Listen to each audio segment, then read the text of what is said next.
All right, so I am kicking off the 3 p.m. hour of Fox 10 News now, taking you to 27th Avenue and Encanto. Phoenix fire crews have extracted a female in her 30s after she was hit by a UPS semi tractor truck at 27th Avenue in Encanto. She is being treated for second and third degree burns and is stable but serious condition. In stable but serious condition.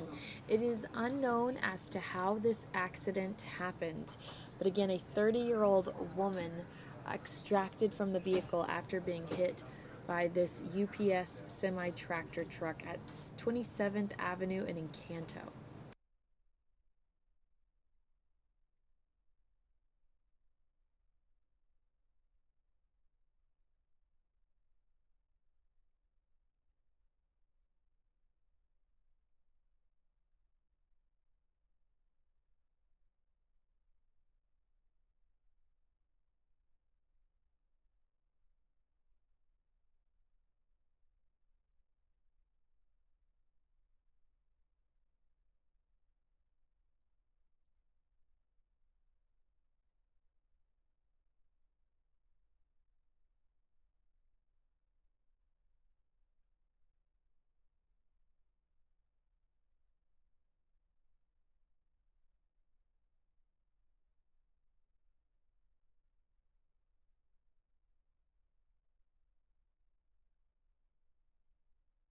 All right, obviously Skyfox is leaving the scene, so give me one moment. I'm going to gear up our next video for you.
All right, so next I'm going to take you to the House Energy and Commerce Committee discussing the Obama administration's Medicare drug experiment. Very interesting stuff. This is from earlier today, and I will see you on the other side.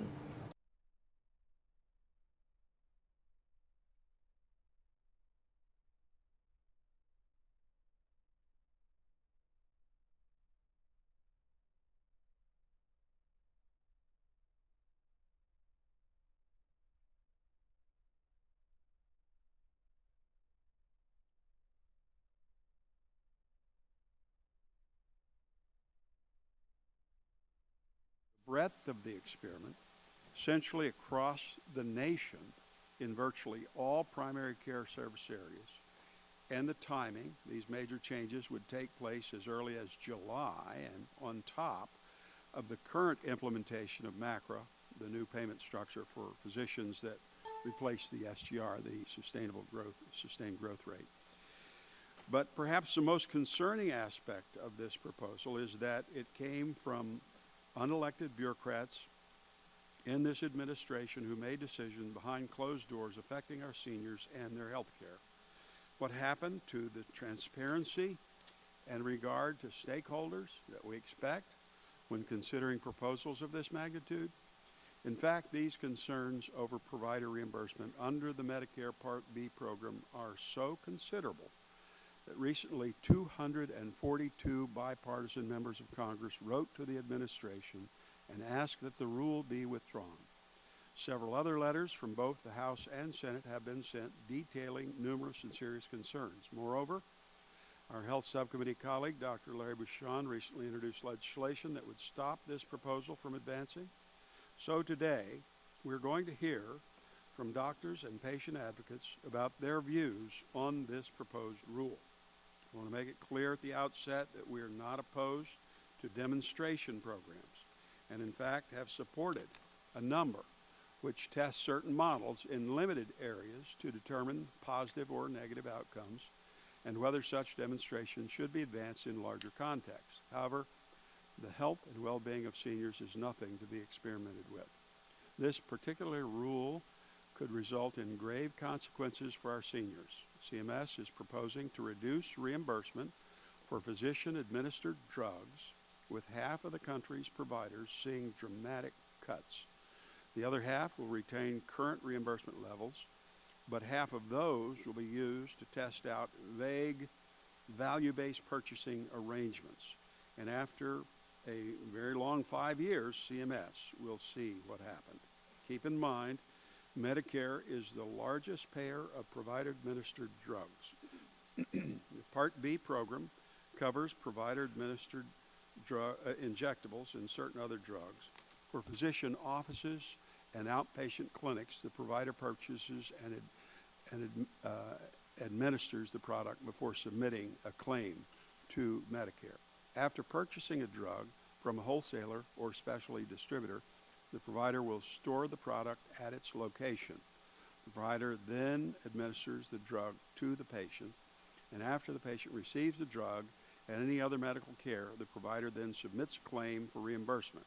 Hence the term buy and bill, because the medical claim is submitted after the provider has purchased and administered the drug. The Medicare Prescription Drug Improvement and Modernization Act of 2003, MMA, requires Medicare to use a drug's average sale price, ASP, plus 6% for reimbursing provider-administered injectable drugs. ASP is based on the manufacturer's actual selling price, minus all price concessions.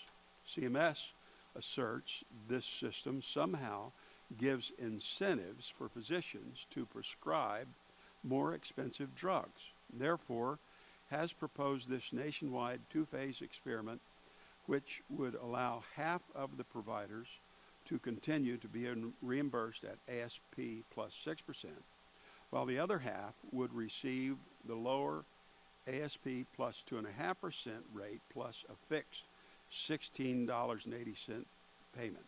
However, with the impact of sequestration calculated in, the reimbursement falls to nearly ASP plus 0%. This proposal is so far-reaching and has caused so much concern, it is difficult to imagine any meaningful conclusions can be drawn because marketplace realities will undermine the integrity of this massive and unprecedented experiment on patients and providers. My time has expired, so I yield back the balance of my time and now recognize the ranking member of the subcommittee, Mr. Green, 5 minutes for his opening statement. Thank you, Mr. Chairman, and good morning, and thank our panels for being here today. As we know, CMS, through the Centers for Medicare and Medicaid Innovation, recently proposed to test value-driven payment models for prescription drugs under Medicare Part B. This proposal has garnered significant reaction and response from the provider, patient, and the pharmaceutical communities. I appreciate the chair for having this hearing today and hope this committee will take the opportunity to examine the proposal's merits and drawbacks. While the loudest voices have been opposed to the model outright, it is important to thoroughly evaluate the issue CMS is attempting to address and look at the proposal with calm and reason. I appreciate CMS's consistent goal of strengthening the Medicare program. However, I have some concerns about the size and scope of the proposed demonstration and its potential impact on Medicare beneficiaries' access to physician-administered drugs now and in the future. I also question how the demonstration may affect physicians' participation in existing and upcoming delivery and payment reform models. Currently, Medicare Part B pays physicians and hospital outpatient departments the average sales price, or ASP, of a drug plus a 6% add-on on payment, commonly referred to as ASP plus 6. Medicare pays ASP plus 6 for drug regardless of the price paid to acquire the drug. MedPAC and others have raised concern that the 6% add-on may create incentives to use higher-priced drugs when lower-priced alternatives are available and appropriate for the patient. It's difficult to know the extent in which a percentage add-on to ASP influences drug prescribing patterns because few studies have looked into this issue. Prescription drug spending in the United States was about $457 billion in 2015, and roughly 17% of the overall health spending. In 2015, Medicare Part B spent $20 billion on outpatient drugs administered by physicians and hospital outpatient departments, which is double the amount spent in 2007. Beneficiary cost sharing under fee-for-service Medicare Part B is 20% with no out-of-pocket limit. According to the GAO, some seniors and people with disabilities have faced catastrophic expenses amounting to as much as $100,000. The median annual income for Medicare beneficiaries is less than $25,000 a year, and 1 in 4 have less than $12,000 in savings. There's a national conversation occurring about the cost of prescription drugs. I appreciate CMS for attempting to address this issue in part by proposing to test tools to reward value in Medicare Part B similar to the efforts in the private sector. Congress should not ask seniors to pay 20% of increasingly expensive therapies without due consideration of whether their money is being well spent. Healthcare delivery systems rightfully changing, and Medicare should not be left behind. I'm confident that providers will fulfill their calling and practice medicine, delivering the best care for their patients rather than pad their bottom lines. Yet, on behalf of seniors and the sustainability of the healthcare system at large, we cannot put our heads in the sand and ignore trends. This proposed model is far from perfect, and I have serious concerns about the aspects of it. Recently, I joined members of this committee in sending a letter to CMS outlining our concerns with the demonstration and urging the agency to address them. I ask for unanimous consent, Mr. Chairman, to submit this letter for the record. Without objection, so ordered. I look forward to hearing from our witnesses about their perspective of the model and concerns we've outlined to the agency. Taking a step back, I'm going to bring up a related issue that has become part of the conversation around the demonstration, which is that of prompt pay. I have long had an interest in preserving seniors' access to quality care by ensuring Medicare pays at a rate that will retain a robust network of providers. H.R. 696, also known as the prompt pay bill, is a piece of legislation I've introduced with my colleague on our committee, Mr. Whitfield, for several Congresses. The bill excludes the prompt payment discounts offered by manufacturers to wholesalers from the average sales price for drugs and biologics covered under Medicare Part B. This became an issue when the Medicare Modernization Act was enacted in 2003. It reduces the amount doctors are reimbursed for administering treatments, and as a result, patients are pushed to more expensive settings for their care. Reducing the number of options for patients to diminishing access drives up the cost of both short and long term and is bad policy. The prompt pay discount has negatively affected patients for many years before sequestration, and whether we adopt legislation repealing, replacing, or otherwise altering the sequester without adopting H.R. 696, the underlying issue will still exist.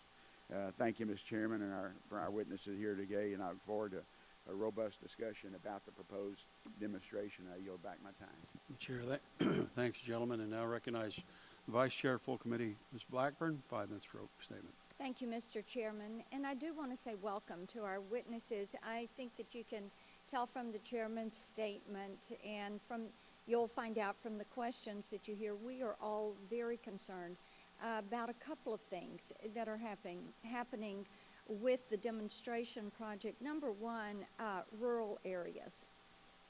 They're already challenged, and I have 19 counties in my district in Tennessee. And some of the more rural counties are quite concerned about this, and healthcare providers are very concerned about this and fear that this may be the type component that pushes some of these providers to the brink and out of the business and service areas. So we are very concerned about that, especially when it comes to things like cancer and getting the appropriate treatments. And Mr. Chairman, I would like to include for the record a letter that is dated April 29th from Senator Grassley to Secretary Burwell. Senator Grassley has made specific inquiries of the Secretary if CMS, if this model is in fact a clinical trial, but without the typical patient safeguards. And I understand that clinical trials are important. In my district, we have a lot of physicians and researchers who participate in this when it comes to oncology treatment. I have had the opportunity to visit with some of them, and they are quite concerned about the way this is moving. So I ask permission to submit the letter. Without objection, so ordered. Thank you, Mr. Chairman, and to each of you again. We're going to look forward to digging a little deeper on this. Access to the right type care at the right time is essential for positive outcomes, and so we will be seeking your guidance. And with that, I will yield to any other member of the committee seeking time, or will yield back. All right. Yield back. Without objection, lady yields back, and now Chair recognizes the ranking member of the full committee, Mr. Pallone. 5 minutes for opening statement. Thank you, Mr. Chairman, and thanks to the witnesses who will be testifying today. I think we would all agree that it is critical we continue to transform our healthcare system into one that incentivizes value over volume. That is the theme we heard time and again when we worked together to repeal the SGR and replace it with a payment system that rewards doctors for the quality of care they give to seniors. And we were all in agreement that more care must be replaced with better care. The status quo, we said, was unsustainable. The success of this kind of delivery system reform, however, is not possible if we do not give Medicare the tools to stay in business. Medicare must be able to innovate just like the private sector is doing, and that's why I support the Innovation Center that was authorized in the Affordable Care Act, because it allows Medicare to test new models that improve care and save money. Now, we've all heard loud and clear that there are concerns with the Center's most recent proposal to change the way we reimburse doctors for drugs administered in their offices under Part B. I look forward to hearing more from our witness today about the rule. I don't think anyone here would claim this proposal is perfect. I'm particularly interested in hearing about how to ensure that seniors have access to necessary drugs. I'm also interested in better understanding how we can ensure that the evaluation of this proposed model is robust and thorough before it's expanded. To date, there have been widespread engagement ranging from comments from stakeholders to letters from members of Congress. This feedback is an important part of the process, and I believe the administration will take into account these concerns and make changes to address them in the final rule. So I'd like to now yield the remainder of my time to Congresswoman Schakowsky. I thank the gentleman for yielding. I strongly believe that lowering drug prices is imperative to the sustainability of our healthcare system, especially our public insurance programs like Medicare, and I support CMS's proposal to create a demonstration project for drugs paid under Part B. Luckily, I'm not alone.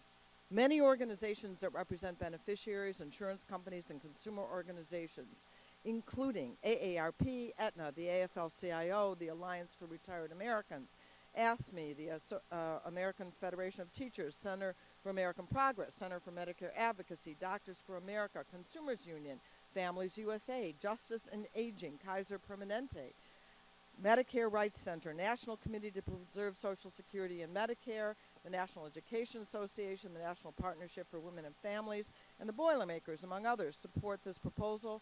And I'd like, Mr. Chairman, to enter their letters of support for the Part D demonstration project into the record.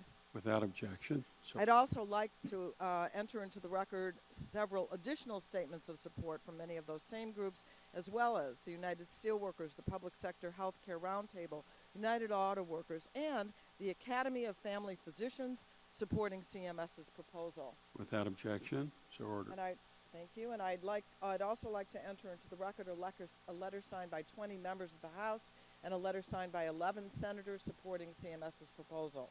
Without objection, so ordered. Yet every time we attempt to do anything to rein in drug costs, we are met with fierce opposition. We are actively reforming every other aspect of our healthcare system to pay for value except pharmaceuticals. In fact, drug manufacturers are the only one entity that can charge Medicare anything they want for their products. We would never accept that from any other entity in our healthcare system, and we should no longer accept it from pharma. The proposal from CMS is not final. They have committed themselves to working with stakeholders to address their concerns. In fact, CMS has indicated that they would be open to changes, including the scope of the proposal and exceptions for small and rural providers. But all we hear today is no, with no alternative ideas on how to realign incentives and reduce drug costs for beneficiaries, and that is not good for anyone anymore. We cannot continue on this unsustainable path where drug costs rise faster than overall health costs, and patients are bankrupted in order to pay for the life-saving drugs that they need. You know, in some ways, I would rather find out that there is no cure for a certain disease that I have than know that that cure is right there in front of me, but I simply cannot afford it. Because I don't have the dollars to pay for it, I can't get that cure. This is unconscionable. I think it's also un-American, and I yield back. Gentlemen's time's expired. As usual, all opening statements of the members will be made a part of the record. I have a UC request as well. I'd like to submit the following documents for the record. Statements from the National Council on Disability, the Healthcare Leadership Council, American College of Rheumatology, Academy of Managed Care Pharmacy, letters from the ASP Coalition, 24 members of the patient community, Partnership to Improve Patient Care, the American Association of People with Disabilities, and over 80 other patient advocacy organizations, Senate Finance Democrats, Representative Scott Peters, 25 Democratic members, Senate Finance Republicans, and we also completed a review of 218 comments from state and national groups, as well as over 800 individuals. The vast majority of comments express concern and urge withdrawal. So at this point, I'll introduce the witnesses in the order that you will present testimony. First of all, we have Dr. Deborah Patt, MD, MPH, MBA, Vice President, Texas Oncology Medical Director, U.S. Oncology Network Chair, Clinical Practice Committee, American Society of Clinical Oncology, Editor-in-Chief Journal of Clinical Oncology, Clinical Cancer Informatics, and Board Member, Community Oncology Alliance. Welcome. Then, let's see, Dr. Michael Schweitz, MD, FACP, MACR, National Advocacy Chair, Coalition of State Rheumatology Organizations, CSRO. Ms. Marcia Boyle, President and Founder, Immune Deficiency Foundation. Ms. Heather Block, Patient Advocate, and Mr. Joe Baker, President, Medicare Rights Center. Thank you for coming today. Your written testimony will be made a part of the record. We ask that you summarize. We'll give you each 5 minutes for your summary. So at this point, Chair recognizes Dr. Patt, 5 minutes for your opening statement. Chairman Pitts and Ranking Member Green, thank you for the opportunity. Make sure your button's on. Is that on? Red light's on? Yes, sir. Okay, there you go. Chairman Pitts and Ranking Member Green, thank you for the opportunity to testify today on behalf of Texas Oncology, the U.S. Oncology Network, the Community Oncology Alliance, and the American Society of Clinical Oncology regarding the oncology community's grave concerns with the proposed Medicare Part B drug payment model. My written statement provides numerous arguments against the CMS proposed model, but with the limited time I have today, as a physician, I will tell you why this is bad medicine for patients. I am Dr. Deborah Patt, and for 13 years I've been providing care to cancer patients in Texas. As a physician, quality care and value are the standards by which I practice every day. My patients often face life and death situations, and my responsibility is to help them choose and then deliver the personalized treatment for their disease. Increasingly, the time I have to spend with patients is consumed with overcoming a complex maze of administrative obstacles to provide treatment. But the CMS proposed model is not just another hurdle. It's an experiment that is simply unworkable in cancer care. Let me explain. CMS has proposed an experiment that randomizes physicians by zip codes into test and control groups. The study hypothesis is that financial disincentives for use of newer, more expensive drugs will cause physicians to choose less expensive treatment alternatives. In my world, this is clinical research. Unlike the CMS experiment, however, my patients have to volunteer their participation in a clinical trial. But there is no opting out of this mandatory national experiment. There is no informed consent for patients, no monitoring for adverse events, and no ability to evaluate impact on quality and outcomes. These are central requirements of any ethical research. In this experiment, Medicare beneficiaries in certain zip codes won't have access to treatments that have a known survival advantage. This is simply unacceptable. More fundamentally, underlying hypothesis for this experiment, that these incentives will result in reduced Medicare spending, is simply unfounded. I will let my written testimony explain how a United Healthcare project has already disproved the CMS hypothesis. Today, I'd like to focus on how few opportunities there are to select therapeutic alternatives based solely on drug price. 10 years ago, when I met my patient Karen, who has metastatic breast cancer, she couldn't walk. She couldn't stand without pain. Her bones were riddled with disease, and she was told there was no hope. Within a year of meeting Karen, she developed metastatic breast cancer to her brain. 10 years ago, we knew that patients with metastatic breast cancer to their brain lived an average of a few weeks. Karen had an option of a different treatment because her disease amplified a receptor called HER2, and she was given a novel and targeted therapy that we know would change her course dramatically. In the last 10 years, Karen has had some disease progression in her brain, but she's lived to see her son get married, and she danced at his wedding. She's lived to see her first grandchild be born and grow into school age. And she continues to receive targeted treatment today and enjoys a good quality of life. These targeted therapies are expensive, but the alternative treatment to these expensive medications would lead to an early death. Premature death is not a treatment alternative. When I started my fellowship at the MD Anderson Cancer Center in 2003, myeloma patients lived an average of 3 years. Usually there were 3 years of toxic therapy. Today, an average myeloma patient lives greater than 7 years due to new novel therapies, and they live better because myeloma has become a chronic disease where many patients have remission for many years. The treatment is expensive, but the lower cost alternative would shave years off their life and diminish their quality of life as well. I remind the committee that Medicare covers 60% of cancer patients, and the number of Medicare beneficiaries are growing every day. The CMS experiment has the potential to affect treatment options and outcomes for the most significant and vulnerable segment of the population fighting cancer. Interfering with a physician's ability to act in the patient's best interest is counter to our core values and certainly inconsistent with the good work Congress has done to advance high-quality, high-value care to every American. It is not who we are. Like everyone here today, I am very concerned about the increasing costs of treating cancer, especially rising drug prices. However, as I outlined in my written testimony, the CMS proposal will not only fail to reduce drug prices, but in fact it will likely increase costs. In closing, I want to thank the members of the committee for their extraordinary support of community-based cancer care. Many on this panel, and even more on the full committee, have introduced legislation, authored amendments, and led letters to improve cancer care and access for our patients. Most recently, thank you to Congressman Bouchon for introducing H.R. 5122. On behalf of oncologists nationwide, thank you for holding this hearing to highlight the serious concerns around the CMS proposal. I know we share the common goal of providing high-quality medical care to Medicare beneficiaries, and thank you for your work on their behalf. When it's appropriate, I'm happy to answer any questions. Chair thanks the gentlelady and now recognizes Dr. Schweitz, 5 minutes for your opening statement. Thank you, Chairman Pitts and Ranking Member Green, for inviting me to testify today on behalf of the Alliance of Specialty Medicine and the Coalition of State Rheumatology Organizations. The Alliance is a coalition of national medical societies representing specialty physicians in the United States. The CSRO is a group of state and regional rheumatology societies primarily made up by community practitioners formed to ensure access to the highest quality care for rheumatologic disease.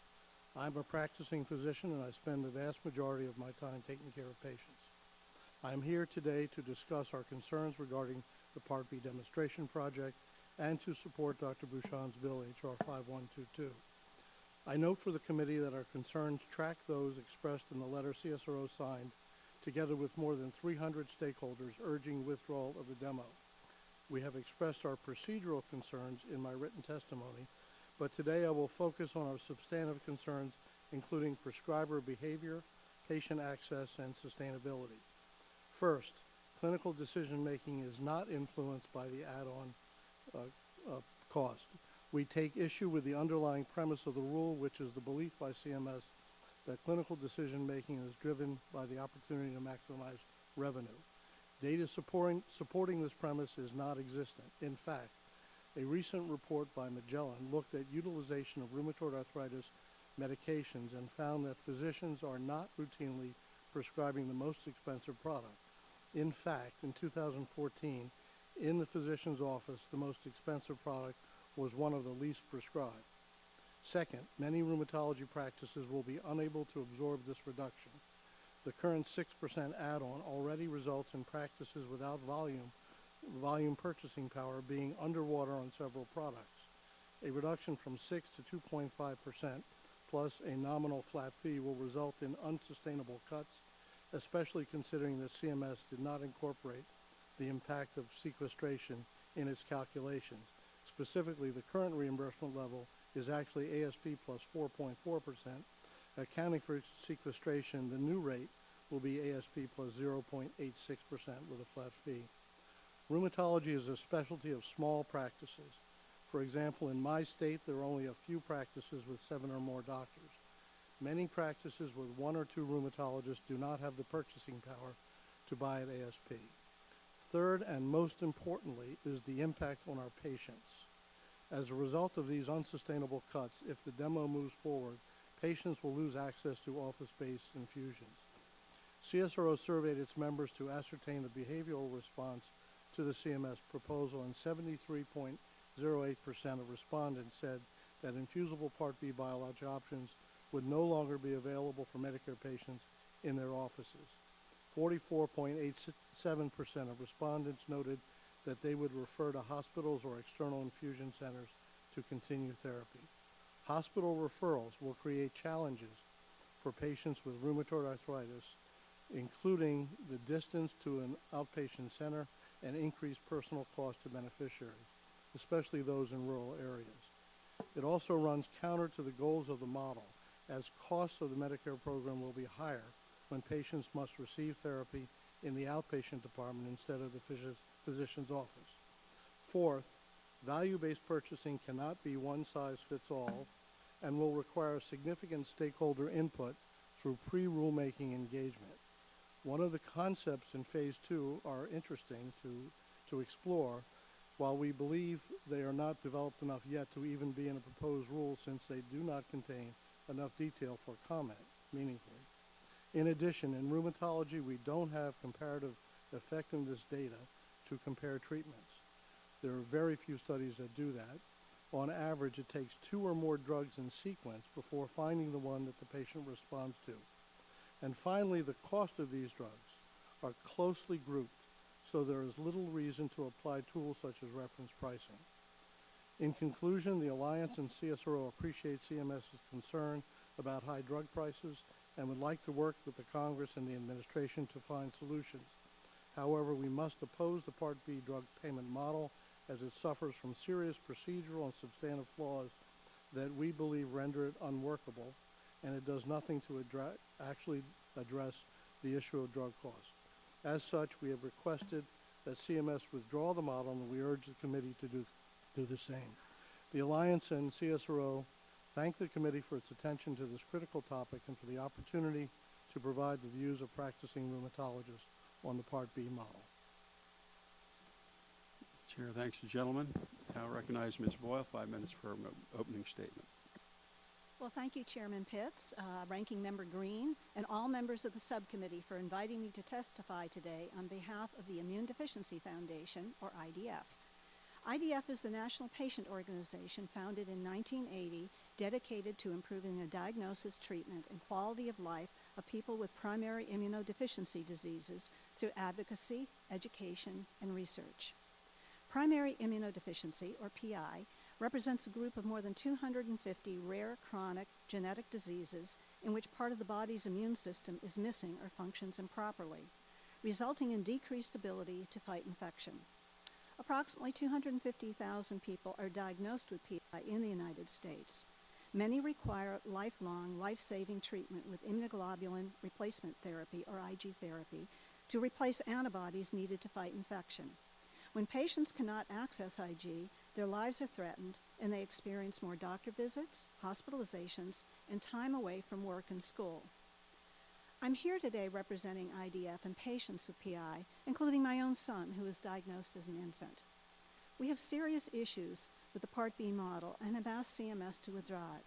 In addition, we signed a letter expressing these concerns led by the Arthritis Foundation and 24 groups representing millions across the country with wide-ranging conditions such as lupus, mental illness, cancer, and the healthcare needs our veterans face.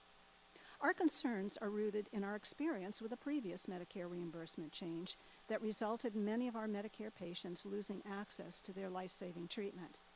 Starting in 2005, there were significant reductions in reimbursement for IG products as a result of the Medicare Modernization Act, which changed Part B drug reimbursement from the average wholesale price to ASP plus 6%.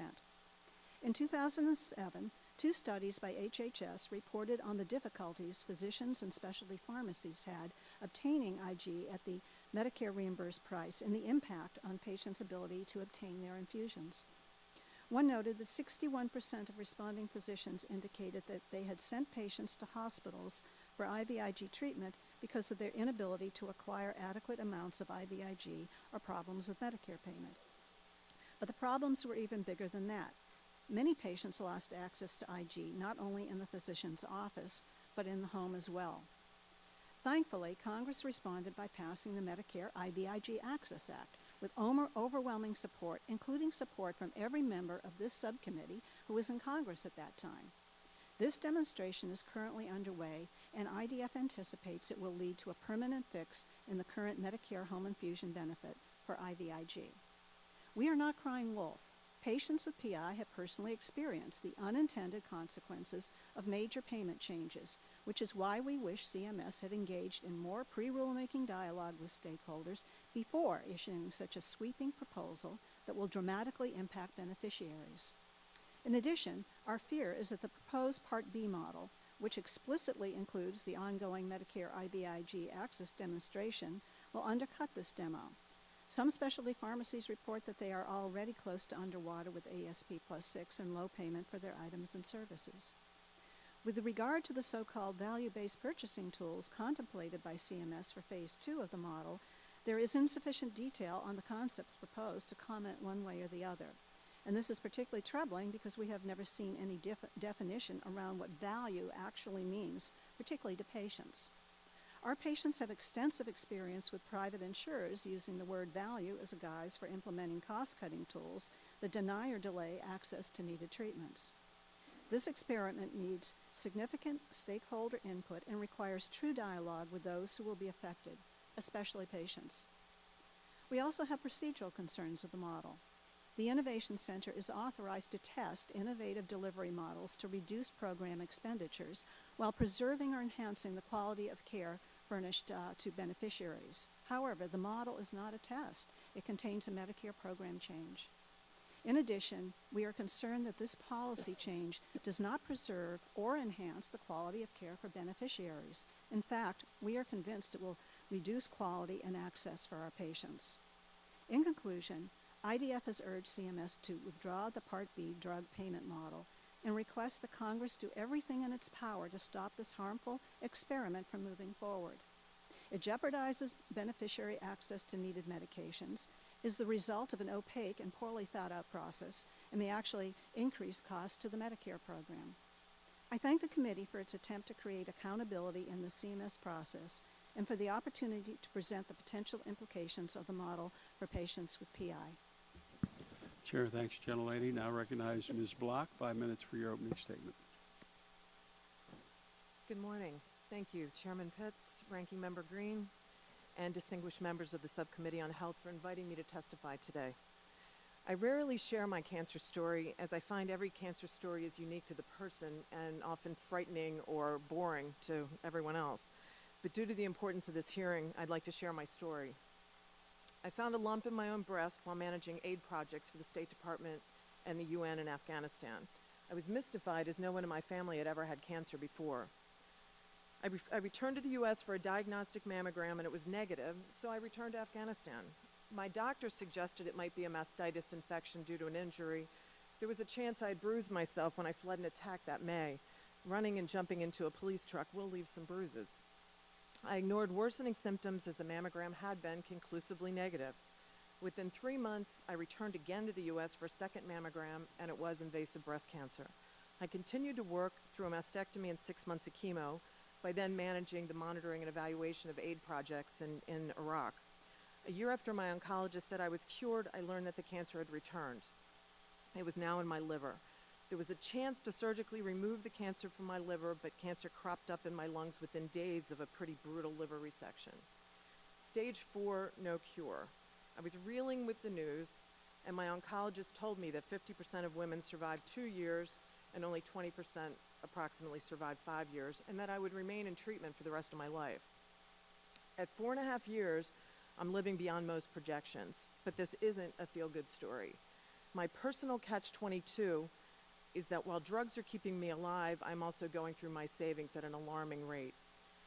I spend a ridiculous amount of time and energy trying to cut costs and drafting budgets based on living longer with less money and rising drug costs, and trying to figure out how to move closer to my cancer center. I do live in a rural area when I cannot sell my house. It is the only asset that cannot be taken from me if I end up declaring medical bankruptcy. I was so relieved when I found out that I qualified for Medicare, even though I'm well under 65. For those unaware, one can qualify for Medicare after 29 months on Social Security disability income if you're unable to work. My drugs are billed through Part B, as most cancer treatment drugs are, but my relief was short-lived when I realized that the drugs are exceedingly expensive and I am always on the hook for the 20% copay. Medicare right now pays about $2,000 a month for my monthly treatment. There's no out-of-pocket maximum for Medicare Part B. This means I'm responsible for paying 20% of every cancer drug that I receive forevermore. This is why I was pleased to hear about the demo. The CMS demo proposes to address rising drug prices in a 5-year evaluation, not an overhaul of Medicare Part B. It's a way for the government to begin to shift pricing incrementally based on what they learn. By evaluating payment models over a 5-year period, CMS can determine best practices without forcing me to change doctors, hospitals, or affecting my drug coverage. How else can Medicare continue to ask me to pay for 20% of increasingly costly prescription drugs without any evaluation of whether my money is being well spent? I want to know that the drugs that are being used to treat my cancer are the ones that will do the best job and not just make my doctor the most money. Every patient deserves that. In all of the uproar over this proposal, I have yet to hear anyone say that the current system is working. Where did the payment formula +6 even come from, and why would anyone push to keep a system where prescribing choices could be motivated by money? It seems common sense to remove any possibility of financial incentive and instead create an appropriate handling or storage fee. I also think it's worth mentioning that my 20% copay is based on whatever Medicare pays. My provider may receive rebates or discounts. I'm still paying full freight. I'm betting also that most patients don't know that one component to be studied reduces or even waives the 20% copay, and I'm hoping that my zip code is selected for that part of the demo. These proposals simply put new options on the table to evaluate tools that are already being used in the private sector. As a taxpayer and a patient, this is exactly what I want our government to be doing, getting the best value for our money. Frankly, we need to start somewhere. The price of drugs is not sustainable. CMS needs to test ways to hold down prescription drug spending. patients like me should not have to choose between getting life-saving drugs or paying our mortgage. No one should have to fear bankruptcy as much as cancer. Finally, I'd like to share America's dirty little secret. We already have drug rationing. It's called affordability. Drug innovation is meaningless without affordability. Thank you for the opportunity to address the subcommittee, and I look forward to answering any questions that you might have. Chair thanks the gentlelady and now recognizes Mr. Baker. 5 minutes for your opening statement. Oh, thank you. Chairman Pitts, Ranking Member Green, and distinguished members of the Subcommittee on Health, thank you for the opportunity to testify on the Part B drug payment model. As president of the Medicare Rights Center, I lead a national nonprofit organization that works to ensure access to affordable health care for older adults and people with disabilities through counseling and advocacy, educational programs, and public policy initiatives. The Medicare Rights Center supports the proposed model. The model seeks to realign perverse payment incentives while ensuring that healthcare providers can continue to prescribe the medications best suited to the individual needs of patients. The model also brings innovative, value-based payment strategies being used in the private market to the Medicare program. Transitioning Medicare to a system that reimburses on the basis of value is an aim supported by diverse voices, including patients and consumers, physicians, hospitals, health insurers, and others. This objective will not be realized if pursued only in silos, meaning that prescription drugs, including Part B medications, must be part of these reforms. Beyond improving the quality of care delivered to beneficiaries, the proposed model may help the Medicare program by promoting more efficient use of program funds. Last year, Medicare spent $22 billion on prescription drugs, double the amount spent in 2007. The Medicare Rights Center answers nearly 17,000 questions on its national helpline and provides educational resources to over 2 million individuals each year through MedicareInteractive.org and other means. Challenges affording needed health care are a common theme heard on our helpline. Sky-high cost sharing for Part B drugs is a notable concern, most often for cancer and immunosuppressant medications.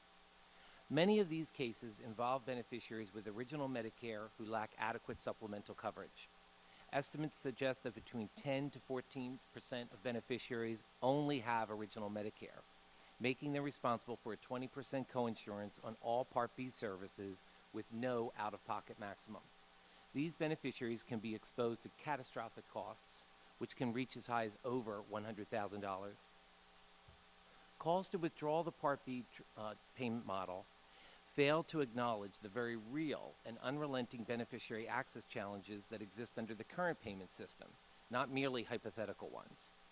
We commend the Centers for Medicare and Medicaid Services for proposing to test solutions that have the potential to alleviate calamitous cost burdens, which cause too many older adults and people with disabilities to forego care. And we urge members of Congress to support and strengthen the proposal. The Medicare Rights Center engaged in this very process. Our comments on the model focus on the need for enhanced monitoring and oversight. Among the topics we addressed were concerns raised about how the model might shift how care is provided, such as from community practices to hospital settings. Though we note that such shifts are already occurring, and that shifts predicted in the past were not as draconian or dramatic as projected, we identified practical solutions that we believe can address this and similar concerns, such as the creation of a dedicated ombudsman for this payment model. We encourage CMS to carefully weigh comments submitted by diverse stakeholders, and we urge members of Congress to ensure that the proposal moves forward with refinements that reflect concerns identified through the comment process. Prohibiting the payment model from moving forward would perpetuate a system that allows patients with less to go without needed care and halt progress in transforming how Medicare pays for care and saddle taxpayers with the unrestrained cost of prescription drugs. People with Medicare and taxpayers deserve a Medicare program that pays for high-value, innovative health care.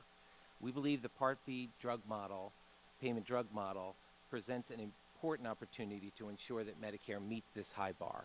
Thank you. Chair thanks the gentleman. Thanks each of the witnesses for sharing your expertise with us. Chair would like to note the presence of a former member of this subcommittee, very valued member, Dr. Phil Gingrey of Georgia is with us, sat for many years here with us on the dais, so welcome, Phil. I'll begin the questioning and recognize myself 5 minutes for that purpose. There may be a misperception by some that the drugs we're talking about being impacted in this proposal amounts to an issue of simple generic substitution, that patients can be easily switched to lower cost treatments without consequences. However, I know that many of these drugs do not have alternatives that are clinically interchangeable, that even treatments that may appear similar can have different effects on individual patients. Many other patients only have one effective treatment option. So, Dr. Pat, we'll start with you and go to Dr. Schweitz. What have you seen in your own practical experience? What are some of the adverse effects that could occur if patients aren't able to access their most appropriate prescribed treatment? Thank you. I think there are many unintended consequences of this policy. When Avalier did an analysis of the proposed Part B payment model, they demonstrated that for drugs that cost more than $480, that many practices would be underwater. We know that even in the ASP plus 6, which is not really AS plus 6 model today, that 25 commonly used oncology drugs are in fact underwater. So high cost drugs would commonly be underwater. And this is a disproportionate burden on oncology practices because we have a higher percentage of more expensive drugs. Unfortunately, many of the new innovative products that we have that are very effective don't have generic treatment alternatives, don't have interchangeable options that are a lower cost. And so by not allowing practices to use or not having practices be able to purchase drugs and give them to their patients, it diminishes the Medicare beneficiaries' access to care. An example of that is pembrolizumab, which is an immunotherapy in melanoma. So we all probably know about Jimmy Carter's story with melanoma, that in August he was diagnosed with a metastatic melanoma to his brain. Because of the advent of targeted therapy, this immunotherapy, pembrolizumab, he informed his Bible school class in December that he was in remission. He would not have access to this treatment in Medicare under this new model. Dr. Schweitz? In rheumatology, we have a limited number of agents, some with different mechanisms of action. Unfortunately, we have no way to predict response. It's pretty much trial and error. The average patient goes through at least 2 drugs before we find one that is effective for that patient. And one of the tenets we like to follow is you don't change a patient who's doing well. We have concerns about the phase 2 of that may dictate that we change medications into, quote, higher value meds, and we don't have a definition of that in rheumatology. In the private world, in the commercial world, there are, quote, value programs which are really only directed at cost and don't take into account the patient's individual responses.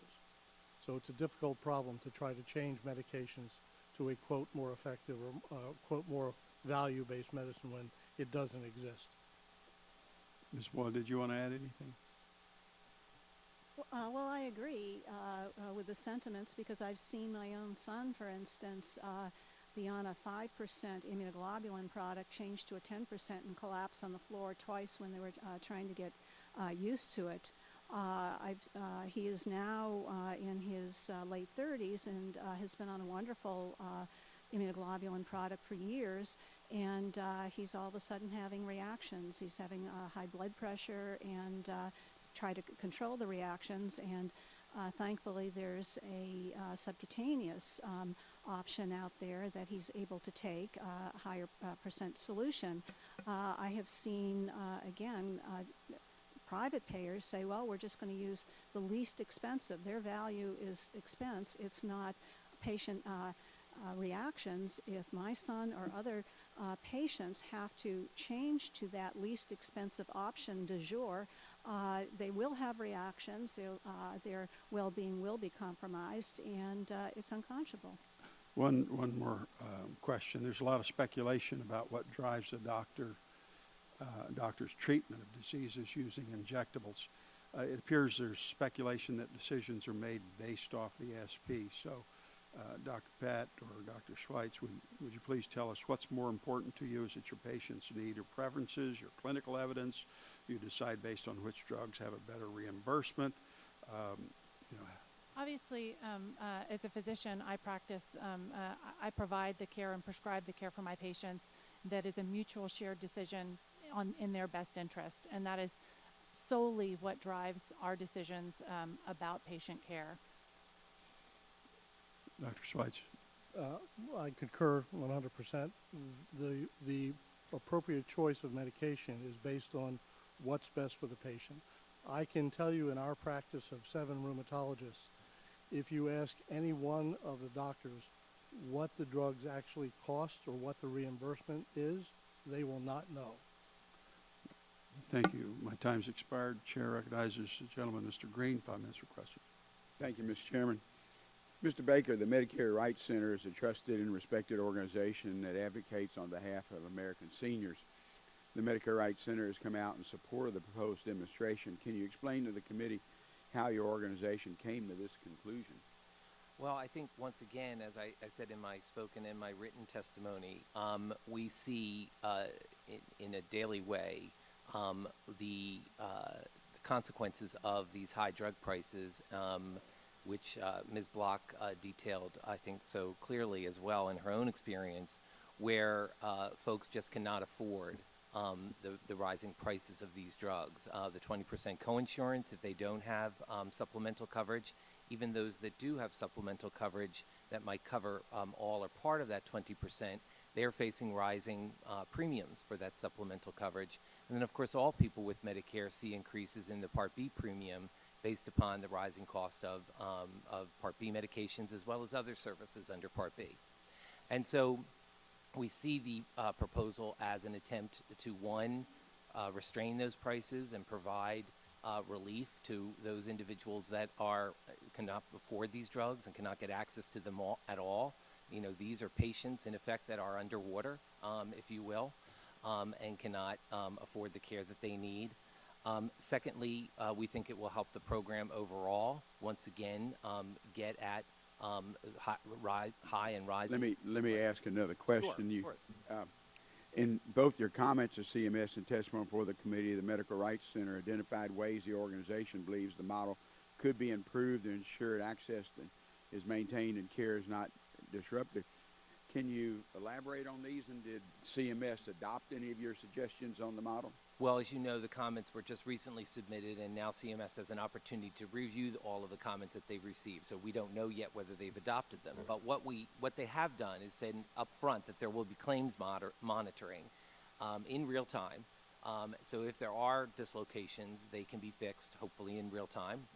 That's what they say they want to do. We also have said that we think there should be an ombudsman as part of this program. So an ombudsman has been used in the DME purchasing project and has been very helpful in identifying problems quickly, helping individuals with those problems, also helping suppliers and others with those problems, and also bringing systemic problems to the attention of not only CMS but to you all here in Congress.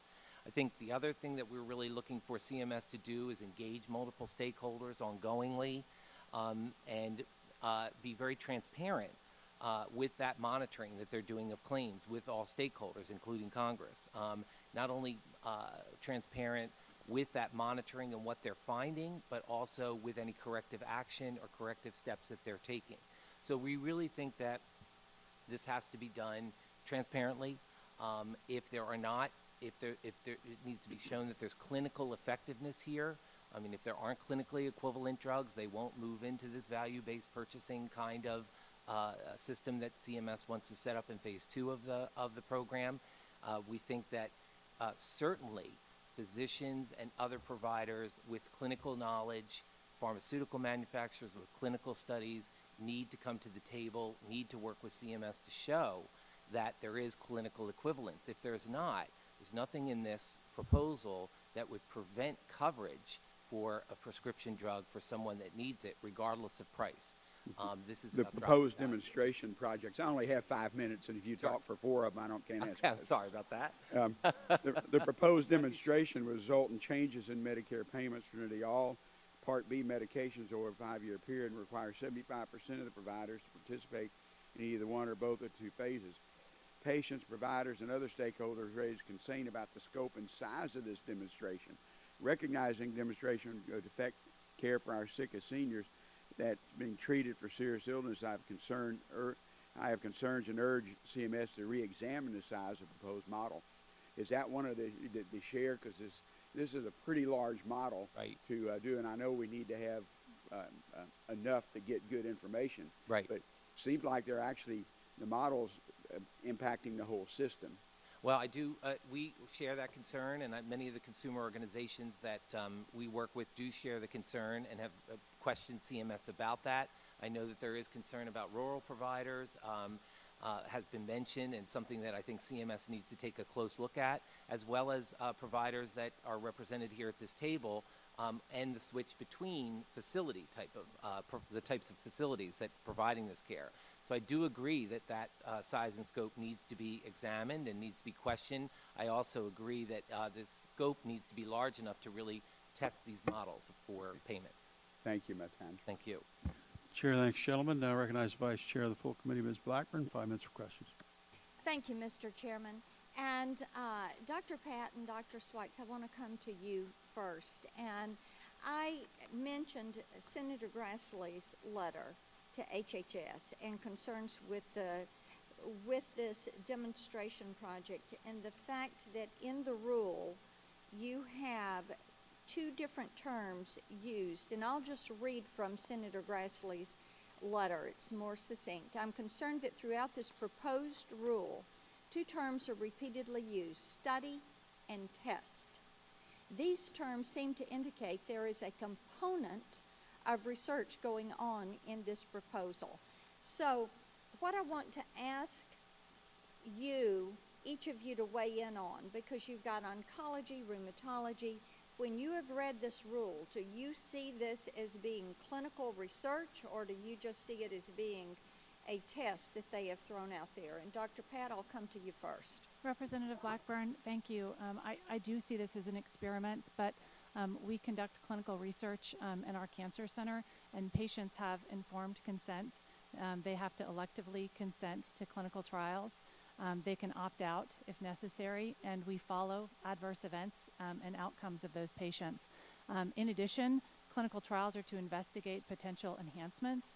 We know that this experiment would decrease the availability of some treatments that have a survival advantage. So this is an experiment that would never pass an institutional review board.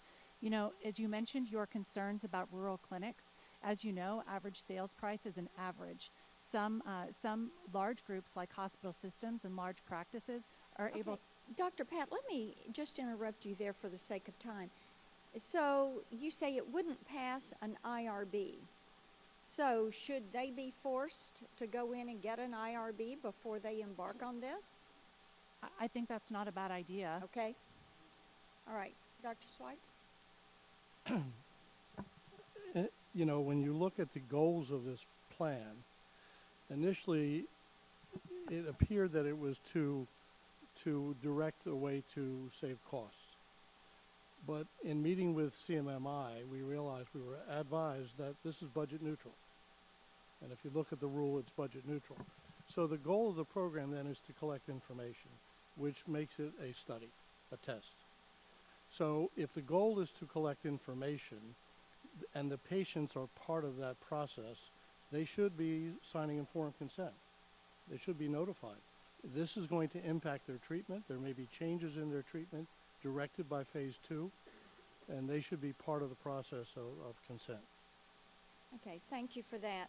Dr. Pat, I want to come back to you. As I mentioned in my opening, we are very concerned about access and the impact that this demo is going to have on access in the rural areas. And I have talked with so many of my healthcare providers, and I want you just to lay out what you see as being the impact on rural Medicare access for oncology services. Thank you for that opportunity. I think that this will be a burden disproportionately hitting small practices in rural areas. And the reason for that is because average sales price is by its very nature an average.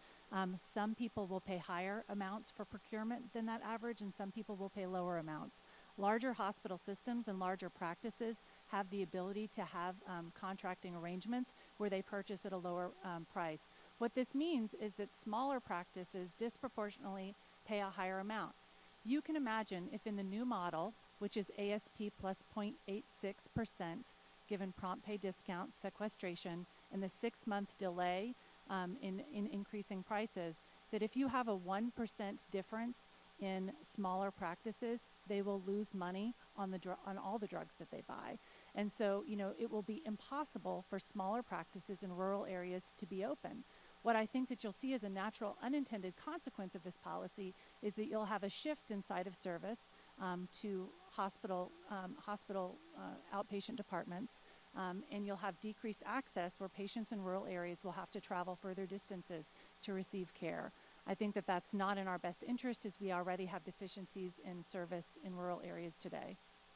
I thank you for that, and I agree with you. I think what we're going to see, this type of disruption in the healthcare marketplace is going to lead some people to feel they have to abandon a certain protocol or therapy or course of care and go to something that maybe is not as fitted to them. So I yield back my time. Thank you, Mr. Chair. Chair, thanks, gentlelady. Now I recognize the ranking member of the full committee, Mr. Plone, 5 minutes of questions. Thank you, Mr. Chairman. My questions are of Mr. Baker. The Medicare Rights Center's mission is to advocate for access to health care for Medicare beneficiaries. In addition to public policy initiatives, Medicare Rights Center helps beneficiaries on the ground through educational programs and counseling, including a national helpline that provides direct assistance to Medicare beneficiaries and their friends, family, and caregivers. And with beneficiary access as Medicare Rights Center's sole focus, we in Congress should take seriously your recommendations to ensure that patient access is not disrupted by the proposed Part B drug payment demonstration project. In your testimony, you mentioned some monitoring and oversight ideas for the proposed demonstration that CMS should adopt in its final rule. Could you just please discuss these proposals a little further and how they can help ensure that patients are getting the care they need, and when have similar provisions worked, or have they worked in other programs in Medicare? Of course. Thank you. First of all, in the proposal as written, there is claims monitoring, and and CMS is saying that they can fix problems that arise in real time with that claims monitoring. The thing that we're asking CMS to add to that protection for both providers and for patient is an ombudsman. And an ombudsman office should be created for this program, we believe. The idea actually comes from one that Congress enacted with bipartisan support for the medical equipment competitive bidding program. The ombudsman would serve both beneficiaries and providers, as I said, by tracking complaints, troubleshooting appeals, monitoring beneficiary and provider experiences, and reporting to CMS and Congress on a regular basis. We also, as I said earlier, think that CMS should regularly engage multiple stakeholders as part of the demonstration, both in Phase 1 and then, of course, in Phase 2. They need to do that in order to find these clinically effective drugs and alternatives. So that monitoring of claims about how care is received, where it is received, and then publicly release the monitoring that they are doing and the corrective action that they may have taken or they will be taking, so that can be, once again, commented on by the stakeholders and, of course, by you in Congress.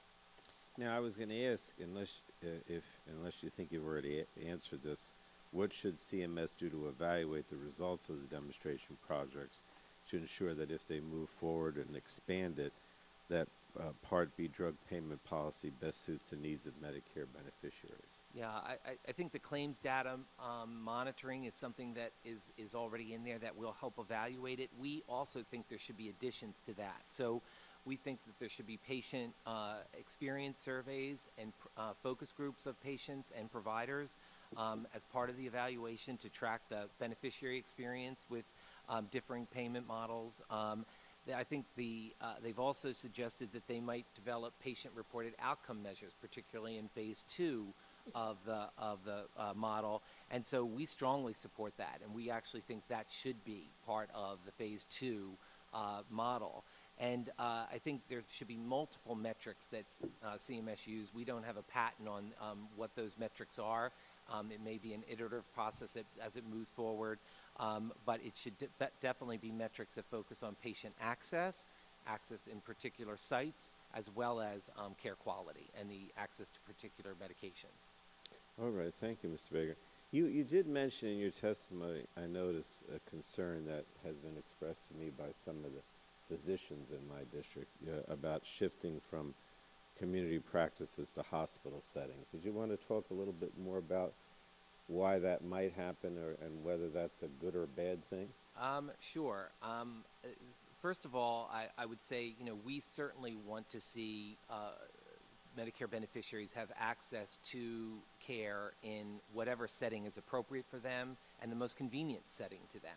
So, that is important to us, and I think that's why we urge CMS to monitor any unintended consequences vis-a-vis settings. I think what we saw when we moved from AWP to ASP was a lot of concern about settings and moving to different settings, and some of those concerns proved not to be that significant. That movement from physicians' offices to hospital outpatient is happening regardless of this model. And so it is something that we need to be concerned about, and it has a larger causation from consolidation that's happening across the healthcare market. Thank you very much. Thank you, Mr. Chair. Chair, thanks, gentlemen. Now I recognize the Vice Chair of the Health Subcommittee, Mr. Guthrie. 5 minutes for questions. Thank you. Thank you all for being here to testify, and thanks for your service overseas. I often talk of experience I had in Yemen when I'm not as a service person, but in my role here, and talk about the men and women in uniform that are over there serving. And I always point out, I said there are a lot of people in civilian clothes they're serving too from the Department of State and putting themselves in harm's way as well. So thanks for what you do in serving. But I do have a couple questions for the physicians here. I know a couple of you said you view this as a test. Some of us believe this is a way, the rule actually amends what we think is the statutorial set formula, which is the price plus 6% and subject to sequestration. So it's really quite less, 4.2%, I believe. But, and so the concern is they're using this process to amend the statute. So wherever you are on what the policy should be, I think all of us on the dais up here, both sides should be concerned that our statutory authority, our legislative authority is being, I think, infringed upon. But one thing that we did all agree on was MACRA last year. We all wanted to put MACRA in place because we all realized that people are in situations like this block. And we need to come up with a system that takes care of patients, that's sustainable, that works. And I've often said when I talk about MACRA, if we don't have everybody together, patients, providers, if it just comes from Washington, it's not going to, and goes out into the, where I think Mr. Baker's talking about unintended consequences that could come need to be monitored. The way that you eliminate those the most is that you have everybody involved going forward. And because I don't know what happens in rheumatology practice. I mean, people who practice it tell me, but I think if we all sit down or unfortunately I haven't had been through an oncology practice as well. But so I just want to look at the way this rule came about, and we were troubled that, unlike other CMMI initiatives, it was negotiated behind closed doors, mysteriously placed on a website and then taken down, as far as I can tell, without any input from providers, patients, or other affected stakeholders. And can the physicians here, can you speak to CMI's engagement with stakeholders prior to issuing this rule? Thank you, Representative Guthrie. So I'll say that this proposal, unfortunately, did not have stakeholder input. prior to it being airdropped. And to your point, was put out without stakeholder input during a time of tremendous system change. So with the advent of MACRA, we've had to infuse tremendous resources in infrastructure and systems changes. For me as an oncologist, to do things like providing a standard treatment plan, standard survivorship counseling, patient navigation, ways to collect patient-reported outcomes, ways in which to collect data for the merit-based incentive payment system. It's been a tremendous infrastructure investment. Not only has that been a tremendous infrastructure investment, but my practice, which treats half of Texans, will participate in the oncology care model, and that has been a tremendous infrastructure investment. Okay, I have a question, and I'm going to get Dr. Sweitz next. But so my next question to you was, how is the way this proposal's come forward different than the way that you worked on the oncology care model? How So that came forward? we worked in collaboration for 3 years. They got oncologists' input. We were collaborating on how that model was formulated, and many individuals from the U.S. Oncology Network and Texas Oncology participated. This CMS proposed drug proposal had no input.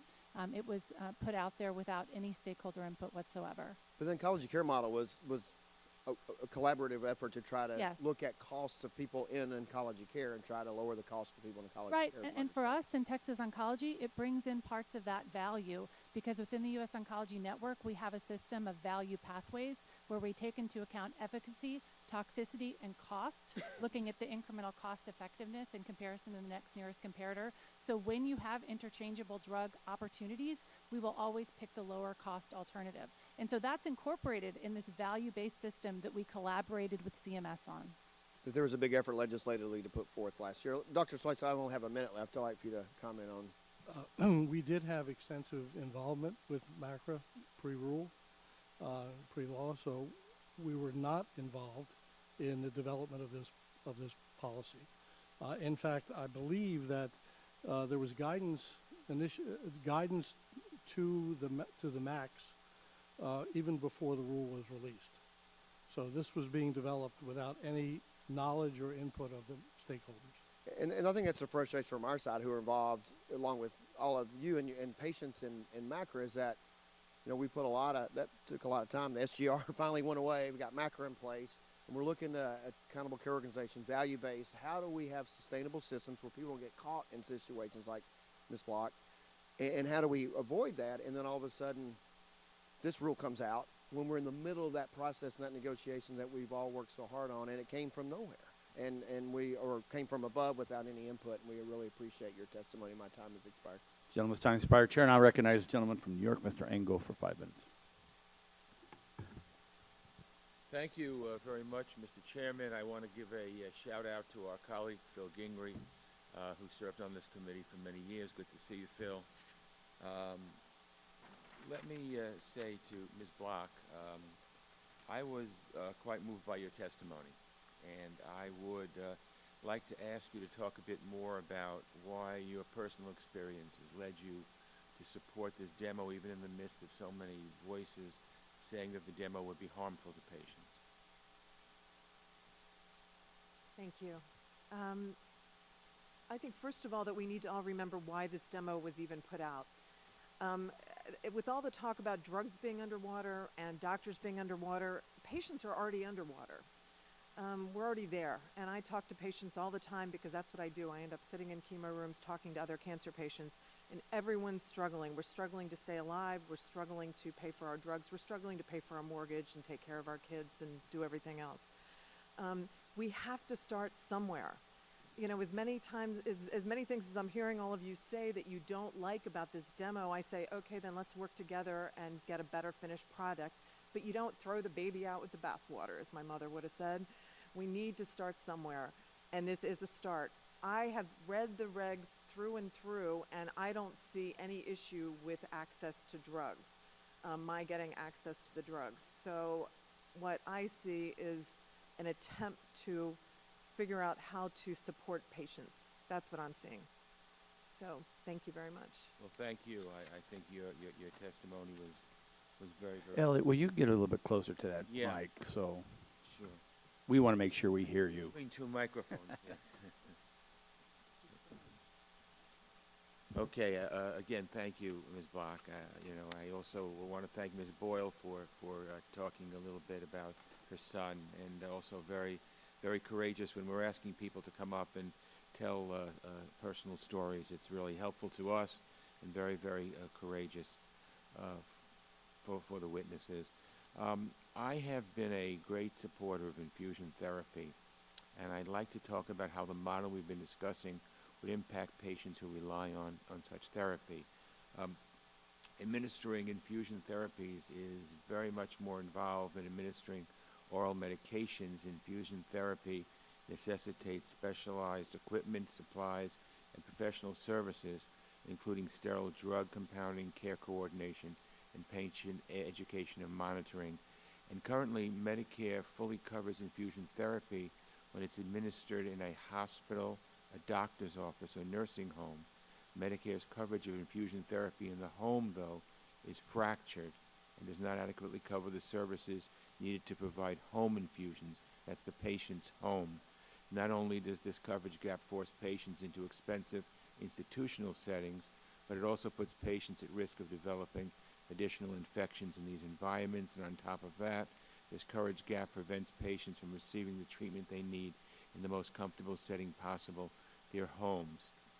In 2003, Congress opted to exclude infusion drugs from the average sales price, or ASP pricing methodology, put in place for other Part B drugs. And as I've mentioned, Medicare does not reimburse for the services needed for home infusions, and ASP pricing is insufficient to cover those necessary services.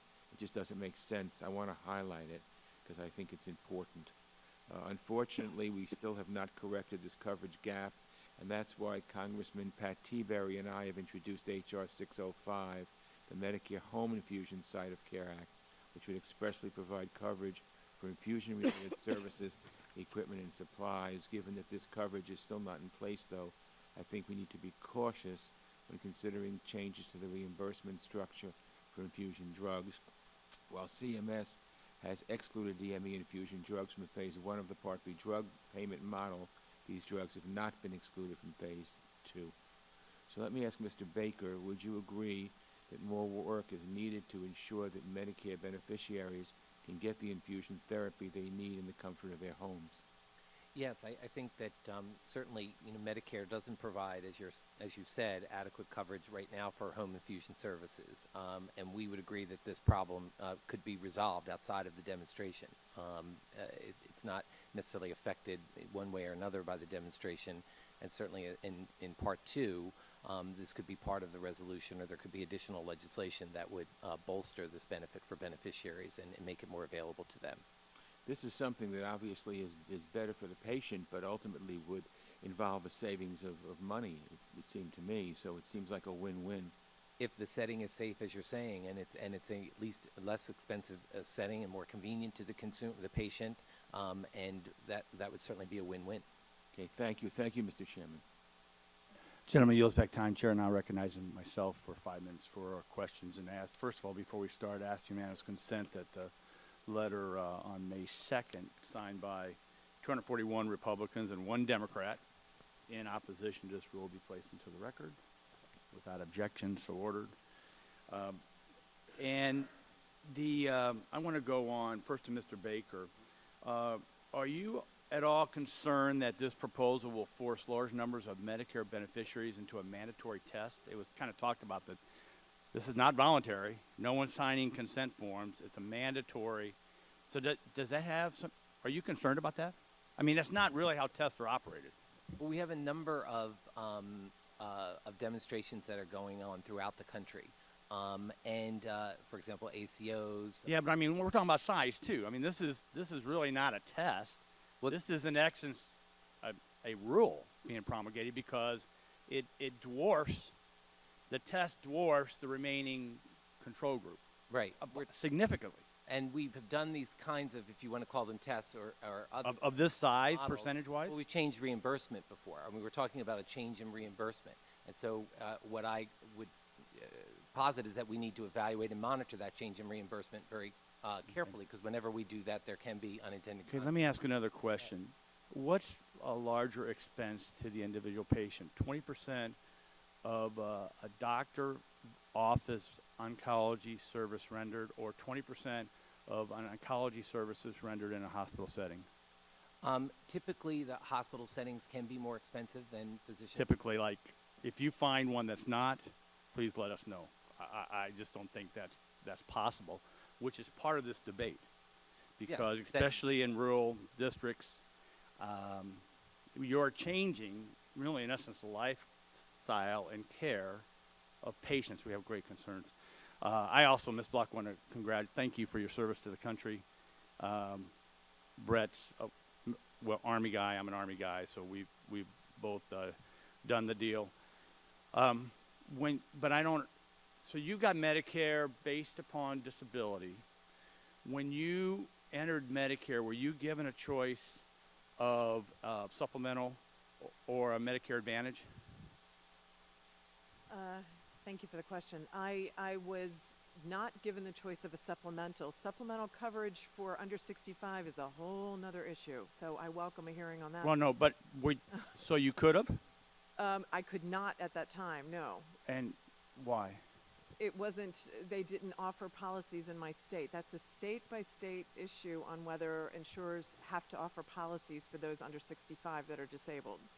Now, you could enter an Advantage plan, but unfortunately, I live in a rural area, and the Advantage plan doesn't cover any providers. Right, okay, thank you. Wanted to clear that up, appreciate it. Dr. Schweitz and Dr. Pat, CMS continues to reiterate that, and I quote, "Nothing in this proposal will prevent doctors or other clinicians from prescribing the treatment their patient needs. Do you believe this proposal will impact your ability to prescribe and administer the most appropriate treatments for your patients in your office?" Dr. Pat first. Thank you. And pull that mic close. So I don't believe that this will change my opportunity to prescribe the right therapy, the appropriate therapy. It will alter my ability to deliver the appropriate therapy to my patients. So I think that, there are two alternatives. One is that you either financially have a hazard for a practice that's likely to have them close by having them take money out of the practice to try to purchase a drug that they cannot afford, or they'll shift the patient's care to a different site of service like the hospitals. When we've seen this shift occur in the last decade, we know that the hospital outpatient department increased 30% of the chemotherapy infusions that they have in the last decade. And the reason for this shift are the financial changes. We know that during that time period of that 30% shift, that the hospital cost is a higher site of service care, 30% higher, and the outpatient cost is higher in the hospital outpatient department as well. Because the copay will have to pay that 30% additional cost. In fact, we recently conducted a study with the Community Oncology Alliance and the Millman Group that looked at the 10-year shift from 2004 to 2014. And if you take the drug utilization, if you take the costs in 2014 and attribute the cost only to site of service shift alone, it's $2 billion in that 1 year. Dr. Schweitz? I agree with Dr. Platt. It won't impact our ability to prescribe, but our ability to deliver. If, as a business entity, we are unable to make ends meet, we will not be able to provide the service. That's the central issue. And if we cannot provide the service in our office, we're going to have to move the patient to a different site of service, i.e. the hospital. And I'll just end on this, my time's expired. And it doesn't make sense to move people out of doctor center oncology services and move them into a hospital setting where you have the chance of other infectious diseases that could occur, and we all know the risk that's involved in that. So with that, yield back my time and recognize the nurse, Ms. Capps, for 5 minutes. Thank you, Mr. Chairman, and thank you all for being here today and for your testimony. I appreciate that this topic is brought up today and your expertise on it. I believe we can all agree that the current system is not working. Providers have long noted that the ASP plus 6 drug reimbursement formula is inaccurate, and some patients have struggled to come up with their 20% share of the cost of their share in these settings. While the Part B program was intended to relieve our most vulnerable from catastrophic costs by providing access to important medications, for many individuals, I would say it has fallen short. While the problems with the current system are well known, how to move forward to address it is more controversial, complicated. Though this demonstration project is an opportunity to explore strategies that could help transition Medicare into a more value-based system, I remain concerned about some elements of the project. Last week, my colleagues and I wrote a letter to CMS with concerns about certain components of the demonstration, particularly the nationwide scope of the project, the possible impact of it on small medical practices in underserved areas, and the potential shifting of patients from provider offices to expensive hospital settings. As co-chair of the Cancer and Heart and Stroke Caucuses, and as a nurse, my biggest concern is that CMS needs to find ways to address problems before they strike and have in place a strong mechanisms to identify barriers to care that arise during the demonstration. And the very real fact that patients depend on drug therapies to extend and improve the quality of their lives is critical to this. But they in the system need to be able to afford it. In light of this, we must proceed thoughtfully and in the best interests of patients who will be most affected by this demonstration. Ms. Block, you mentioned in your testimony the difficulties of paying the 20% co-insurance for vital drugs as a Medicare beneficiary. And Mr. Baker, is Ms. Block's experience common for Medicare beneficiaries? Should Medicare have an out-of-pocket maximum like the one in the Affordable Care Act to address this? There's about 10 to 14% of people with Medicare that do not have any supplemental coverage, as Ms. Block does not, and they pay the full freight for that 20%. As you note, there's no out-of-pocket maximum in the Medicare program, so that means that you're paying that 20% up to infinity.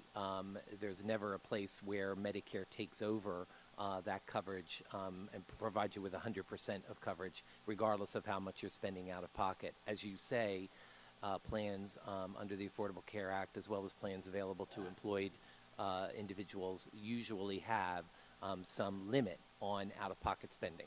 Okay. Yes. As we look at the plans for this demonstration program, my primary concern is for the patients and the tools they will have to address any barriers to care on the front end rather than afterward. I know some of my colleagues have touched on this, but it is of great concern to me. So, Mr. Baker, as someone who works to ensure access to affordable health care for Medicare beneficiaries, are there aspects of the demo that will help protect patients from disruptions in care? Are there any other protections that you would like to see? This is a demonstration. This is the time That's right. to look at it. Any other protections you would like to see to ensure that patient care is not disrupted? Once again, I think that the Ombudsman program that was used so successfully in the Congress mandated for the Durable Medical Equipment program is an important protection, would serve to protect consumers, as well as this idea of getting shared decision-making tools out there for consumers and physicians to be able to work together and talk through clinical effectiveness as we move into phase 2. But I think the Ombudsman, as why I haven't mentioned the pre-appeals process that would be used in the phase 2, and that would basically allow providers and or consumers to do an appeal and to get relief if they feel that something is unavailable to them or not reimbursed at the right rate in the value-based phase of the program. Thank you. Just in concluding, in our efforts to improve the Part B program, we have to keep our eyes on the goal of ensuring that patients have timely and affordable access to medications they need. That's got to be the bottom line. As we move forward, I urge CMS to pay special attention to the impact the demonstration project will have on our nation's most vulnerable, and to continue to work with affected stakeholders to address issues and unintended consequences before any changes are implemented. This is the time to do that. So I yield back. Generally yields back time. Chair now recognizes the gentleman from Pennsylvania, Dr. Murphy, for 5 minutes. Thank you, Mr. Chairman, and I thank the panel for being here. Before I start, Mr. Chairman, I just want to say I have a letter from the National Alliance of Mental Illness I'd like to submit for the record. Without objection, so ordered. I'd also like to correct the record. There was 4 Democrats on my letter, not 1. So, thank you. And that is recognized, too. Now, starting. Dr. Patton and Dr. Schweitz, you both deal with chronic illnesses of cancer and rheumatoid disorders. I want to just point out a couple of things. In the area of mental illness, you may be aware that 75% of people with severe mental illness have at least one chronic illness. Among them are ones within the areas you practice. 50% of people with severe mental illness have at least two, and a third have three or more other chronic illnesses, and it is important we deal with those. As a matter of fact, Medicaid reports that about 5% of Medicaid recipients are responsible for about 55% of Medicaid spending. Nearly all of them have a mental illness. So in the context of this, I want to ask a couple of questions here. Both of you discuss in detail some of the concerns about the proposed demonstration, the negative impact on patient access to treat cancer and arthritis. Hopefully you're aware that similar concerns are there also in the area of mental illness drugs, particularly long-acting injectables, antipsychotic medications to treat schizophrenia and other psychotic disorders. And of course, when a person is more stable, they are adhering to their other treatments for the diseases that you treat. When they're not stable, they're not following through in this. So with regard to this, I see that CMS's proposal is based on this idea that we should be paying for services based on the average patient. Under this Phase 2, CMS proposes to provide, quote, equal payments for therapeutically similar drug products, unquote, and assuming the most clinically effective drug in the group can be identified. But in practice, and I need you to answer this both in about 15 seconds, what impact will these one-size-fits-all value assessments have on patient access to individualized and personal medicine? Can't have a dissertation, real quick. I think that they will have decreased access to higher cost appropriate therapies. Thank you. Dr. Schweiss, would you so agree? I agree.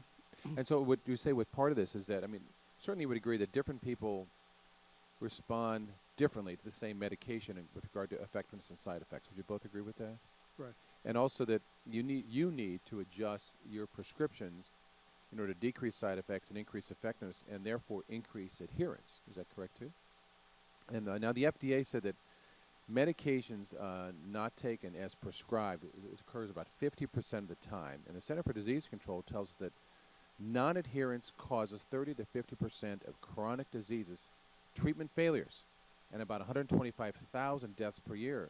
So I look at this then that an important safeguard in current law that says CMS cannot use cost effectiveness as a threshold to set Medicare average payments or payment policy. However, in Phase 2 of the proposal, CMS intends to use cost effectiveness analysis to inform value-based pricing. Now, would it concern you if CMS said that in order to implement this proposal, they would ignore or waive this safeguard? Dr. Pat? It would concern me. Dr. Schweiss? Greatly. Greatly. And with regard to this, it also seems to me that obviously people are more likely to take a medication that they deal with the side effects. Some may actually take a certain medication because they find the side effects less objectionable, and another one they'll say, I'll deal with the side effects, but I've got to have the treatment for this too. But these are all trade-offs. But it seems to me that the way this proposal is coming through, that it would limit the patient choice, your choice, and when a patient's not adhering to those drugs we saw from those statistics from FDA and CDC, it may actually complicate the diseases tremendously and increase the cost. Now, can you elaborate on that, Dr. Pat and Dr. Schweiss? So, as I've said before, I think that we would continue to prescribe the drugs we think that are appropriate, but this proposal would impact the patient's ability to receive those drugs. And with that, isn't it? It's best if I understand adherence works best if you actually have a conversation with the patient with regard to the drugs. Absolutely. But if that and I know you're saying you would prescribe it anyways, but if there's a difference in reimbursement or and how well, I'm saying that I would prescribe the drug anyway, but you can imagine a scenario if someone was in a rural clinic and a drug is prescribed for them that they cannot receive in that rural clinic, and they have to travel a distance to a hospital that may be 2 or 3 hours away to be able to receive that therapy, that would likely diminish compliance with a therapeutic regimen. Dr. Schweiss? I would add to that. I'm in an urban area, relatively urban area, and there is no nearby hospital that I can send the patient to for an infusion. Most of the hospitals are not treating our patients unless they're 340Bs. So there is decreased access in that way as well. And our fear is that our patients are going to drop out, that compliance will drop and they won't get treated. And my fear is they're going to drop dead, according to the statistics that CDC gives us, and that's pretty frightening. And so we may save a little money in the front end by not prescribing the drug, but the complications, the overall cost increases. need to be taken into account. I thank you for your insights on that. I yield back. Gentleman yields back his time. Chair now recognizes my colleague from the great state of Illinois, Ms. Schakowsky, for 5 minutes. Thank you, Mr. Chairman.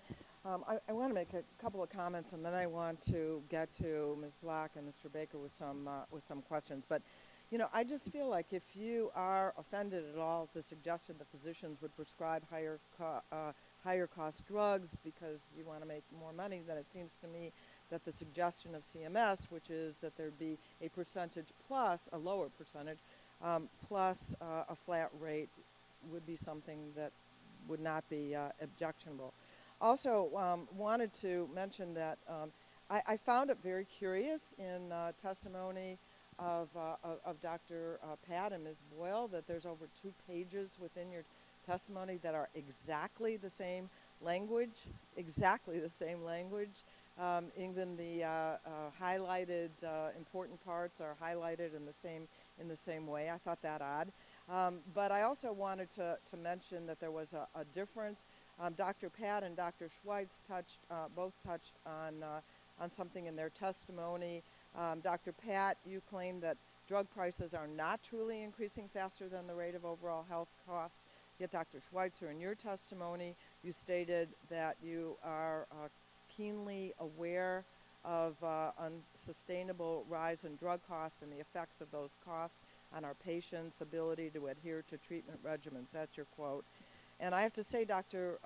Schweitz, that I agree with you that spending on prescription drugs has risen significantly in recent years, driven by high and rising drug prices.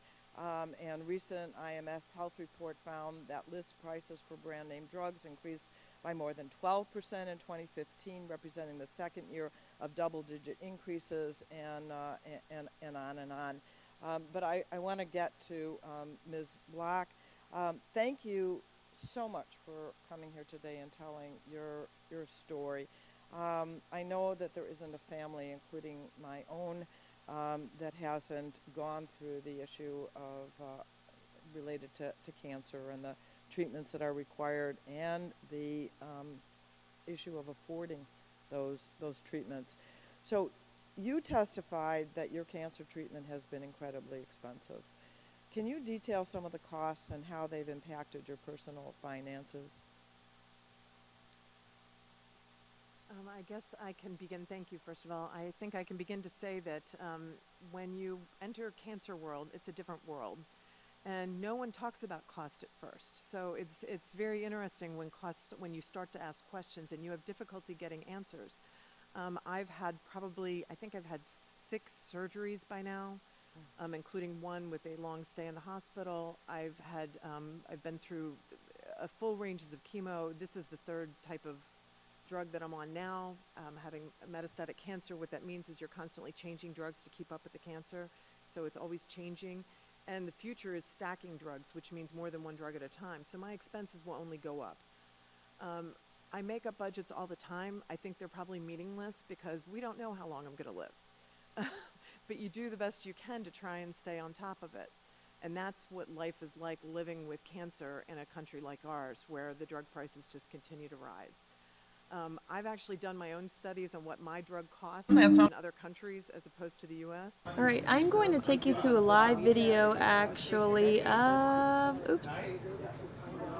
a whale and a whale calf. Although is it an entire family? It looks like a whole family.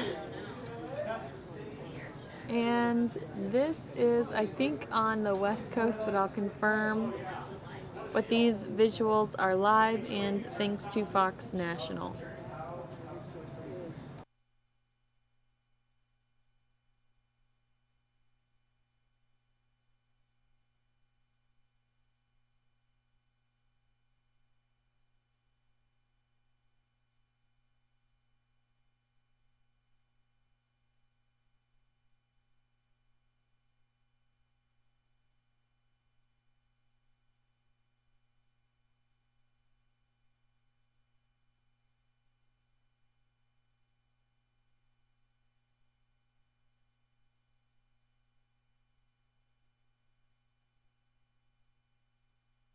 All right, looks like that they're done sending us that. Sorry, I apologize for cutting in. Let's transition back. But often they just walk away. They walk away, right? Or they find a way to pay for it with family, friends, mortgaging their home, and in other situations like that. So they are, as we were saying, underwater and unable to access the care. Generally yields back your time. Chair now recognizes the gentleman from Missouri, Mr. Long, for 5 minutes. Thank you, Mr. Chairman. We are in the 114th Congress, which each Congress, of course, runs for a 2-year period. During the 113th Congress, I did not miss a single vote in that 2-year period, which there was about a half a dozen of us that had that type of a voting record. And it's tough when you catch flights, you miss flights, there's connections, everything. There's 2-minute votes, you have to be paying attention. And so voting is very important to me. In this Congress, the 114th Congress, I missed 2 solid weeks of votes. Didn't go to the floor for 2 weeks because our 25-year-old daughter, youngest daughter, was diagnosed with non-Hodgkin's lymphoma. And so I kind of realized what it's like to go through that process. Thankfully, she's doing great. Had her 12 rounds of chemotherapy, lost all her hair, got all her hair back, curls and all. So we've been very, very fortunate with what's happened in oncology over this last 20-some years, because I think that if it had been 20 years ago, we may not have had the same outcome. So with that as a little background on my personal story with our daughter's battle, Dr. Pat, supporters say this proposal will remove incentives to use higher-priced medications that are no more effective than alternative therapies. Can you talk about therapeutic alternatives in oncology? Yes, sir. First of all, I wish your daughter the very best. She's doing great. I think most of us. All right, looks have like I a got those personal visuals back, so I'll experience, take you there. That we've been touched by at least someone with cancer, and so being able to deliver And high quality care, let me get this lower third up. to maintain quality cancer care for Americans. With regards to the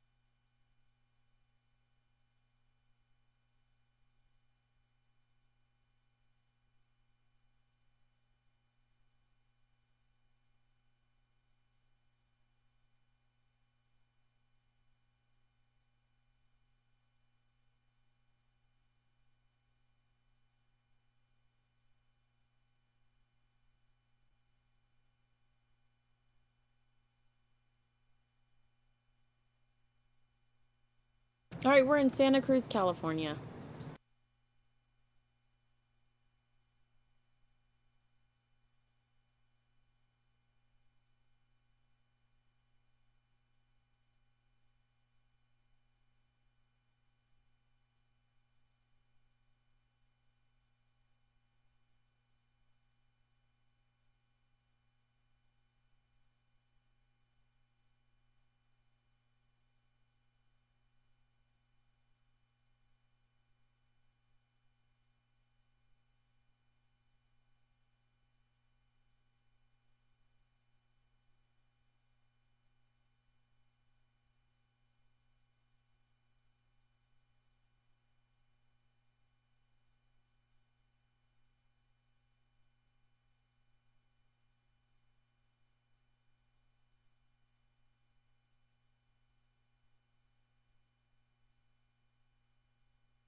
I wish I could give you, you know, some sounds. Let's see.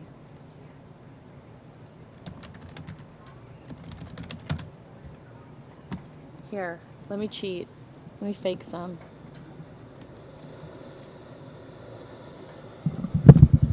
How relaxing is this? Are you feeling it? We're in Santa Cruz, California.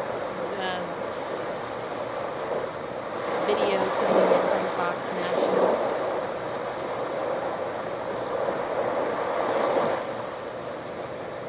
A little West Coast. Sunshine and nature. So I'll let you just enjoy that.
visuals out of Santa Cruz, and there's no major story or issues with the dolphins or the seals you're seeing. We just got these interesting visuals, and we're showing them to you.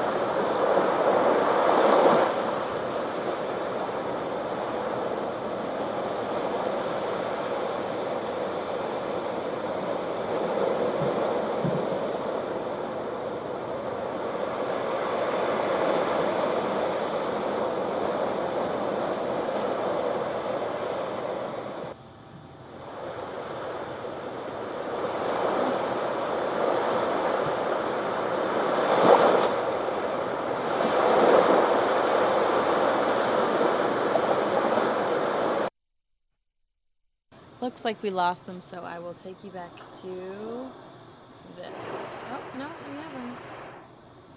No, we don't. Make up your mind, guys.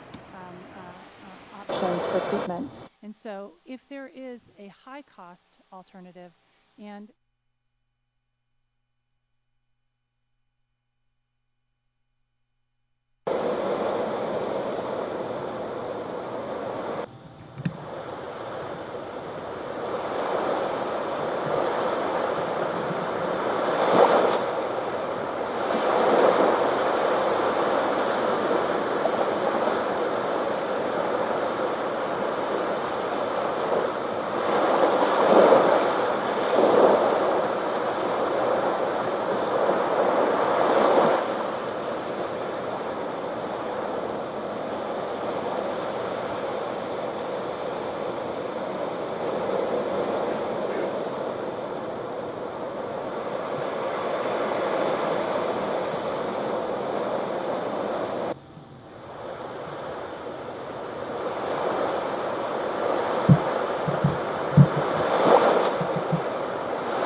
That's what it really looks like.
I'll see you in 2 hours. I'm going to hand the controls over to Mike.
Hi, folks. Mike Pace here. We are still live here in Santa Cruz, but now looks like there is some kind of spill going on, and it looks like there's some sea creatures that are stuck in the, I don't know if it's oil, it looks like, or gasoline right now, but not very good for these little guys.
All right, folks, and looks like that's all they're giving us right now. Let me rack up some videos here for us. Oh, looks like they came back.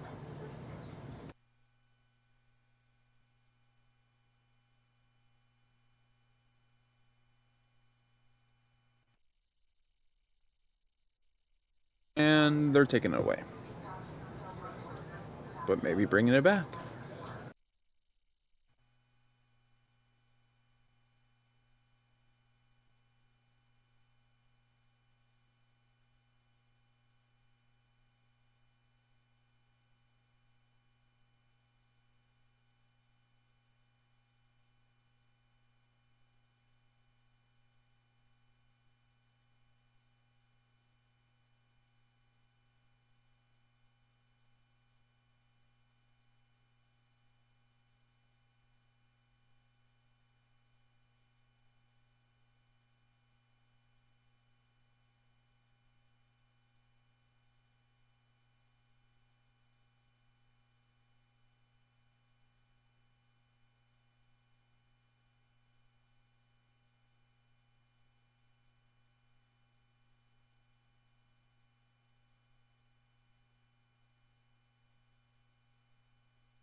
All right, everybody, you're watching the Fox 10 News Now stream. Santa Cruz, California, a little whale watching right now.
Folks, if you're just joining us here, we're watching some whale watching here at Santa Cruz, California. Recently spotted 4 humpback whales feeding on krill, lots of surface behavior, and good looks at the whales. We've been seeing that, and this is coming from a charter service in Santa Cruz, has been seeing a lot of humpback whales in the area, just a few miles off Santa Cruz. So let's keep our eyes out and see what's going on here. Also a blue whale. Also dolphins and sharks can be spotted as well. Let me know if you spotted anything.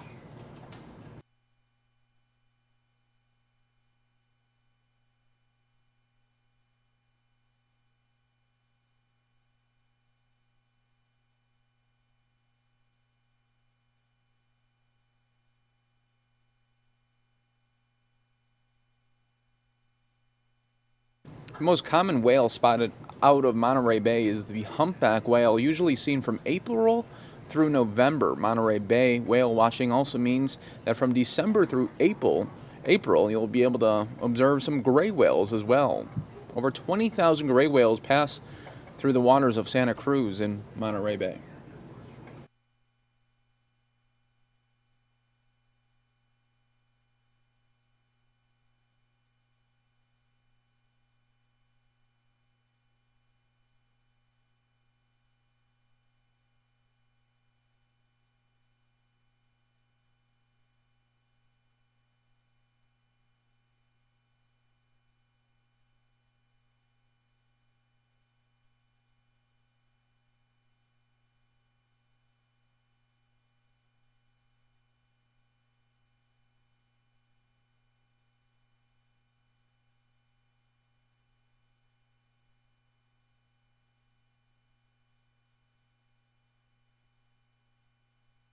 There we go. There's a spotting right there.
There's a lot of spidings right there.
From the Santa Cruz website, whale watching in Santa Cruz and the Monterey Bay provides some of the best views of the California gray whale as they pass through the waters of Santa Cruz on their annual migration from Alaska to Mexico in the winter months. In the spring, humpback whales return to Santa Cruz as they search for food in the nutrient-rich waters of the Monterey Bay.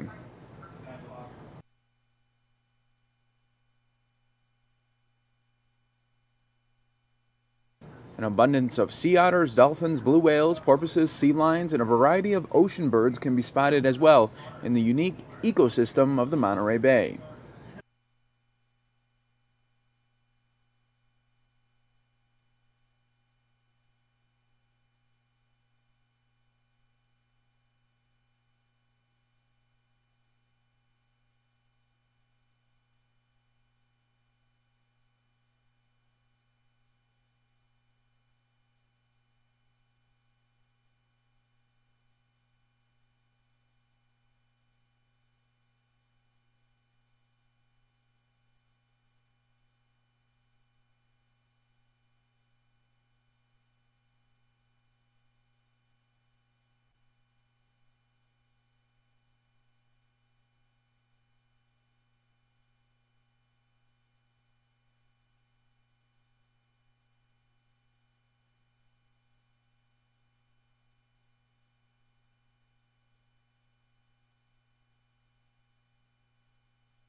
You can see beautiful scenery up here, Santa Cruz, California. Sky Fox up in the air.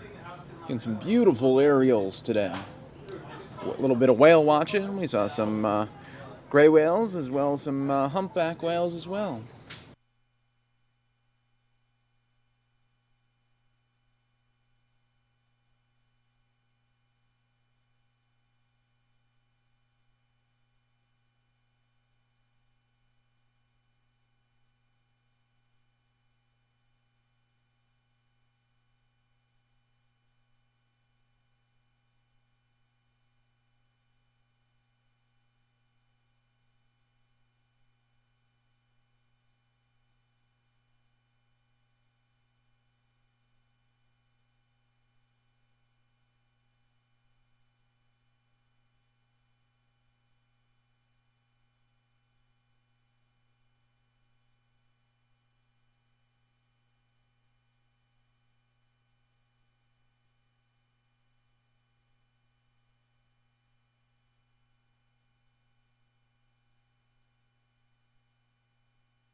All right, folks.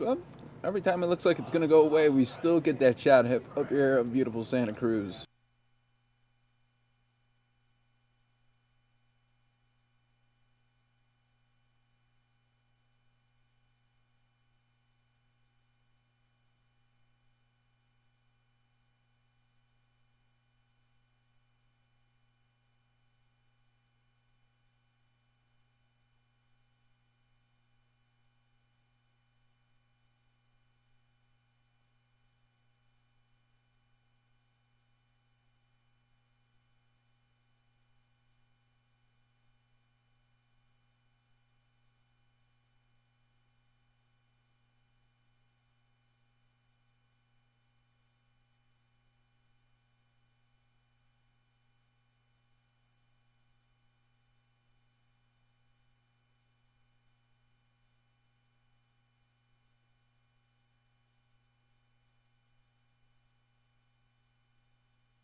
All right, folks. Now it does look like that shot is over with in Santa Cruz. We do hope you appreciate those stunning, stunning aerials. Going to head over now to a press briefing by the White House, and we do want to talk about this a little bit because one of the main topics was the Saudi 9/11 bill that just breezed through the Senate. The Senate rebuked President Obama in a stunning fashion on Tuesday,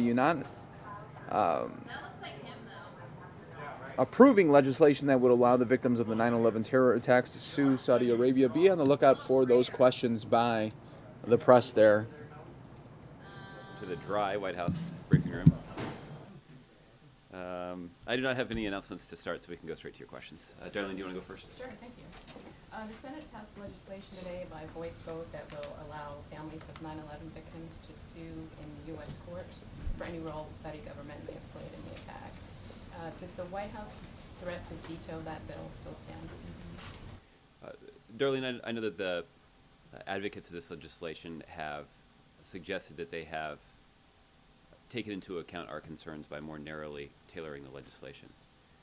But unfortunately, their efforts were not sufficient to prevent the longer-term unintended consequences that we are concerned about. This legislation would change long-standing international law regarding sovereign immunity. And the President of the United States continues to harbor serious concerns that this legislation would make the United States vulnerable in other court systems around the world. There's also a concern that hasn't gotten as much attention about the potential vulnerability that is created for some of our allies and partners in U.S. courts. And the concern is related to the fact that sovereign immunity is a principle that is critical to our national security. The United States is more engaged in activities in other countries than any other country in the world. Typically, those are actually activities that other countries benefit from significantly. These are peacekeeping activities or humanitarian relief activities or other activities in which the United States is supporting the national security activities of other countries. And the national security of other countries is enhanced by the involvement of the United States. But our involvement in those activities is made more complicated by the chance that the principle of sovereign immunity could be eroded. So the administration strongly continues to oppose this legislation, and we'll obviously begin conversations with the House about it. Are the serious concerns that you just cited, are those strong enough to lead to a veto of the bill if it gets to the White House? Yeah, as I think I mentioned before, it's given the concerns that we have expressed, it's difficult to imagine the president signing this legislation. That continues to be true. Will the White House, as the bill goes to the House, will the White House work with lawmakers in the House to maybe keep the bill from coming up for a vote there? Is it important enough for you to try to do that, try to stop it? Well, I think there are a variety of options. That would certainly be one of them. I think the other option would be seeking additional changes to the bill that would more directly address the concerns that we have been raising for months now. So there are multiple options, but we certainly anticipate having conversations with members of Congress about this issue. I would just note that there are both Democrats and Republicans in the House of Representatives that have expressed concerns with the bill. So there is an opportunity for us to work in bipartisan fashion to try to. Good afternoon, everybody. Where does the White House fall on that particular bill?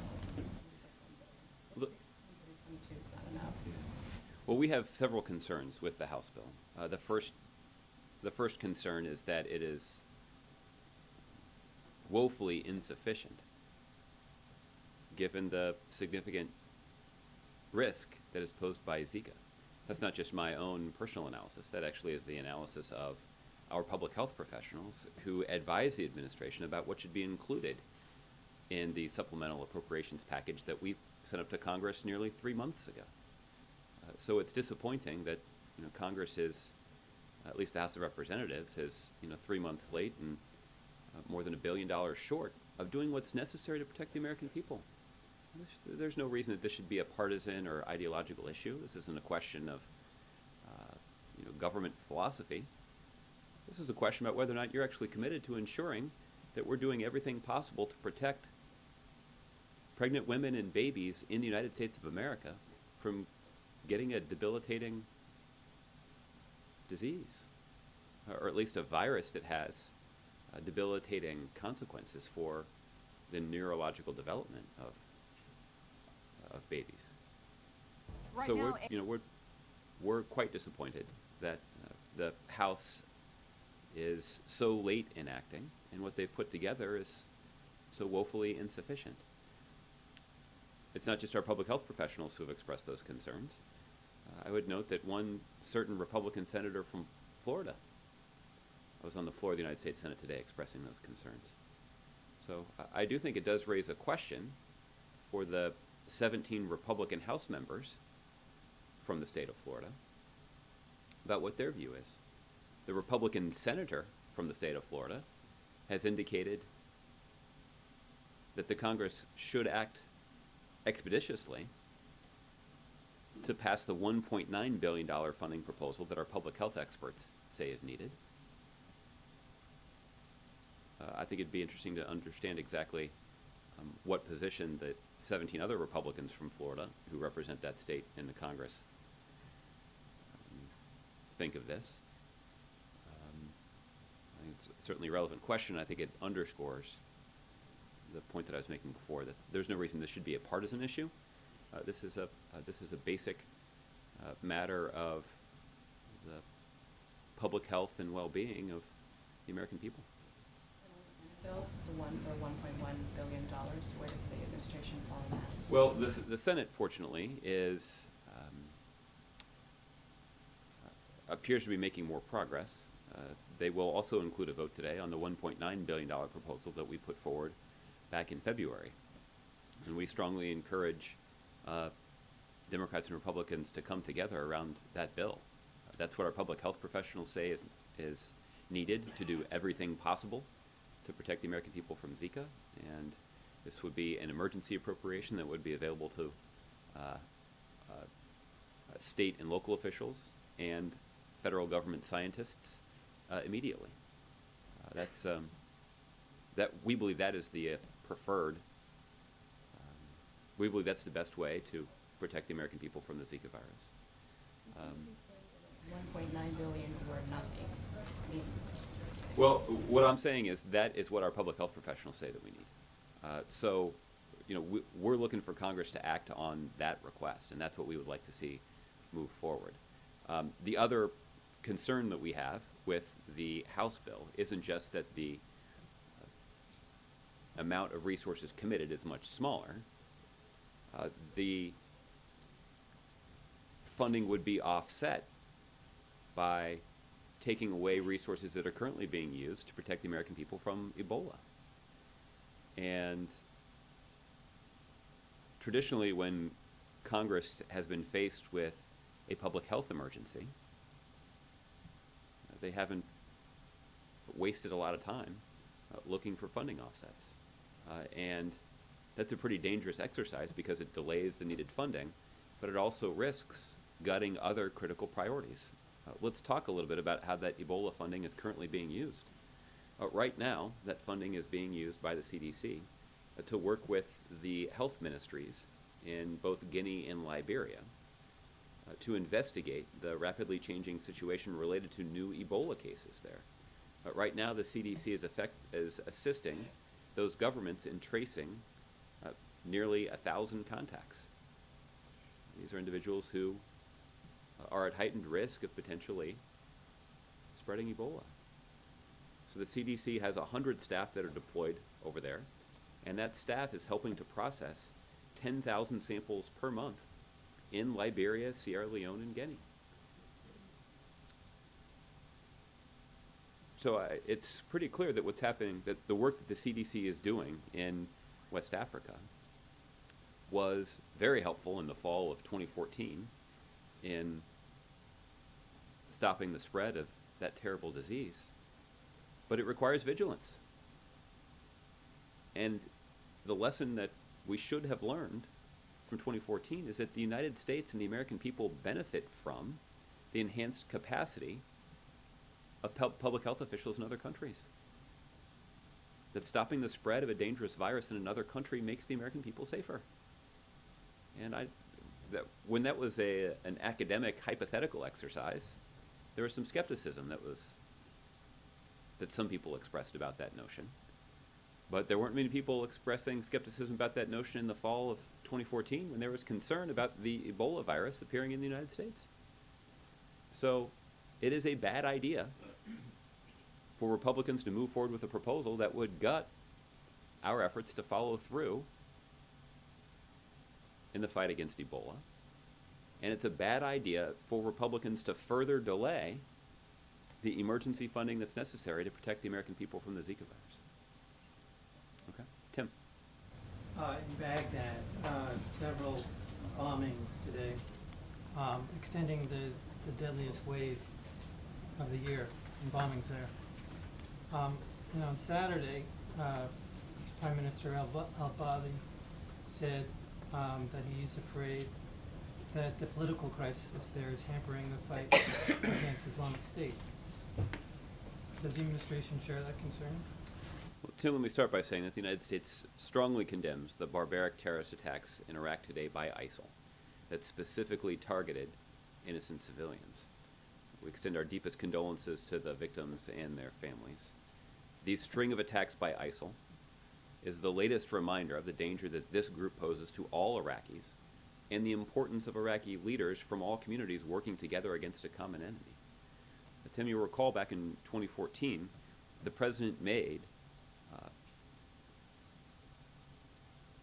the offer of U.S. military assistance to Iraq contingent upon Iraq's central government more effectively uniting that country to confront ISIL.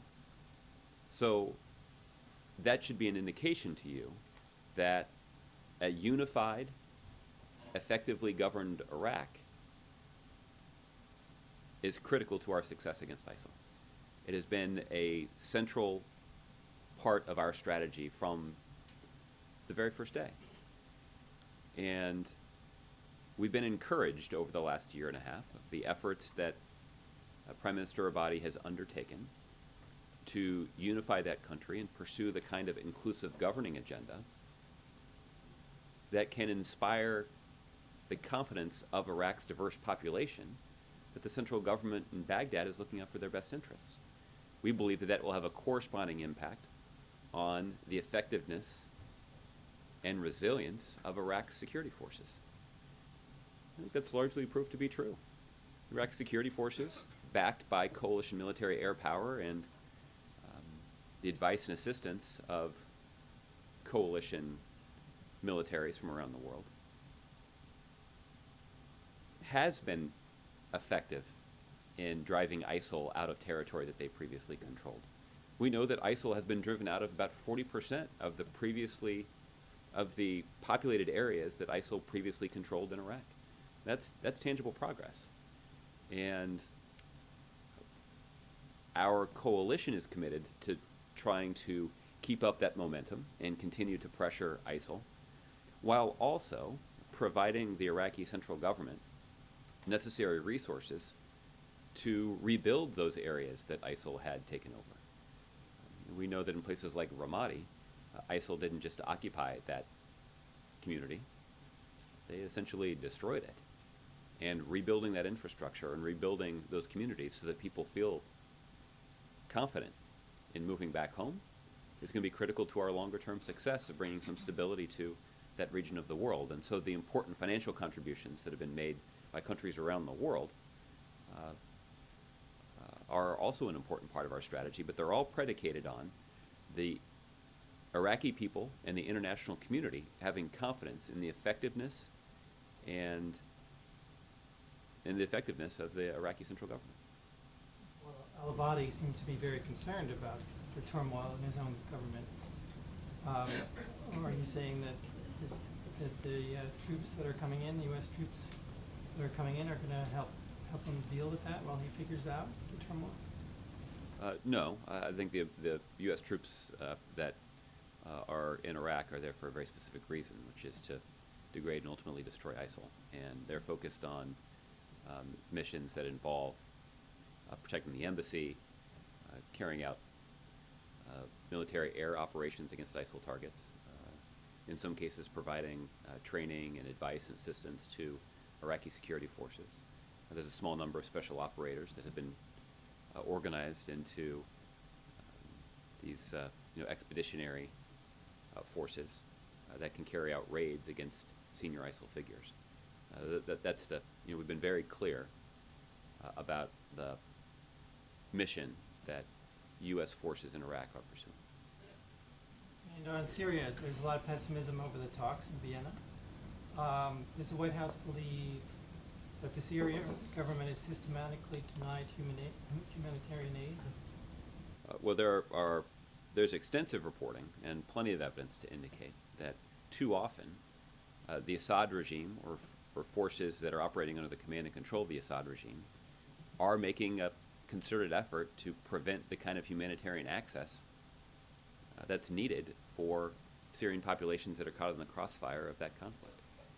And we've expressed our concerns on a variety of occasions about the tendency of Assad regime forces to either prevent convoys of humanitarian goods from moving into needed areas, In some cases, there actually are reports of Syrian forces essentially raiding those convoys for the supplies that they would like to have, or at least prevent those supplies from reaching the intended audience. So that is a source of significant concern, and one of the reasons that the administration has worked aggressively to hold the Assad regime accountable for living up to the commitments that they made in the context of cessation of hostilities is to make it easier for those kinds of humanitarian supplies to get to those areas that badly need it. So, humanitarian access for humanitarian relief workers and for humanitarian assistance continues to be a critical concern, not just of the United States, but the rest of the international community. And that includes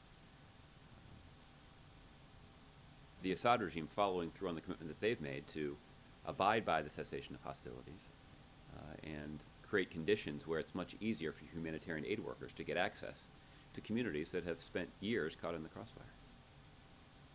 Okay. Justin. Vice President Biden tomorrow is going to announce the final overtime rule, and the news here is that it's pegged now to the 40th percentile in sort of the lowest paid region of the country rather than the country overall. It's about a $3,000 dip. I'm wondering if you can explain why the administration ultimately decided not to extend this benefit to more workers. Well, Justin, the Department of Labor has been considering this change to overtime rules for quite some time. And their focus has been on making sure that people are fairly paid, including for their hard work. And by definition, this is a rule that would apply to the hardest working Americans. But this is a rule that continues to be under consideration through the process. It has been for some time, and I would expect an announcement about a decision soon, but I don't have any information about the conclusions that have been reached at this point.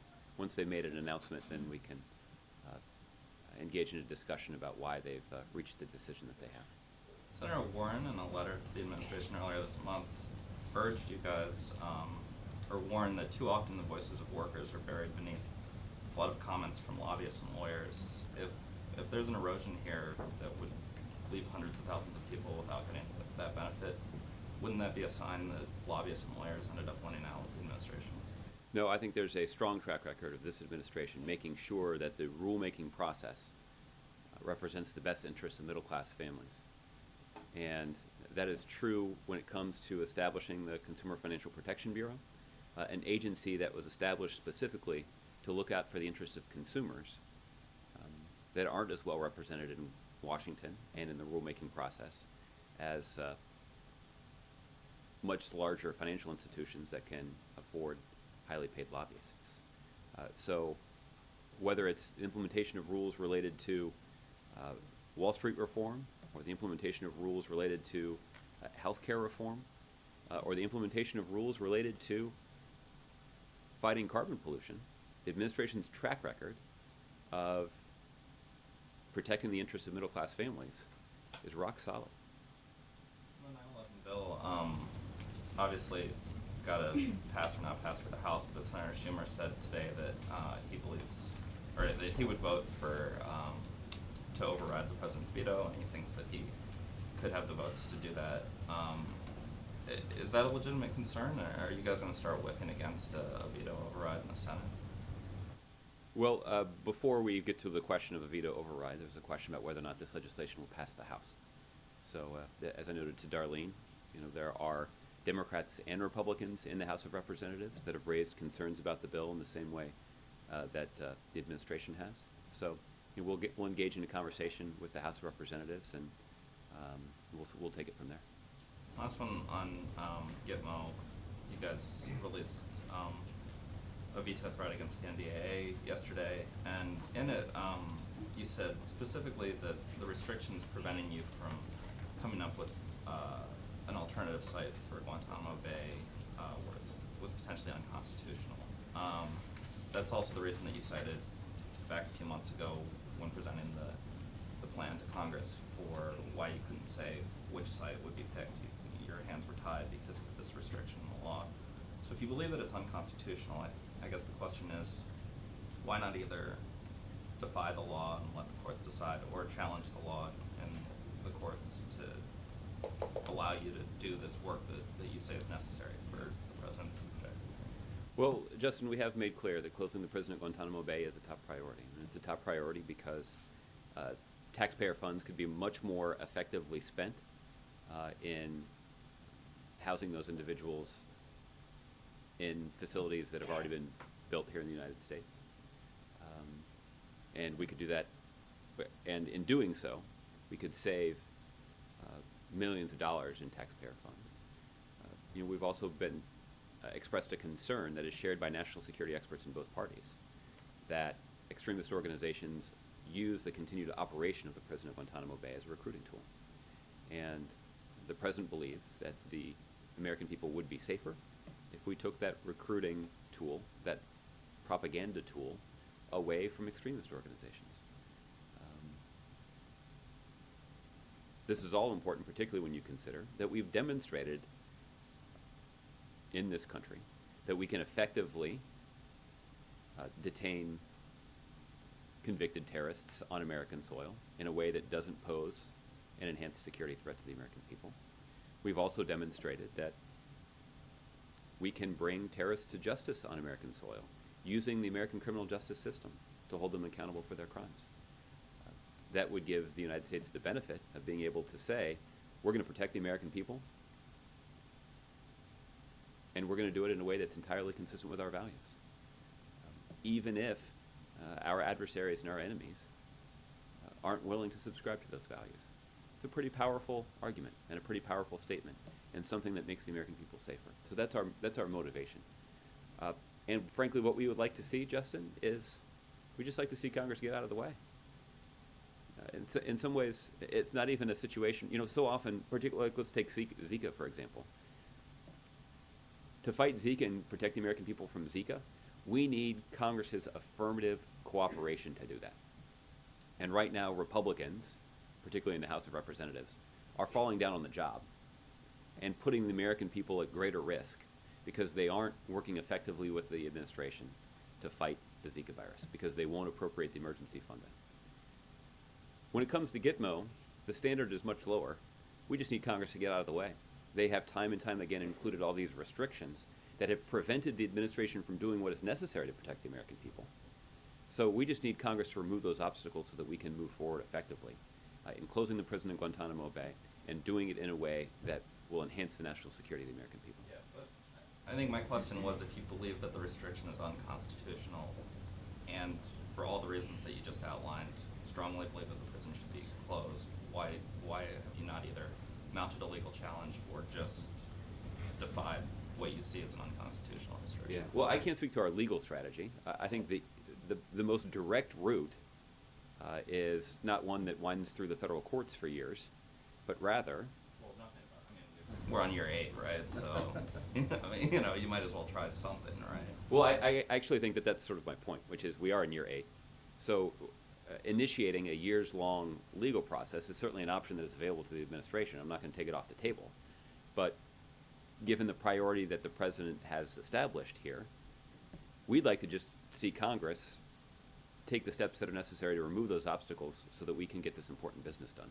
That's the most direct route to accomplishing a national security goal that has been advocated by both Democrats and Republicans, including Republican President George W. Bush. Okay. Olivier. Thanks, Josh. Staying on Gitmo for a second, the NDAA has a section that would appear to leave open the door to detainees there now to take plea deals in Article 3 courts and then be transferred to third countries. Is that something you guys support, and by how much do you think that would reduce the population?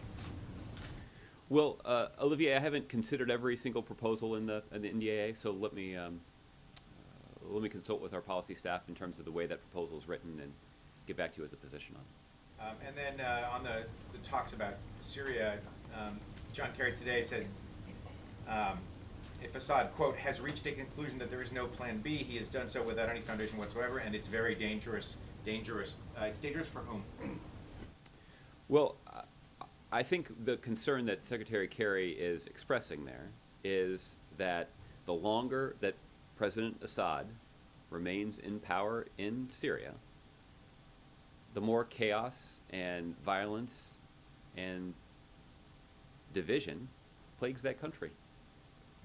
And that's why the United States and most of the rest of the international community is strongly in favor of executing a political transition inside of Syria as soon as possible. He has lost legitimacy to lead that country. He continues to order the Syrian military to carry out attacks against innocent, unarmed civilians. And by doing so, he has lost any claim within the realm of reason to being able to govern the country of Syria. Just as a practical matter, it's hard to imagine that Syrian citizens who are in the receiving end of barrel bombs would at all be open to President Assad continuing to lead the country. So as the longer that he is there, the more dangerous and violent that country becomes. And that's dangerous for the United States because we know that extremist organizations like ISIL, and they're not the only one, try to capitalize on that chaos and that violence to establish a safe haven and plot and carry out attacks against targets outside of Syria, including areas, including locations that are important to the United States, and including on the soil of close American allies. Okay, Chris. Josh, on the NDAA, the Statement of Administration Policy objects to a provision in the bill that would undermine President Obama's federal executive order prohibiting anti-LGBT discrimination among federal contractors. Would that provision alone be enough for the president to veto the House version of the NDAA? Well, you know, Chris, the way that it's detailed in the Statement of Administration position that you've clearly reviewed quite closely, there's a long list of concerns that we have with the proposal that Republicans have put forward. So at this point, I don't think I can single out any one as being sufficient to garner a presidential veto. And the reason for that is just that there are a whole lot of reasons why the bill is bad and why the president strongly opposes it. So I think what I can say as a general matter is that the president has been forceful in using his executive authority to prevent discrimination. And the executive order that you've cited is a good example of that. And the president has on a number of occasions protected his ability to use that executive authority in his negotiations with Congress. Because we know that there are some in Congress who, for reasons that seem rather perverse to me, believe that the president shouldn't be taking actions to prevent discrimination. So I'll leave it to them to explain why that's an appropriate position for them to take. It's one that seems difficult to justify, in my opinion. But the president has worked hard to protect his executive authority that can be used to prevent discrimination, and that's something that we take quite seriously. How confident are you that the Republican-controlled Congress will present the president a version of the defense authorization bill that will omit this provision against his executive order? Well, again, I think it's very difficult to predict exactly what this Congress will do. But what is true is that there are a long list of reasons why we have strong concerns about the way that the NDA legislation is currently written, and we're hopeful that Republicans will begin to make some changes. After all, this is their responsibility, right? Republicans have a strong majority in the House of Representatives. Republicans have a strong majority in the United States Senate. So ultimately, it's Republicans who need to carry the weight of figuring out how to ensure that our national security professionals and our men and women in uniform have the authority and funding that they need to protect the country. So this is a basic function of the United States Congress. It's unfortunate that it is being larded up with a bunch of proposals like the one that you just cited that aren't related to our national security, but are intended to be divisive. And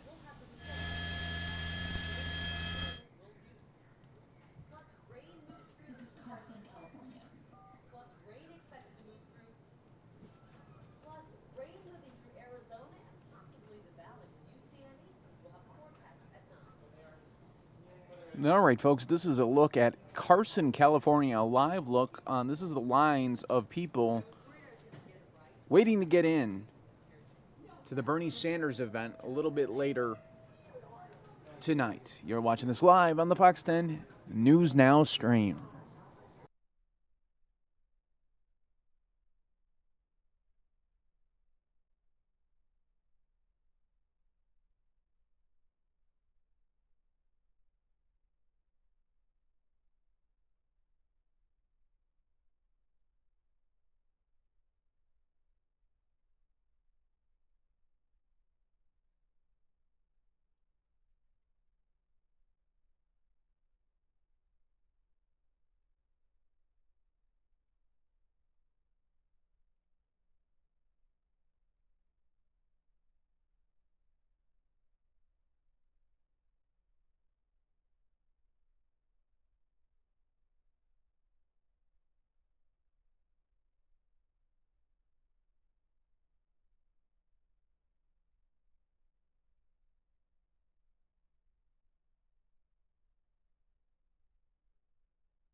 So you can see where that event is going to be located. People are still filing in right now. You're watching this all unfold live.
All right, folks, we're going to wait on that rally to start there. You can see Chopper is leaving the scene there.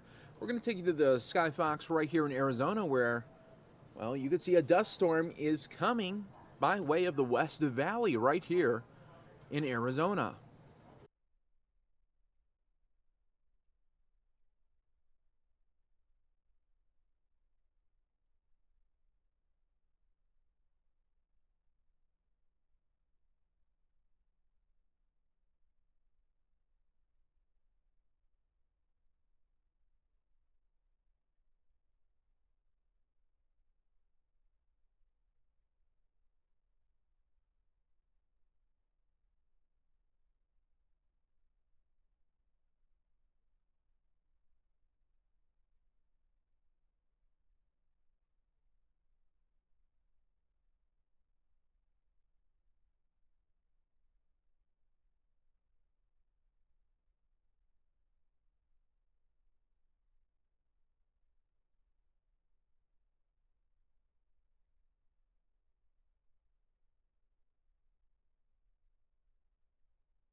All right, folks, you can see some dust storm action coming to downtown Phoenix here.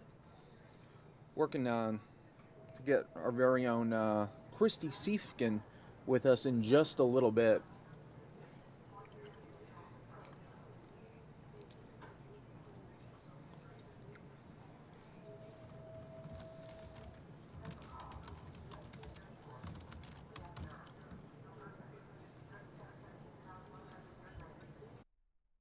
These are always something to see when you see this up in the sky here.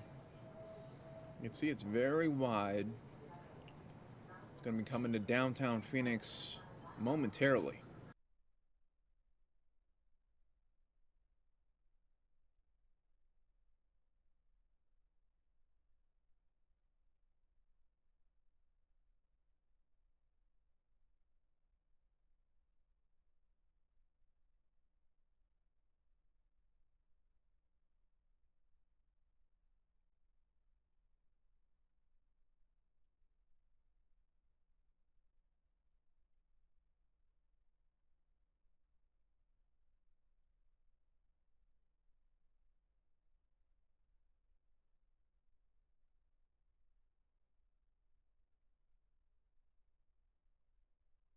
A little bit of wetting rain help out with the situation in the next few hours. All right, yeah, the strange weather. I mean, this has been such a strange April and May. So thank you so much for that, Christine. We'll look forward to seeing you in a few minutes in weather. Arizona voters casting ballots.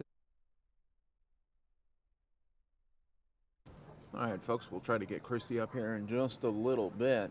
Dust storm 2016, Phoenix, Arizona. Welcome to the Fox 10 News Now stream.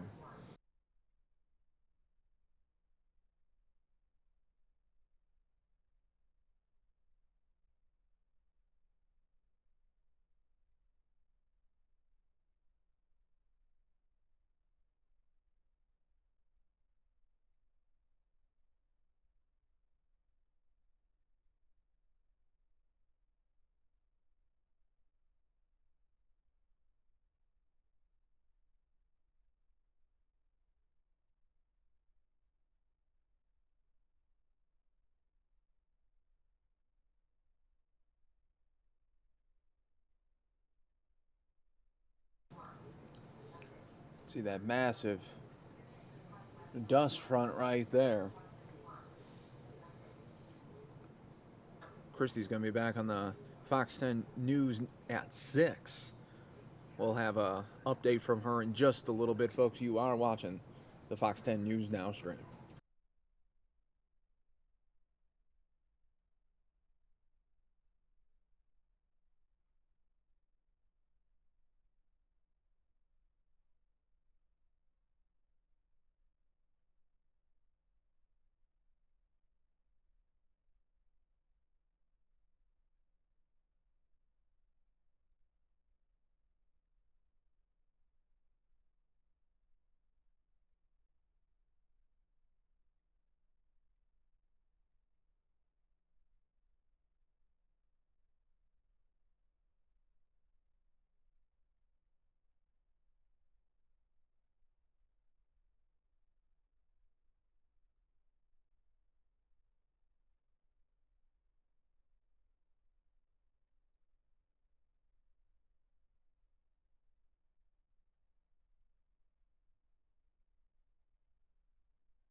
See another shot of that from our ADOT camera on the I-10 there. So you can see another shot of that. Let's go back, though, to Sky Fox up in the air, giving us coverage here as the dust storm is starting to come in here.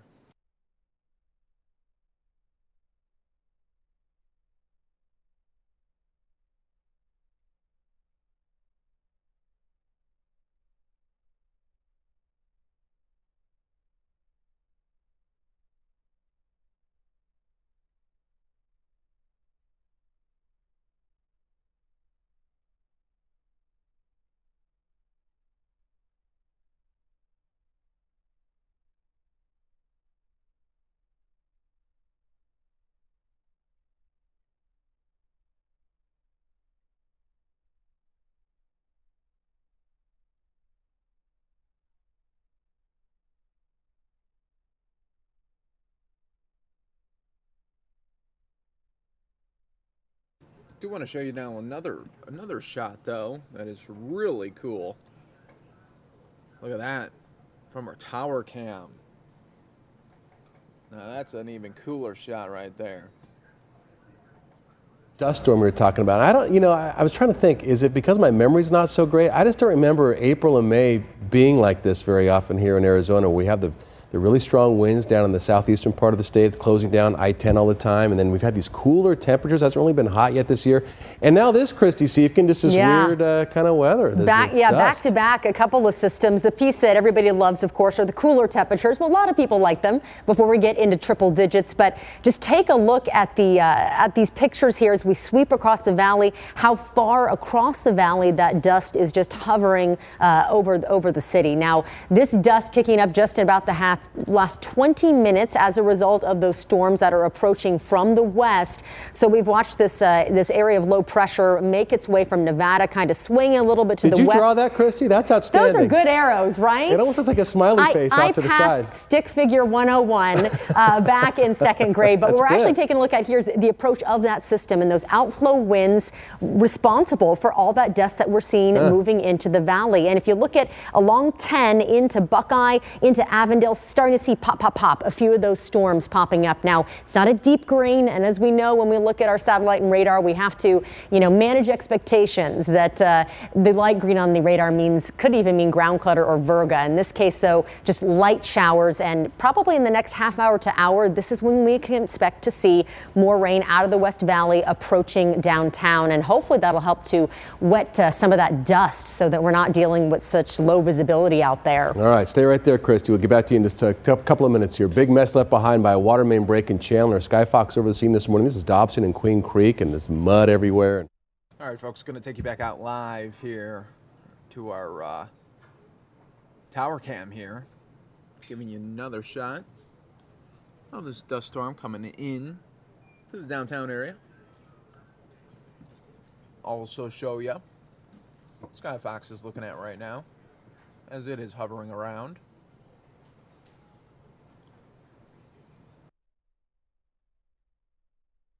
Kirsty will be back for another little update in just a little bit. You're watching the Fox 10 News Now stream, part of fox10phoenix.com, as I'll be switching cameras, shots here for you guys, give you little different looks of this dust storm action in Phoenix.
Very own Christy Seifkin will join us in just a little bit. Fox 10 News Now stream dust storm coverage, Phoenix, Arizona.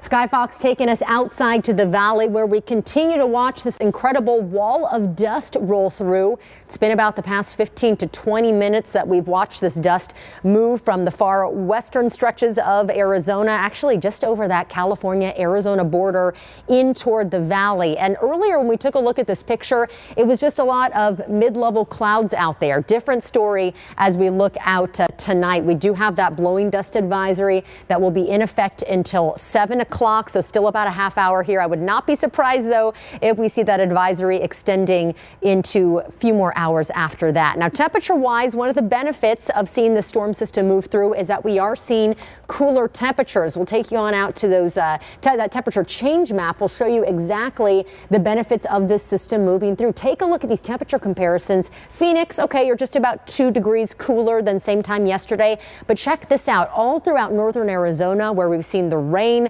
throughout the afternoon and early evening hours, big temperature differences. Kingman and Prescott, 15 degrees cooler than what we saw yesterday, 16 degrees cooler in Sedona, and about 15 degrees cooler into St. John's. Now, temperature-wise for today, when we hit our afternoon high, things were pretty much spot on, if not a little bit below the seasonal norm. In fact, we hit 91 today, 4 degrees below the seasonal average, and this storm will help us to cool things down even more. I do want to take you on over to Futurecast real quick and show you what we're looking about timing-wise with this system. Early morning hours into tonight, into tomorrow, that's when we're going to see that activity continuing to push through the state. Looks like parts of Gila County, that's where we're going to see the bulk of that moisture in the morning hours. By the afternoon, though, seeing some showers popping just to the north of the valley, scattered activity throughout our section of the state, and then we'll start to see clearing as we get into Wednesday evening. So your 10-day forecast, quick look for you there. We'll keep that chance of rain in our forecast, albeit slight, tonight into tomorrow. Upper 80s with that rain cooled air. Chance of rain continues into tomorrow and then clearing out and back into the 90s for your Thursday. Well, if you thought the Cardinals were... All right, folks, gonna once again show this to you from Sky Fox. That was Christy right there, giving us a little play-by-play of what to expect tonight and into the daytime hours tomorrow.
So there's our tower cam shot, giving you just another look at the dust in our area here. You're watching the Fox 10 News Now stream, everybody.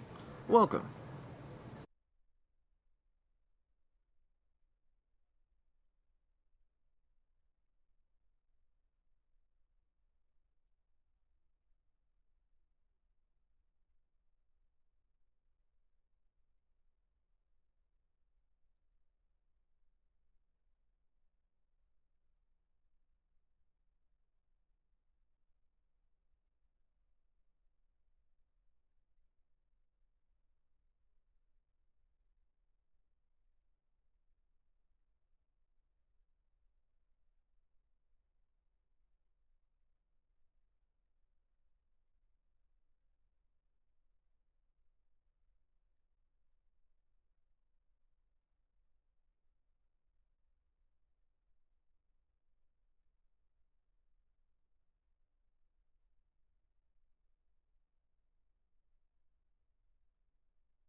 All right, folks, want to give you another shot there.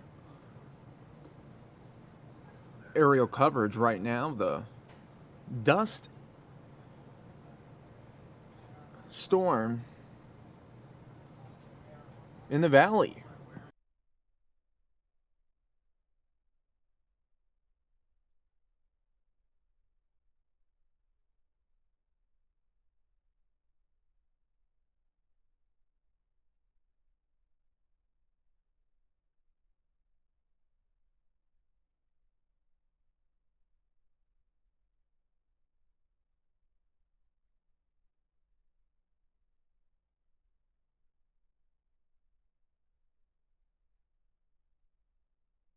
Going to show you a little bit more now of the White House.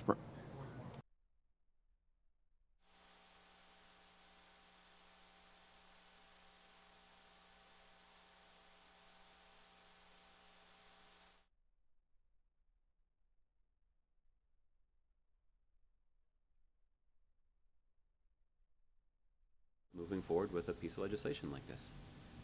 And this is a concern that's not just expressed by the Democratic administration. There are Republicans in Congress who have also expressed concerns about this in the past. So this is a sensitive issue, and I would acknowledge that the politics are tough. But focusing on the substance, we need to make sure that that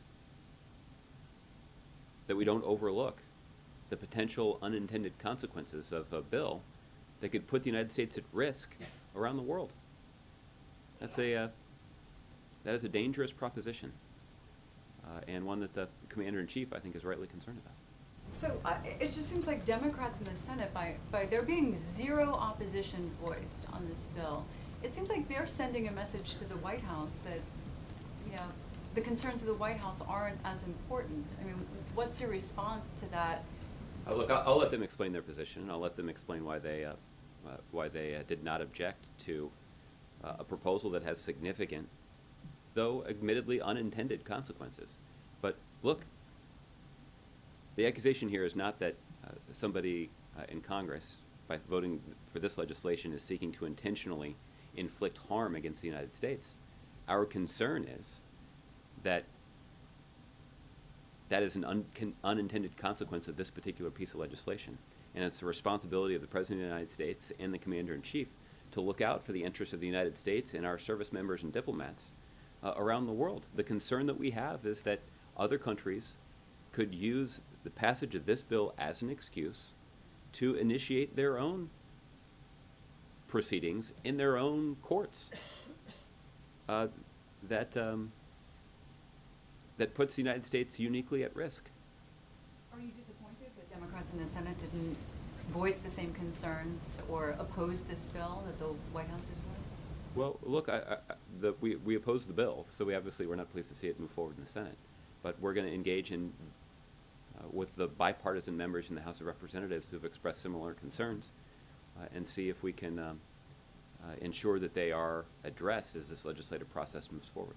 In the past, you've urged members of Congress not to proceed because this could have ramifications. So the fact that it has now passed the Senate, are there ramifications to that alone in terms of the relationship with Saudi Arabia or anything else? Well, listen, I think as we discussed when the President traveled to Saudi Arabia a few weeks ago, the President had a long bilateral meeting with the King of Saudi Arabia, and this issue, the issue of this legislation was not raised. And I think it is. I think it's an indication of the fact that right now, at least, this legislation is not interfering with our ability to coordinate with the Saudi Arabian government on a range of issues of mutual concern. But our broader concern is about the potential unintended consequence that the passage of this legislation would bring about, and that is basically giving other countries an excuse to subject the United States of America to what could just be kangaroo courts in other countries. And it puts the United States in a situation where we spend a lot of time and energy and resources going and defending the United States in foreign courts. That's not a good use of our time. It's also certainly not a good use of our diplomatic capital. These kinds of cases would just serve as an additional irritant in our relations with countries around the world. So, again, we believe that these kinds of concerns are the kinds of concerns that should be taken into account by every member of Congress as they consider their position on this bill. The families today put out a statement saying, well, the big difference here, they're sort of dissecting the arguments that the White House has made, and they said, well, the difference here is that the U.S. doesn't support terrorist organizations that target civilians. So if this bill is so narrowly tailored to involve just terror attacks on U.S. soil, and you look at the argument that those families are making, is that really such a huge risk that somebody would do something similar? If you're just looking at that specific instance of targeting civilians on our soil in this case, and obviously Democrats in the Senate don't agree that risk is, Well, you know look, what I'm saying? I do understand what you're saying, and look, I think that the concern is about potential unintended consequences. There are a number of countries around the world that do falsely accuse the United States of engaging in acts of terrorism that result in the death of innocent civilians. There are other countries that publicly make that accusation on a regular basis. And if they now have a precedent for establishing their own method of bringing the United States into court and putting at risk U.S. assets that are held overseas, even as they prosecute those false claims in a kangaroo court, that's not a path that we want to go down. The other concern, Michelle, is exactly how that system could work. You can imagine a scenario where somebody who's injured or wounded overseas is brought back to the United States for medical treatment and then they die. That could potentially open up the United States or other countries, including our allies, to claims in an American court because that individual died on American soil. And this is the thing. I mean, our All right, folks, want to bring it back to Arizona here to show you some more dust storm coverage here of the Phoenix Valley.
And folks, take a look at the dust storm coverage here in Phoenix.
You can see Camelback Mountain in the distance, everybody, and it's sort of hard to see. It's a little hazy there with that dust wrapping around the mountain there. You're watching this all unfold live right here, courtesy of Sky Fox up in the air.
And there you go. You can see it clearing out, though.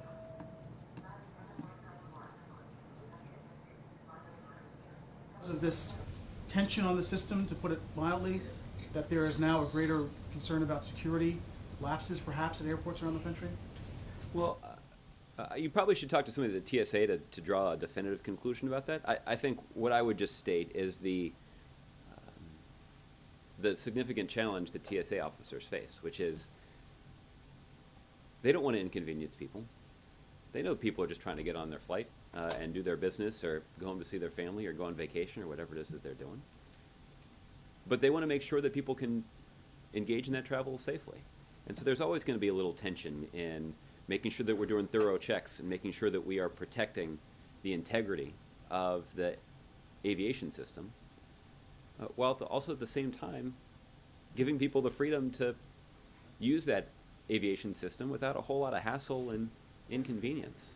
And resolving that tension is challenging. And there are a number of creative things that the TSA has tried to do. The establishment of pre-check, which allows some individuals to go and essentially go through a background check that's conducted by the government so that they could then go through an expedited security line. That's one example. We know that the TSA has been working closely with airports to see if airports can actually commit to using airport personnel to expedite the process. So, you know, Ron, as a reporter, you've had to travel through a lot of airports. It's not uncommon for TSA officers to help people navigate the screening process by, you know, loading materials into trays and getting into the right line. So that's not necessarily a core security function. So what you could do is the TSA could coordinate with airport staff so that when lines get long or volumes are expected to be high, that it's airport personnel that don't have a security function that can help people manage the security process so that all of the security trained people can be involved in the actual screening. So my point is that there's always going to be a little tension here in the basic function of the TSA. And the TSA, to their credit, has worked hard to try to be creative about developing solutions that would make this process more efficient and not inconvenience travelers as greatly, while also adhering to the high security standards that I think we all would demand. Right. But again, the long lines have revealed that there seems to be staffing problems. There's a high turnover rate, there's low morale, and the question is, to what extent is all of that potentially compromising safety at the airports? Is there a concern in the administration? Has there been some focus in trying to make sure, well, we do this on a daily basis, but given where we are in the last month or so with this particular phenomenon of these long lines, has there been some targeted effort focused to make sure that this is not causing security problems? Well, beyond the inconvenience. Yeah, even in the face of these significant challenges, the professionals at the TSA are committed to the safety and security of the American traveling public. And they maintain these very high standards because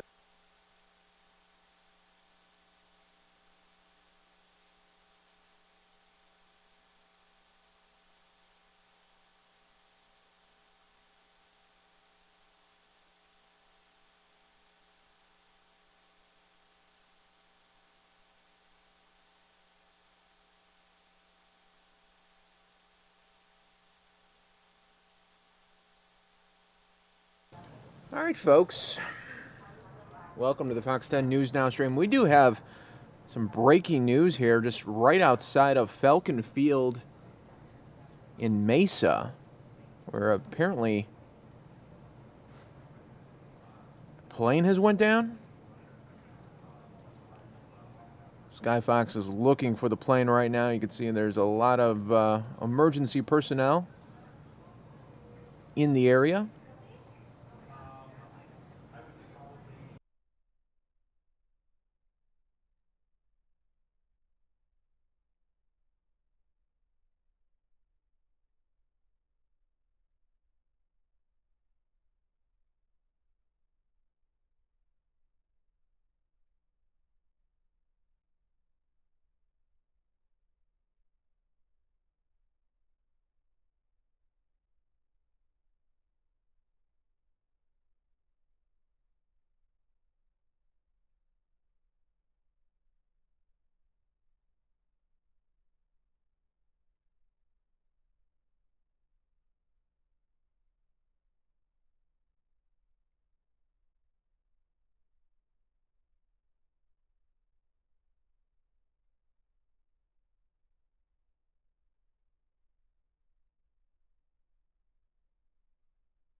All right, folks, there's a situation at the Mesa Falcon Field.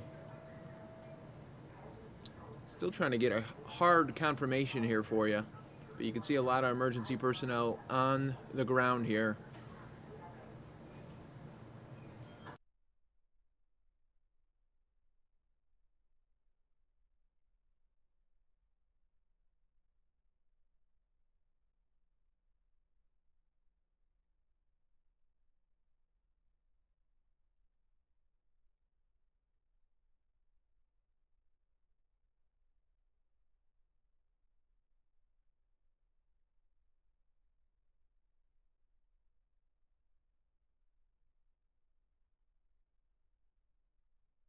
All right, folks, and there is the shot.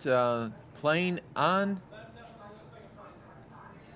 Plane is down right outside of Falcon Field on a roadway right there.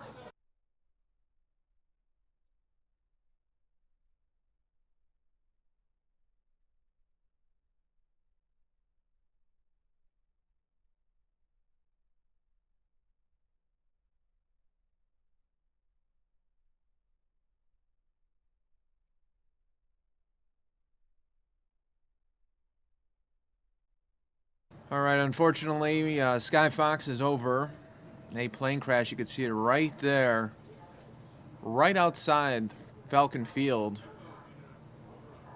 You can see crews right now putting out any hot spots.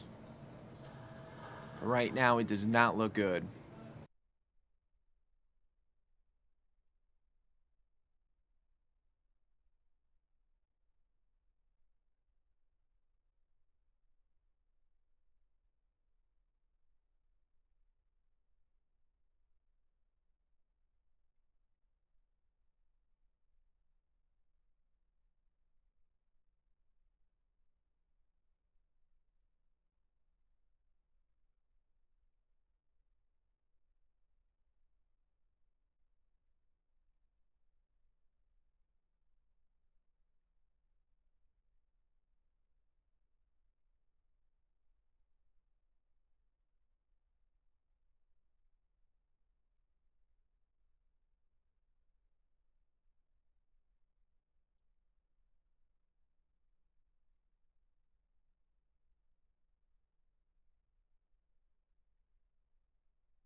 All right, folks, if you're just joining us, welcome to the Fox 10 News Now stream. We are covering breaking news here happening right outside Falcon Field in Mesa. Plane is down. You can see that red plane down. Don't know right now what happened. Very fluid situation. Working to confirm some details for you.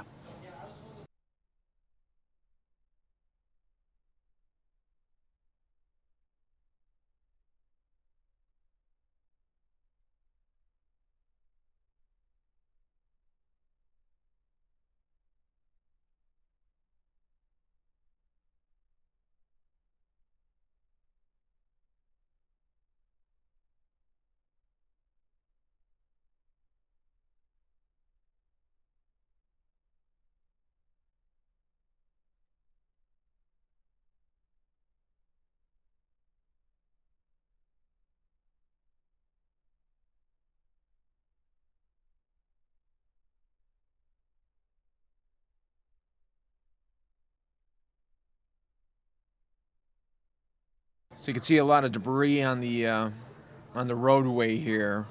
Unfortunate right now. Preliminary details aren't good right now, but we need confirmation before we say anything.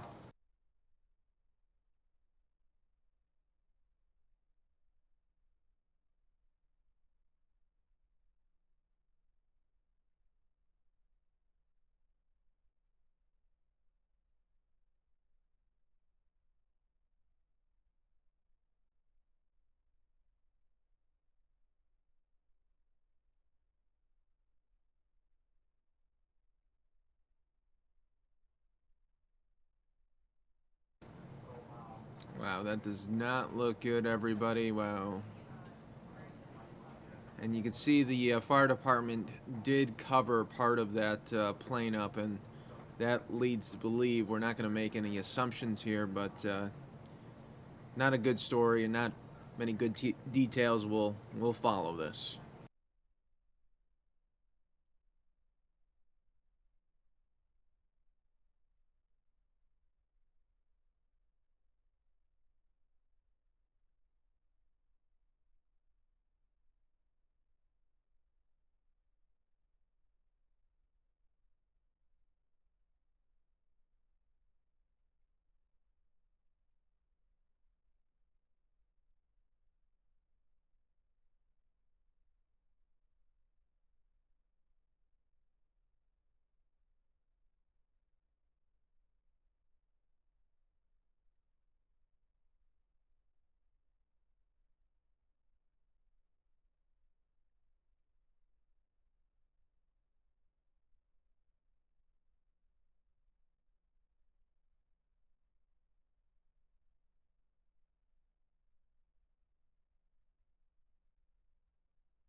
All right, everybody, Sky Fox is going to be staying up to provide some aerials here of this breaking news situation coming out of Mesa, Arizona. Plane is down. We don't know too much after that, but you can see the investigation is on hand right now. Very preliminary reports right now.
Hi, Al Kinsey here, getting my computer all set up. I'll see you in just a minute.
All right, looks like we're leaving that plane crash, but I've got a live Bernie Sanders rally that I'm going to take you to right now.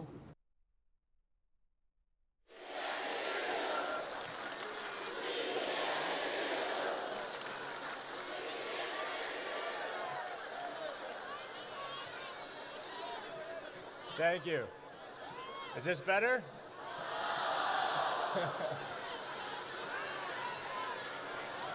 Who is responsible?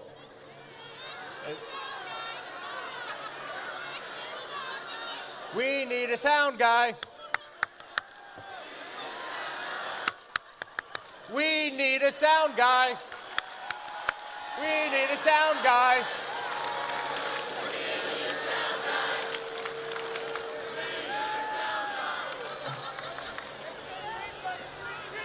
Let's check again. Can you hear me now? Almost? Louder? Guys, I don't know if I have the power. Can we please turn these speakers to an 11?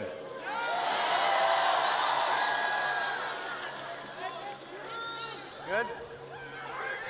We're good? Good. I got a thumbs up. Hello, everyone. There's nothing like a 10,000 person take two. My name is Nick Zano, and I'm an actor, I'm a writer, and I am a son of a teenage mother. Now, I was raised by 7 women from 3 different generations. Please, unless you're clapping that I survived, thank you. Now, you learn a lot about being a man when you live in a small house with 7 women. But if I'm being totally honest, all they really told me was what they didn't like about men. And I didn't know what women liked for years. I still don't quite have a grasp on it today. Women like Bernie. By the way, that's great. Now, when I look at my childhood, and I use this term, it takes a village. Now, being a member of my village, I was privy to their struggles. I saw firsthand their daily grind, which appeared at times to be a battle just to get by. Now, they didn't earn salaries. They were not of the salaries bracket. They were paid by the hour. We never had health insurance, and at the end of the month, we all pooled our money together to pay the bills. Here's a not so fun fact about me. I didn't have health insurance till I was 24 and I was on a television show. And the only reason I got health insurance was because of the Screen Actors Guild, which is a labor union.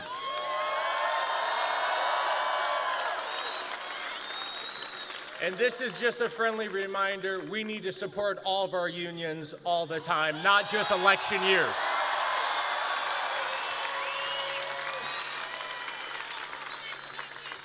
So now, with healthcare and unions aside, if the women in my life had equal pay,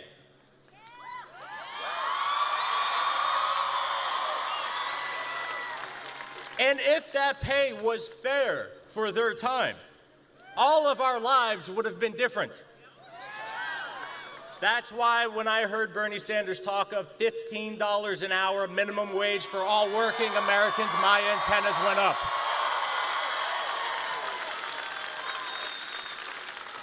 $15 an hour, it changes lives. It's simple, it's effective, and it's long overdue. Now, I know this is not the flashiest of issues this election, but damn it if it's not one of the realest issues that affects millions of working Americans every day. And by the way, millions is a huge number. Huge. $15 an hour gives families a fighting chance. American workers should not be victims to inflation. When you work 40 hours a week, we should be entitled to some sort of fiscal security. Now, Senator Sanders has spent decades fighting this fight, and today I proudly stand next to him.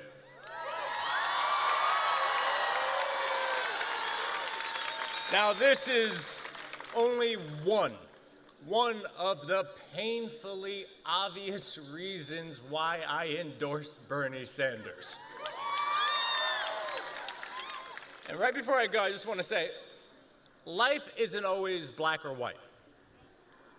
We live and operate out of a lot of gray.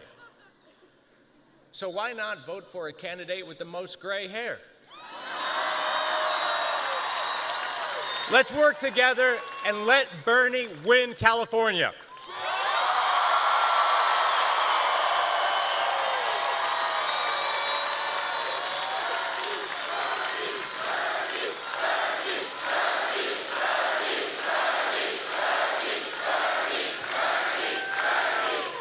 Oh, good. Now, it's my honor. You know her from Titanic and Unforgiven. Ladies and gentlemen, please welcome Miss Frances Fisher.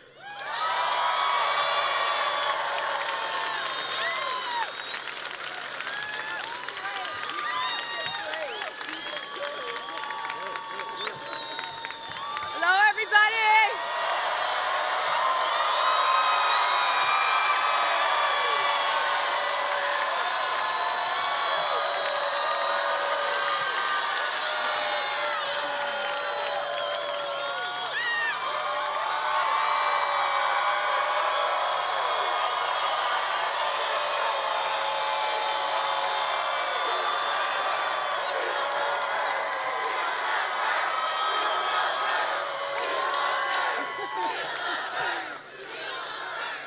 Oh my God, can you hear me all right? Great.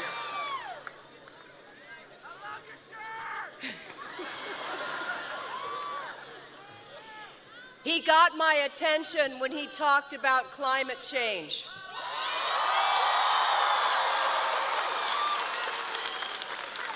And he had me at Overturn Citizens United. Now, I don't need to stand here and talk to you about all the issues that Senator Sanders has consistently talked about and spoken about and fought for decades, even before he was in public service. Civil rights.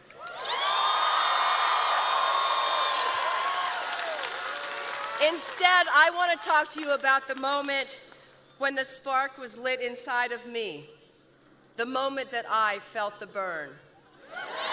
Okay?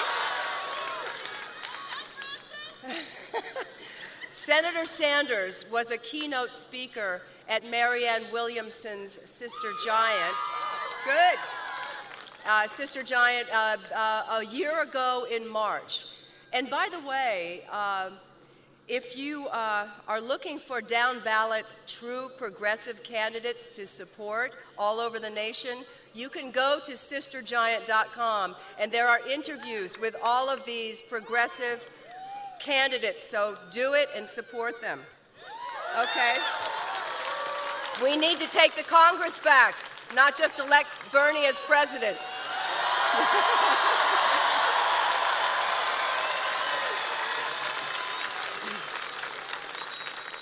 Okay, so after his speech, Marianne got back up on stage and asked him, Senator Sanders, would you consider running for president? And there was a silence, and he just kind of...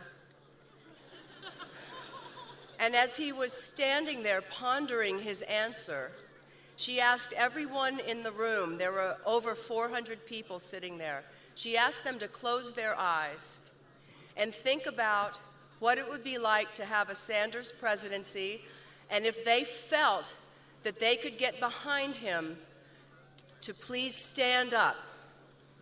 This is with their eyes closed. And every single person, one by one, got up and stood there silently.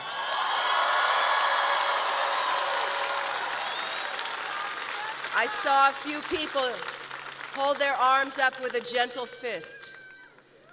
Now, I was peeking, of course, because my eyes were closed, but I was looking around at all of this. And then I looked up at the stage where Senator Sanders was standing, and I will never forget that moment. He stood there with a look of awe in his face. We love Bernie!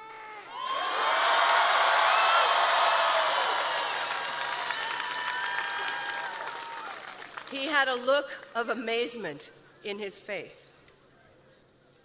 His countenance was that of a man with such deep feelings, and at that moment, I felt what he felt, and that's when my heart was ignited. That's when I started feeling the burn.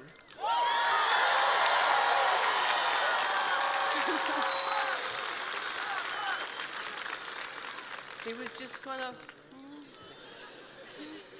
Because I knew that this man was someone I could get behind, someone I could lift up, someone I could support until the very last ballot is counted. I knew in that moment that this man was authentic. I knew in that moment that this man is trustworthy. And I knew in that moment that this man cares about people.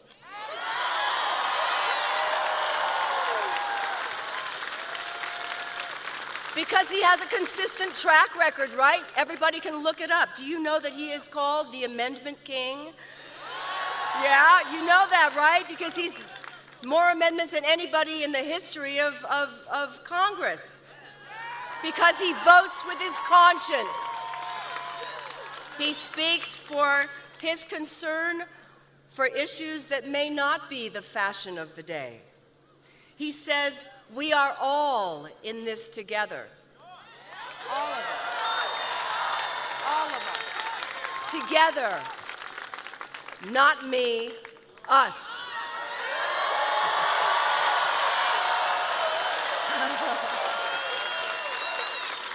And whoever created that hashtag, feel the burn. Oh my God. Oh my God.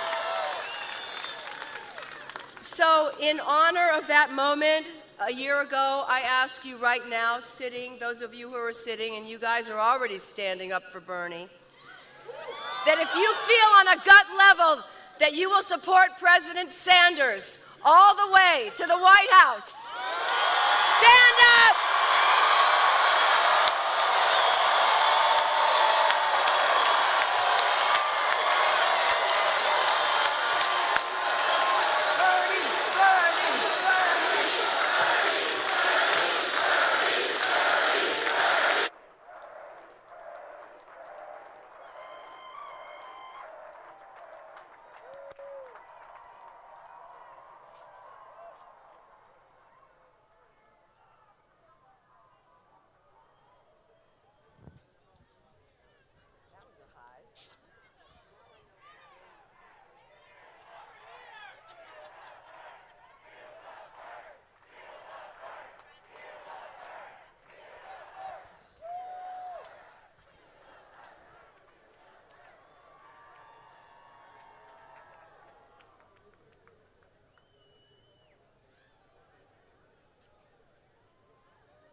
Los Angeles.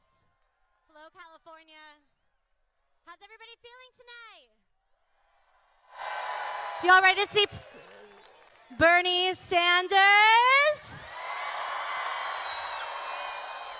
My name is Hollis Wong, where I'm in the band called The Flavor Blue, and I have the honor of opening today's ceremonies with the national anthem, so please rise, as is your wont, or sit down if you feel it.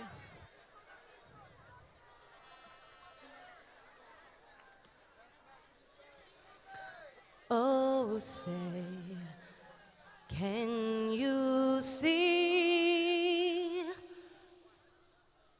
by the dawn's early light what so proudly we hailed at the twilight's last gleaming, whose broad stripes and bright stars through the perilous fight o'er the ramparts we watched were so gallantly streaming, and the rocket's red glare, the bombs bursting in air, gave proof through the night that our flag was still there. Oh, say, does that star-spangled banner yet wave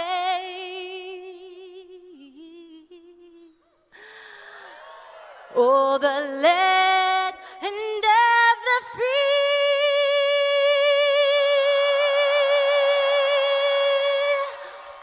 and the home of the brave?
How are you? Hello, everyone. My name is Adriana Arevalo, and I'm very excited to be here. Well, if you are excited there, I can tell you how I'm feeling right here.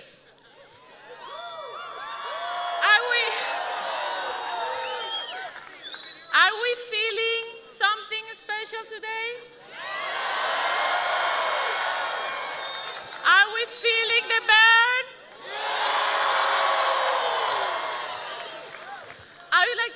something about myself. I'm a journalist, and before the campaign, I worked as a journalist for 22 years. Yeah.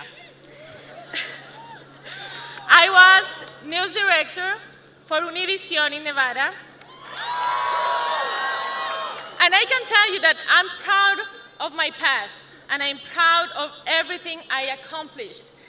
But something is clear now for me. What Bernie and this campaign have brought to my life is a gift. It goes beyond a job or a professional experience. Please look around you. Isn't it a gift to be sharing this right moment with so many people?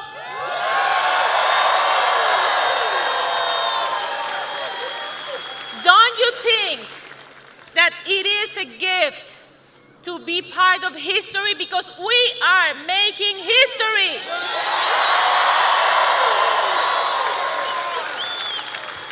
Now, as a journalist, I never crossed the line between information and opinion, but in life, sometimes you have to make decisions, and you have to decide what kind of role you want to play. And I decided to play a more active role.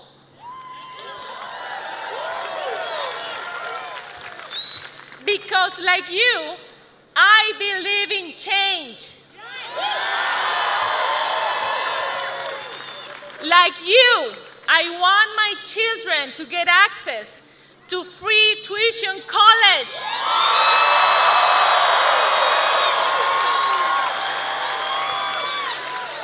Like you, I want to know that no one else is going to die for lack of health insurance.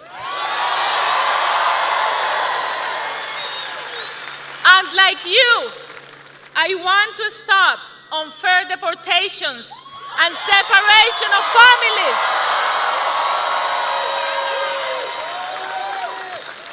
Now, I'm a mother, and by my accent, I think you guessed I'm an immigrant, right? Well, yes, I'm Colombian. I'm a proud Latina.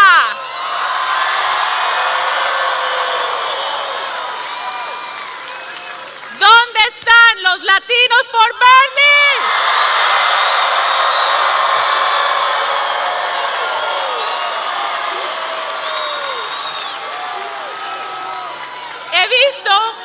He visto muchos jóvenes latinos aquí, y a ustedes,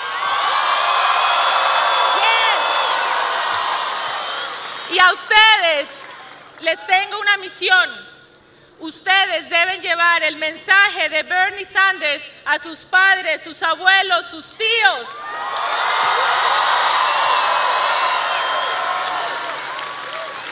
¿Queremos ver a Bernie Sanders en la Casa Blanca? Do we want to see Bernie in the White House?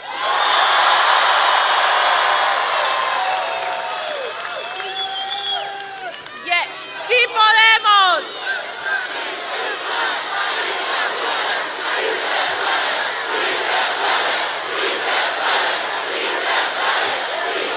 Sí se puede. Well, and that's why I'm here, because I'm away from my family. We live in Nevada. But I'm here because I think it is my duty. I have to be here. And I think that the Bernie Sanders campaign needs each one of you. Yes. I have been working with the Bernie Sanders campaign for the last 5 months, and I can tell you something. Those have been the best 5 months ever. You know why? Because I've had the wonderful privilege to meet people like you, like all of you. People like Beatriz, a wonderful woman that was willing to share her home and her friendship with all of us.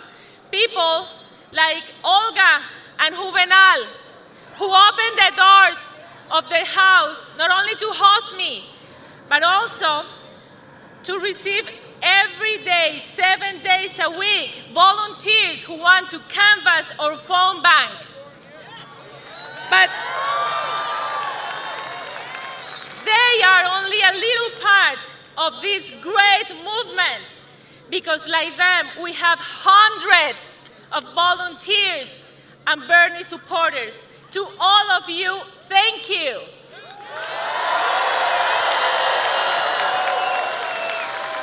Now, you have done a great job, but we need to do more. We can win California, right? Sure we can, but we can do it all together. We need to make phone calls. We need to knock on 1 million doors. And we have only 5 days to meet our goal of 6,000 voters registered. Can we do it?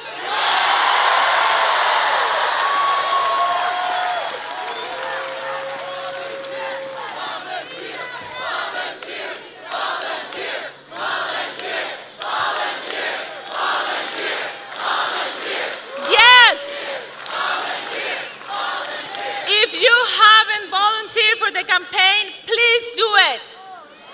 You can sign up here. We have a lot of people around. You can text the word volunteer to the number 82623, or you can go to the Bernie Sanders website. The time is now. Es ahora. We are in this together because we will win together. Can we count on you? ¿Qué dicen los latinos? I hope to see all of you out there knocking on doors, making phone calls. Are we gonna do it? Thank you.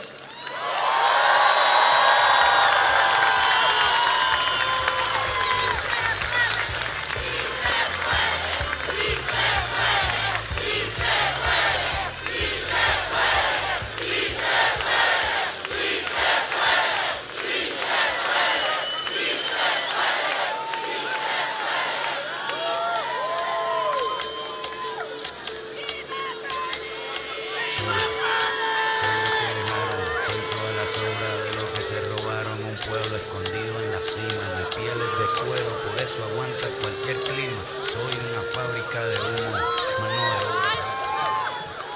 Now I want to introduce the LA Councilman Gil Cedillo.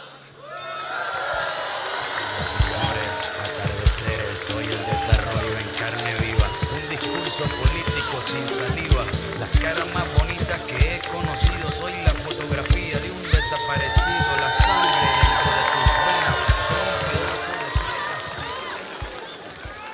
What's happening, everybody? You ready to win? You ready to fight? You ready to vote? Ready to win? Ready to fight? Ready to vote?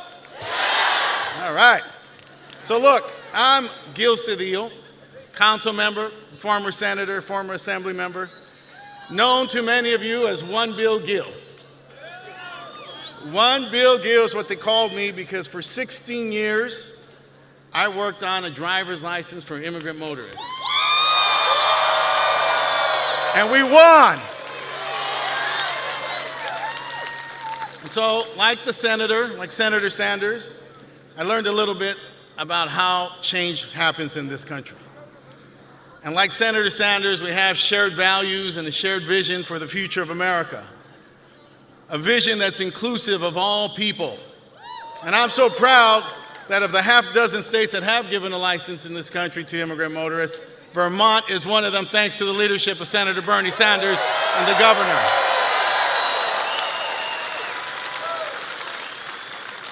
Now, there's a few things I learned in my 40 years of student activism, community organizing, union leadership, and being an elected official. And one of those things is I learned about leadership. What I learned about leadership is if you fight, you win. And that's why we're here tonight, because we are committed to fight for Bernie Sanders and for the leadership and the heart and soul of this party and this nation. And we're going to do this on June 7th. We're going to do this in the convention. We're going to do this all the way to the White House, and I'm going to tell you why. Bernie Sanders is the one leader in this nation who understands income inequality. And he understands it, that it's not sustainable. He understands it, that 1% of 1% cannot own 90% of the wealth of this nation. That this nation was built on a promise that our children will do better than us.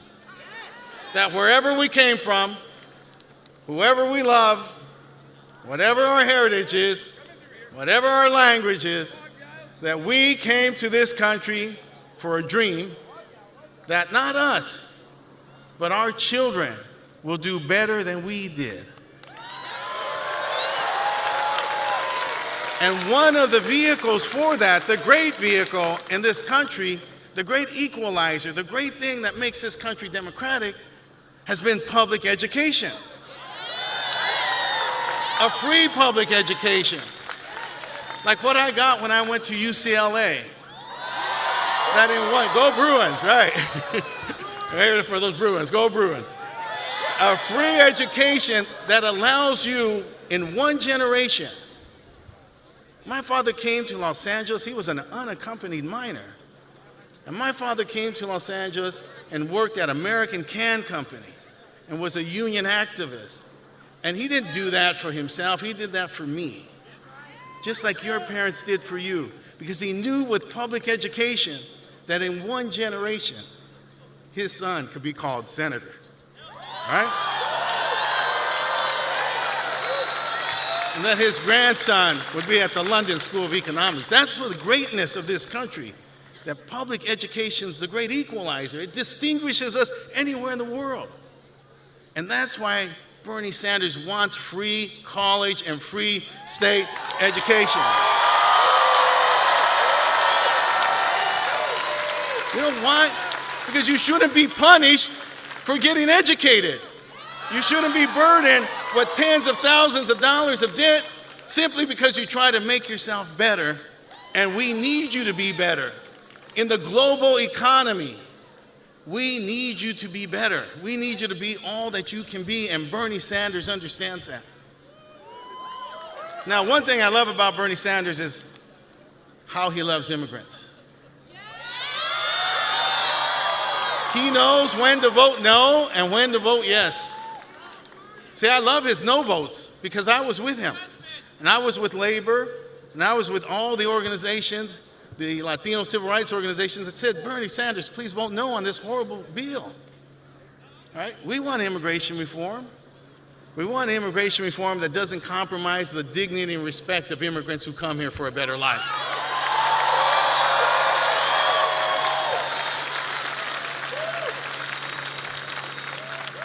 Now let me tell you one reason why I'm here. 20 years ago, my transition from labor to public office, I was unemployed, I was uninsured, and my wife got cancer. And I'm going to tell you, in this country where health care isn't guaranteed, there is nothing more horrifying, more terrifying, nothing that will shake your faith than to hear the word cancer and not know how you're going to provide for your wife. And free health care is a human right.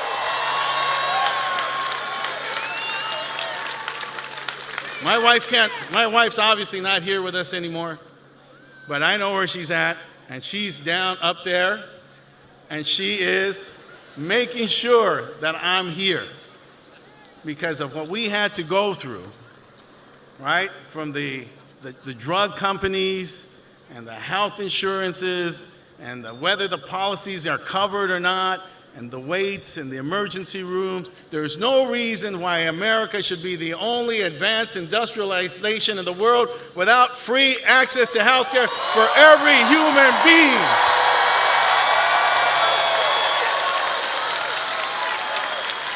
And that's why I'm here with Bernie Sanders. Love that little girl right there. I have granddaughters now. Let me tell you, nothing making you want to do the right thing until you know you have granddaughters.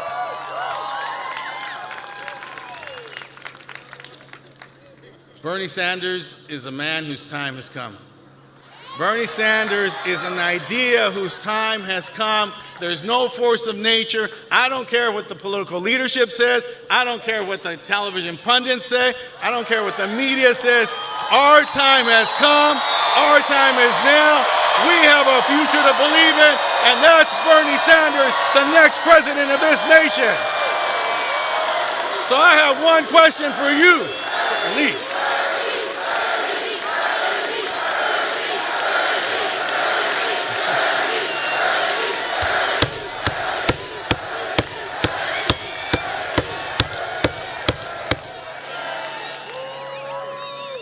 So I have one question for you. Are you ready to fight? Are you ready to vote? Are you ready to win? Are you ready to take Bernie Sanders and win California on June 7th? Are you ready to go to Philadelphia so they can see what the people's democracy looks like? And are you ready to fight to make sure we take the White House in the fall? Sisters and brothers, thank you very much. God bless you. God bless Bernie Sanders. And let's fight for a future we can believe in.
Ladies and gentlemen, please welcome to the stage Kendrick Sampson from How to Get Away with Murder.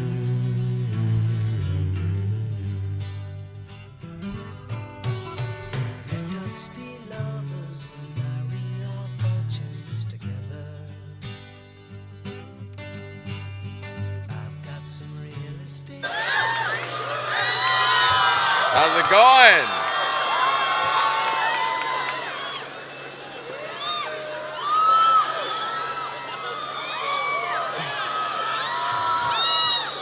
This is beautiful.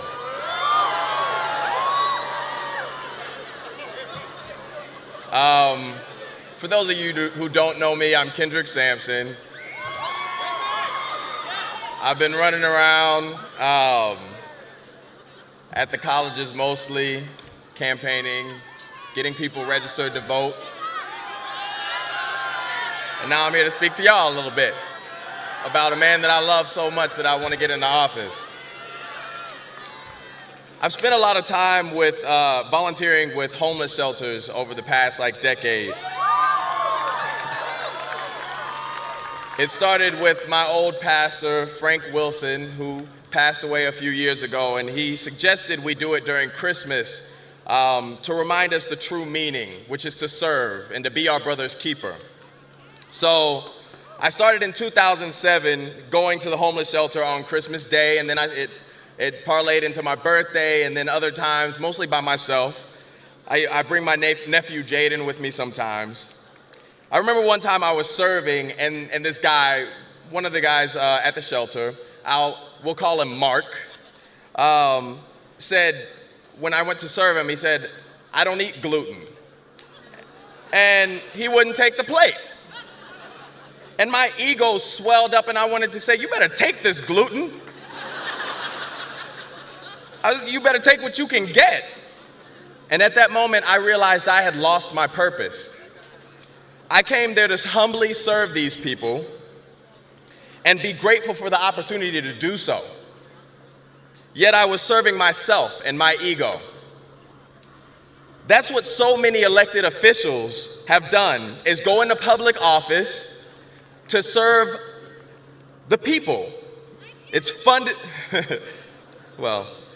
it's funded to serve in a public office funded by the people to help the people, and they forget who they are there to serve because their ego swells up with power as their pockets are lined with money from corporations and lobbyists, and they start working for their own interests and the interests of the 1%. But I've got good news. Bernie Sanders wants to change that. And I want to be a part of that change. I was at the homeless shelter to take people's requests and listen to their needs and serve them just as I would like someone to do me. That's what Bernie Sanders has been doing for decades. He's been listening to our needs, our gripes, our concerns, and our non-gluten preferences, and figuring out what's healthiest for our communities, serving us the way he would want to be served. Equality for all. He refuses to accept quid pro quo money. He always takes the position of humility, fighting for all of us on the ground level as an activist. That's what sets him apart from the others, is that he was an activist first. He is an activist. I loved hearing Bernie talk with Harry Belafonte on the historic Apollo Theater, at the historic Apollo Theater, about marching with Martin Luther King. Being arrested in Chicago for fighting against segregation. And his time serving as the chairman of the Congress of Racial Equality at the University of Chicago. Then on that same stage at the Apollo Theater, he boldly took a stand to talk about another group of people that are often neglected, the Palestinian people. And he said something very simple and very true and very revolutionary, that both sides' needs should be considered to bring about peace. I would also like to mention that night, I went and Googled it, and found out that he gave the same speech in 1988. The man has a little bit of foresight.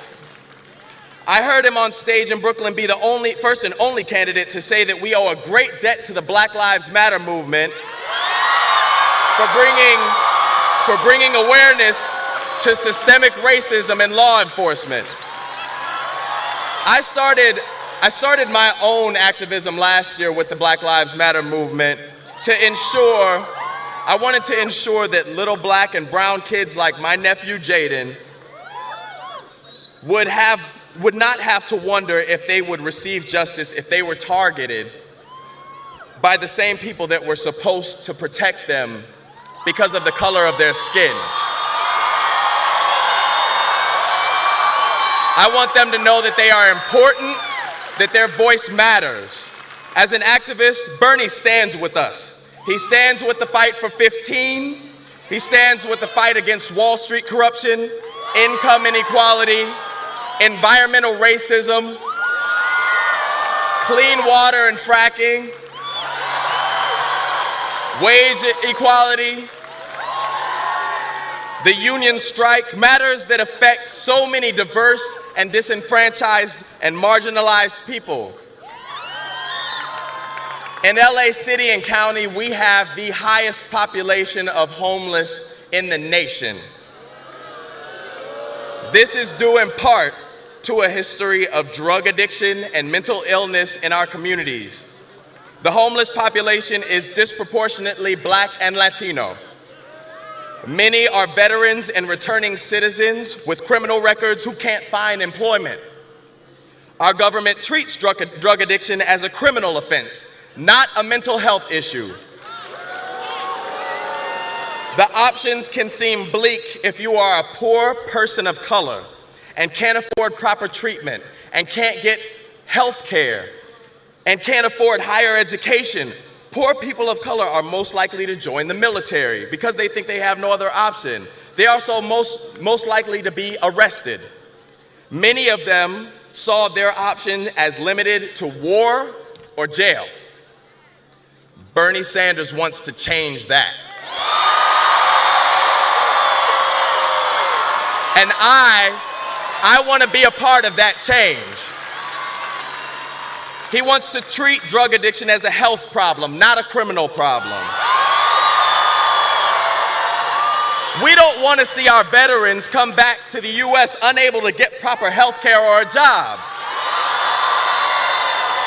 Bernie Sanders wants to change that, and I want to be a part of that change. He partnered with John McCain to pass the most comprehensive veterans bill in decades because he cares about our veterans. He cares about the disenfranchised. I've fallen in love with his message of equality. His policy proposals for demilitarizing the police,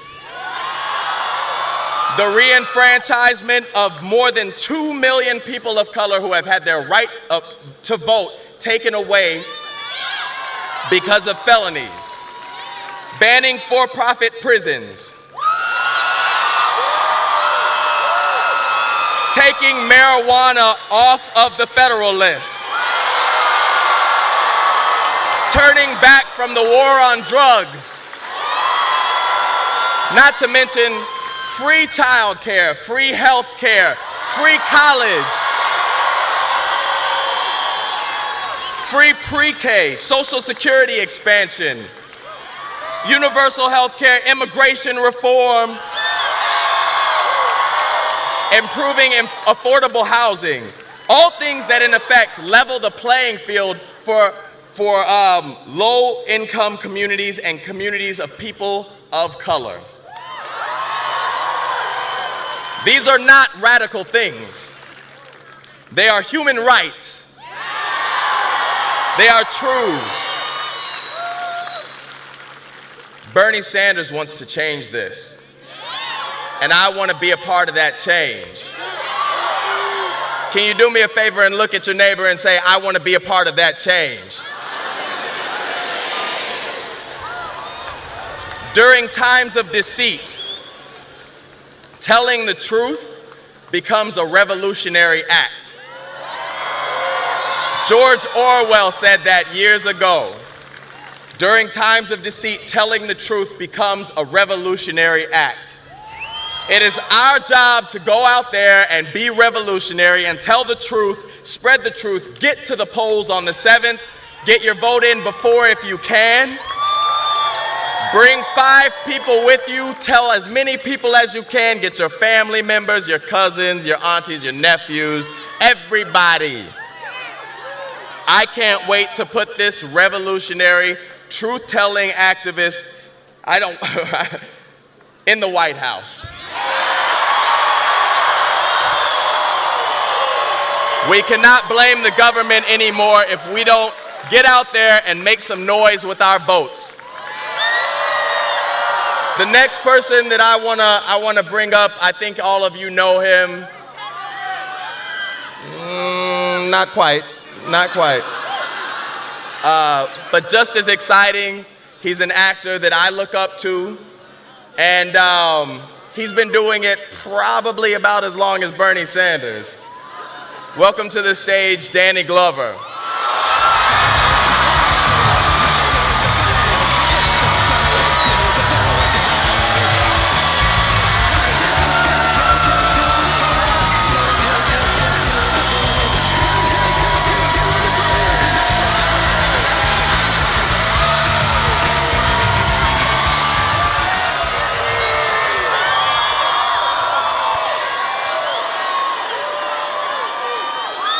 What do you think about Kendrick Sampson?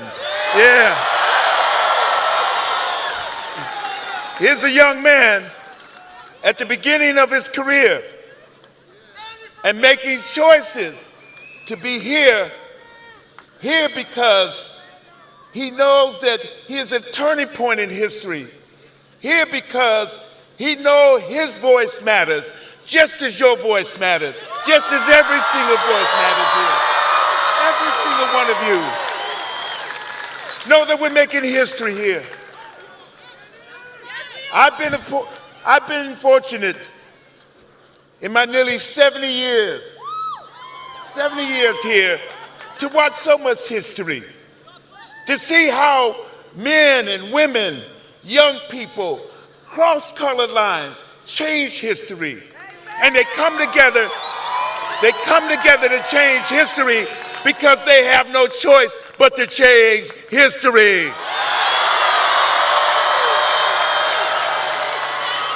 They see the truth, and they know that the truth stares them in the face. It affects their lives every single day. It affects whether they work. It affects whether they go to jail. It affects whether they get an education. They know that, and they have no choice but to come here.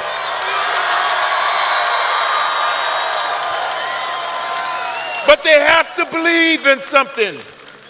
They have to believe not in a personality, but someone who's on a mission to tell the truth.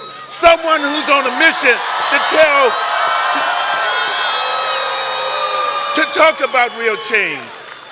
We have it in our hands, right in our grasp of our hands, to begin to build a movement for not only us here today, but for the future. For the future of everything that we think about, for the future of every dream that we have.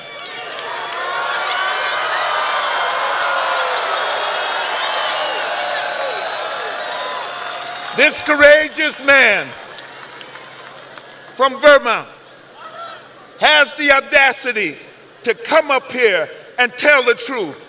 He has the audacity, and that audacity didn't begin yesterday. That audacity didn't begin 10 years ago. It began decades ago, more than 50 years ago. When he stood up for justice as a member of the Congress on Racial Equality. When he stood up for justice as the mayor of Burlington, Vermont. Every time he's done that. And he's brought us together. Often this single voice in the U.S. Senate of more than 100 members, he brought us together because he knows your story. He embraces your story. He talks about building a community of love. He talks about building a community of justice, and he stands for justice. That's why I'm here.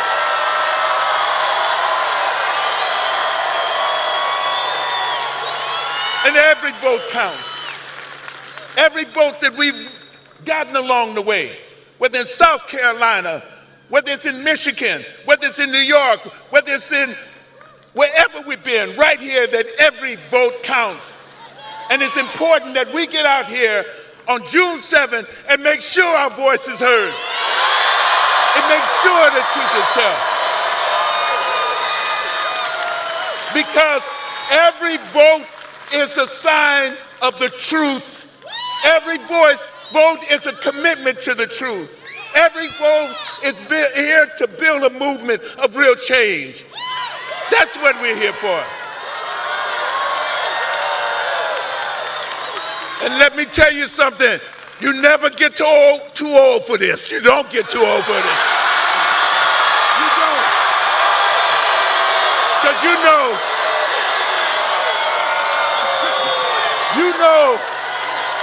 there's Kendrick behind you.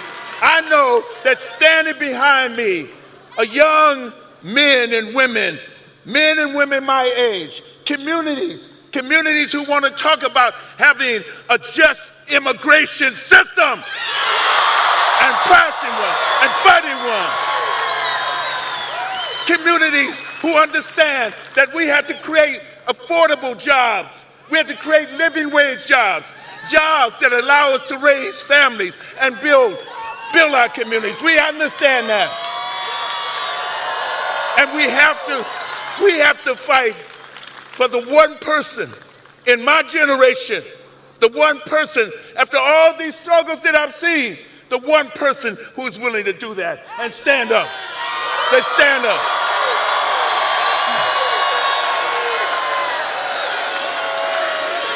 Bernie.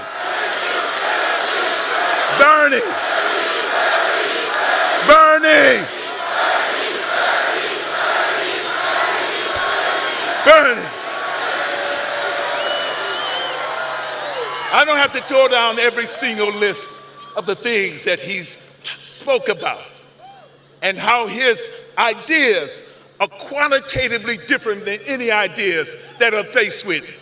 He knows that the planet, this precious Mother Earth, is what nourishes us and what grounds in it.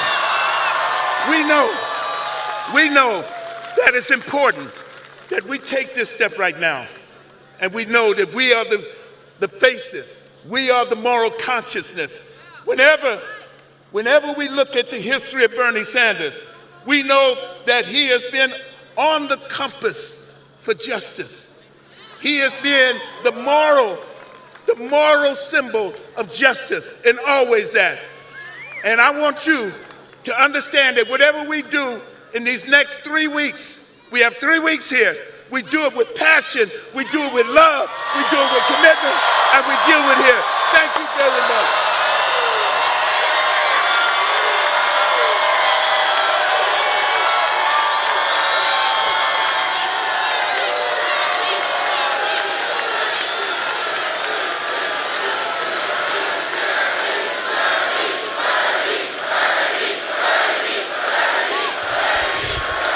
Ladies and gentlemen, please welcome to the stage the next President of the United States, Senator Bernie Sanders.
you, Carson.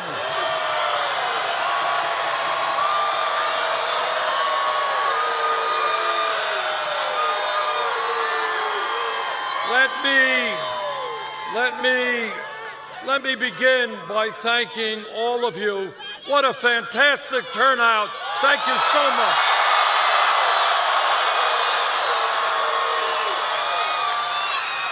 And let me thank Jim Sobel and Nick Zano and Francis Fisher and Hollis Wongware and Adriana Aravalo and Gil Cedillo, Kendrick Sampson, and let me give a special thanks to a very good friend of mine and one of the great actors in our country, Danny Glover.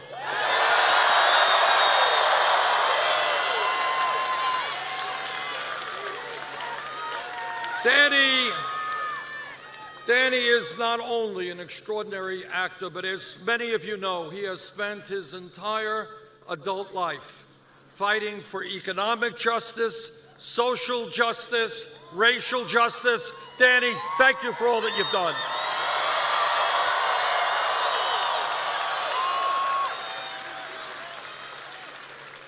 Let me also take this opportunity to say a word of thanks to the people of Kentucky. In a closed primary, something I am not all that enthusiastic about, where independents are not allowed to vote,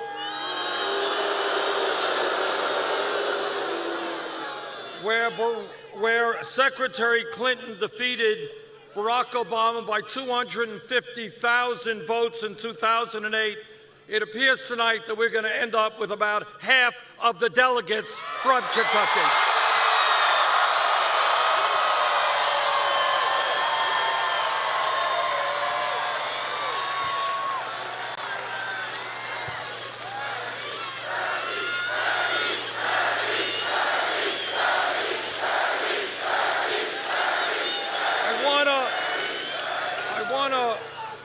Thank you all for coming out, because this is, in a sense, the beginning of the final push to win California.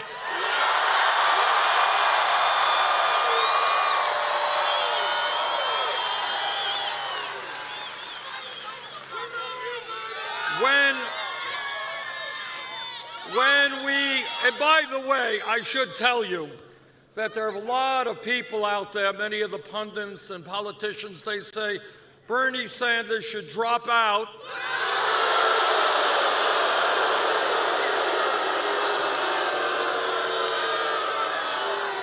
The people of California should not have the right to determine who the next president will be.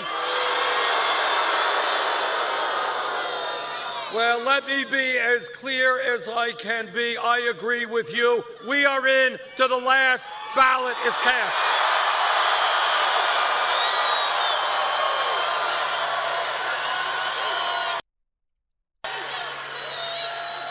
You know, when we began this campaign a little over a year ago, we were 60 points behind Secretary Clinton in the polls.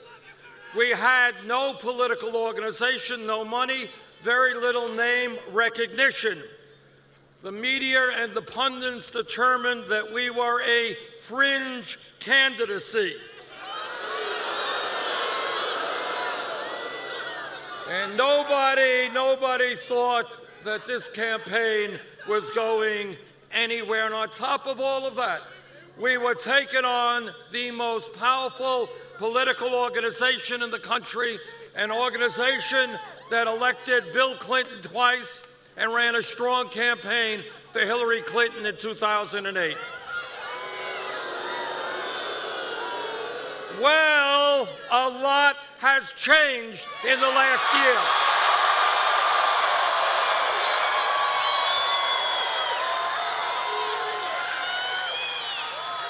As of today, we have won 19 state primaries and caucuses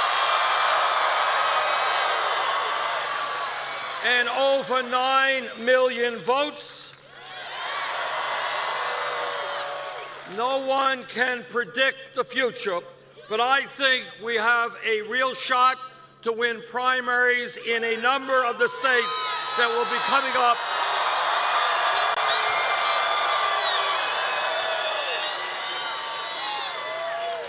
And don't tell Secretary Clinton she might get nervous. I think we're going to win here in California.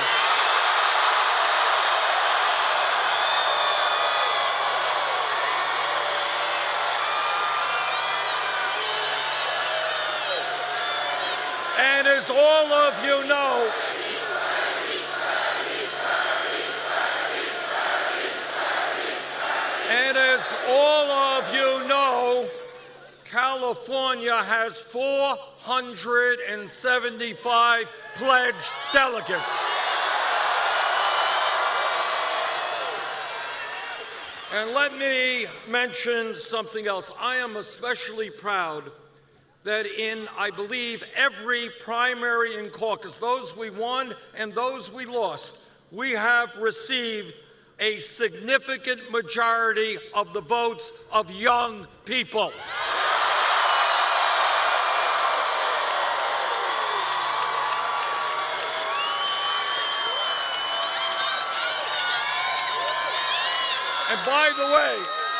And by the way, you know, one of the things about getting older, the older you get, you know,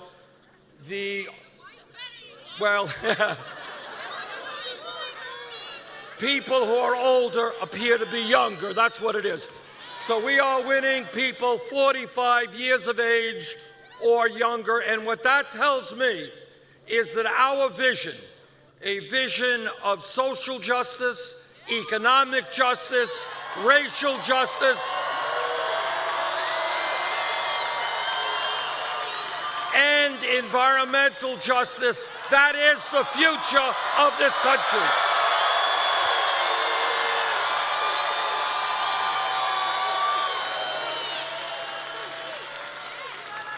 As of today, I am proud to tell you that taking on virtually the entire Democratic establishment, almost all of the senators, the members of the House, mayors, governors, we have won over 45% of the pledged delegates.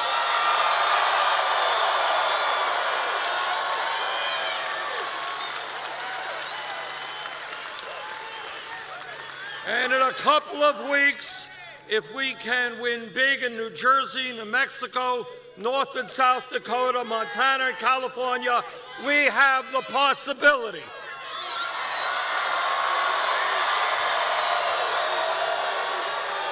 it will be a steep climb, I recognize that, but we have the possibility of going to Philadelphia with a majority of the pledged delegates.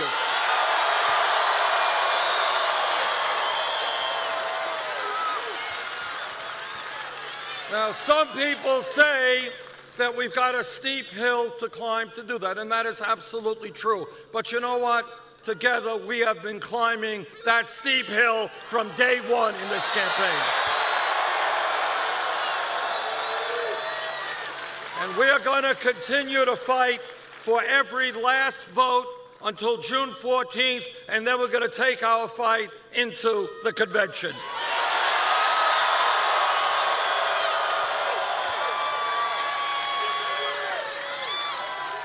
You know, there is a lot of discussion about the role of super PACs. And I am very proud to tell you that I am the only candidate running for president who does not have a super PAC.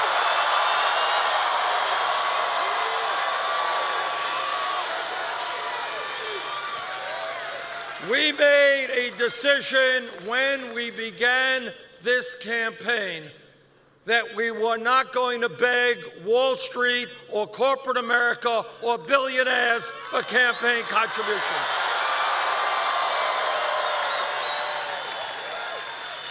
And as of today, without a super PAC, we have received almost 8 million individual campaign contributions.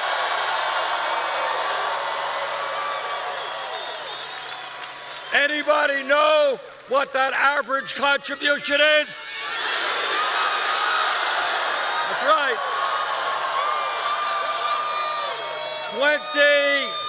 $27.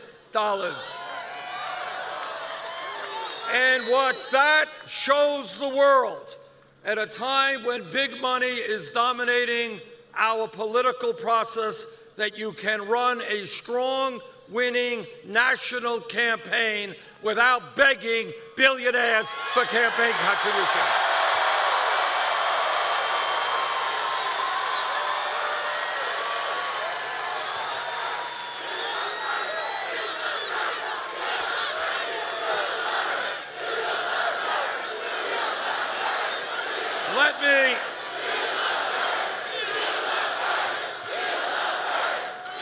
Let me also mention something that a lot of people may not be aware of, and that is that virtually every national and state poll taken in the last 6 weeks, in all of those polls, we are defeating Donald Trump.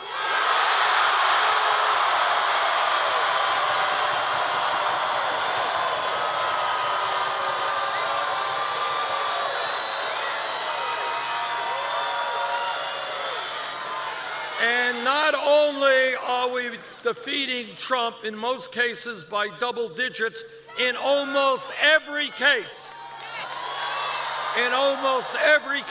whether it is a national poll or a state poll, we do much better against Trump than does Secretary Clinton.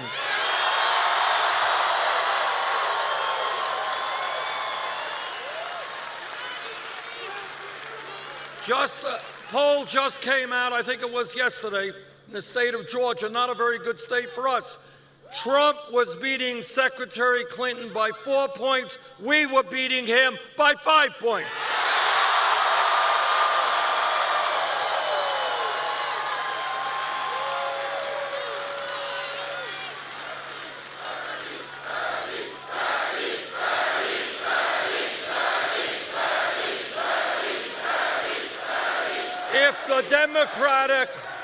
If the Democratic Party wants to be certain that Donald Trump is defeated, and that we must do,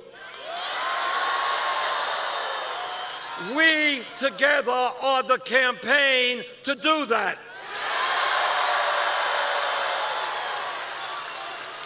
And it is not just the polls. Polls go up, polls go down. What it is that our campaign has the energy and the enthusiasm and the grassroots capability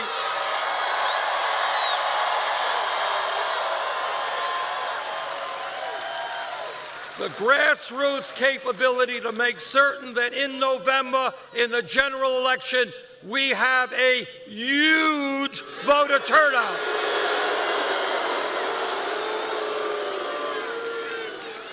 Here is a political truism.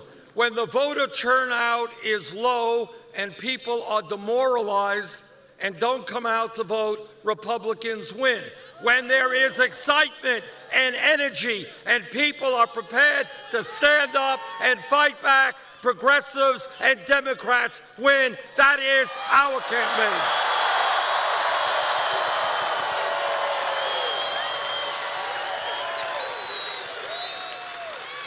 I don't have to explain to anybody here that the American people will not elect a candidate like Donald Trump, who insults Mexicans and Latinos,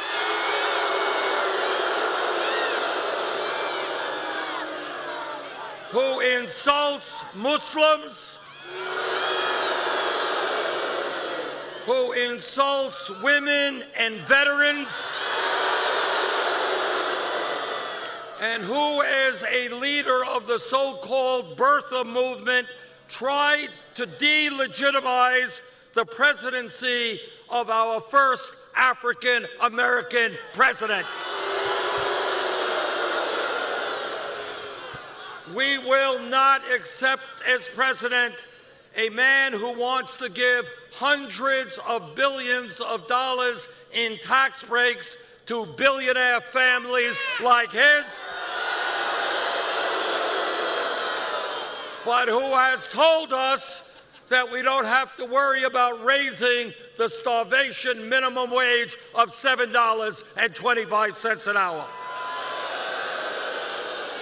We will not accept a president who recklessly talks about using nuclear weapons and who changes his mind every day on every issue.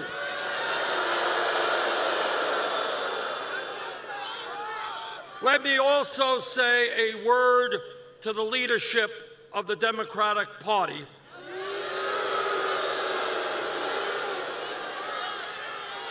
And that is that the Democratic Party is going to have to make a very, very profound and important decision. It can do the right thing and open its doors and welcome into the party people who are prepared to fight for real economic and social change.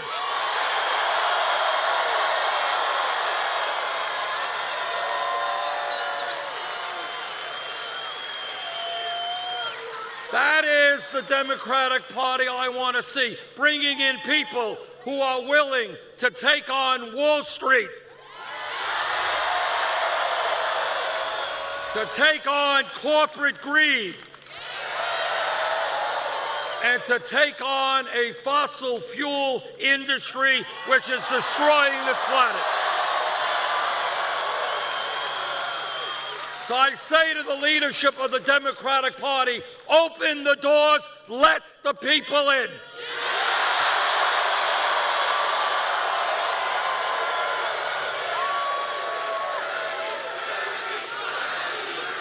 Or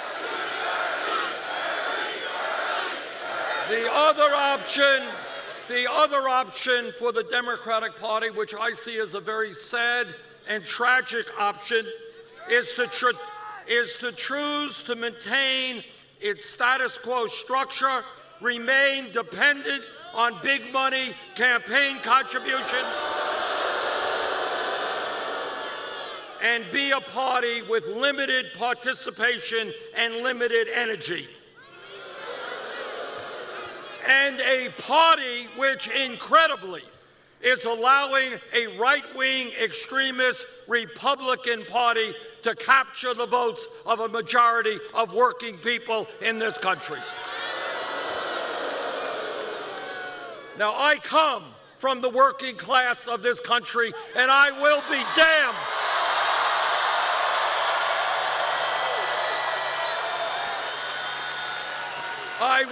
damned if we will allow the Republican Party, whose job is to represent the rich and the powerful, to win the votes of working class Americans.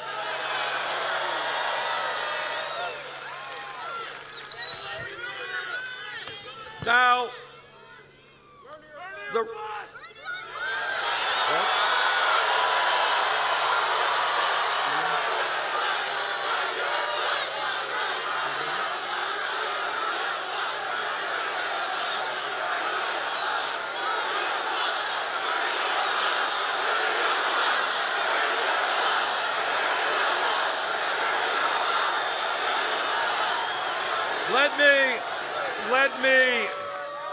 let me say a word about why I think this campaign is doing so well. And you know why?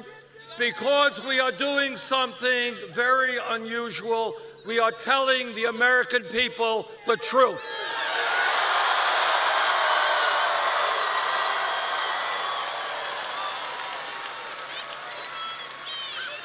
And here is a very important truth. If we as a nation do not get our act together, this great nation is going to slip into an oligarchic form of society where a handful of billionaires control our political and economic life.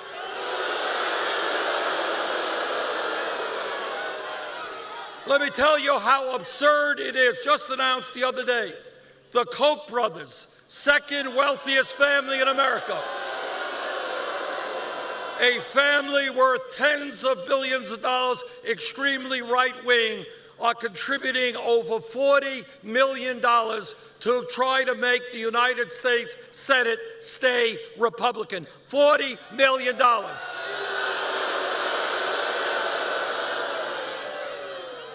And here is what is even crazier. A guy named Sheldon Adelson, also one of the wealthiest people in America. This is a billionaire who is prepared to contribute huge sums of money to another billionaire named Donald Trump. The American people are sick and tired of billionaires running our economy and our political life.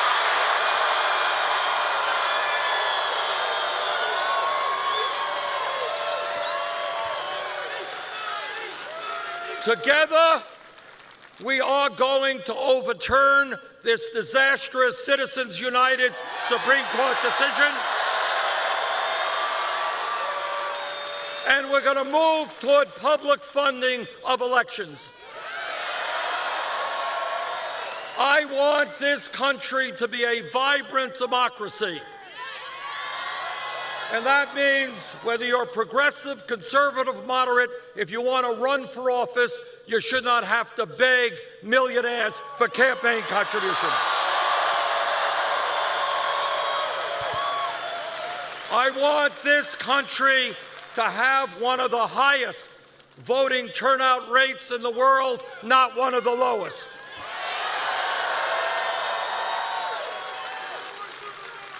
But before we will have the opportunity to defeat Donald Trump, we're going to have to defeat Secretary Clinton.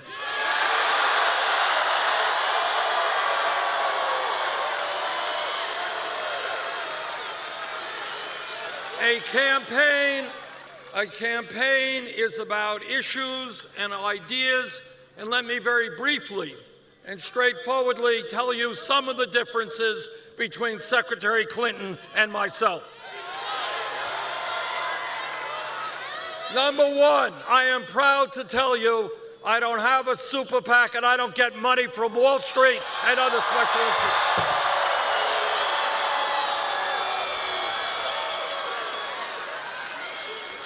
Secretary Clinton has a number of super PACs.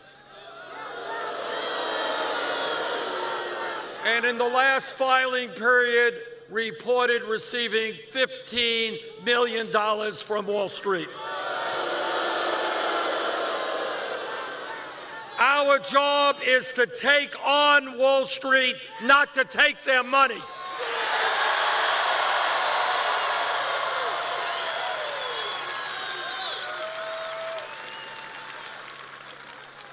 Federal minimum wage of $7.25 is a starvation wage. Secretary Clinton wants to raise that to $12 an hour. That's okay, but it is not good enough. Hold that sign up. Let everybody see it. We're talking about a fight for $15 an hour.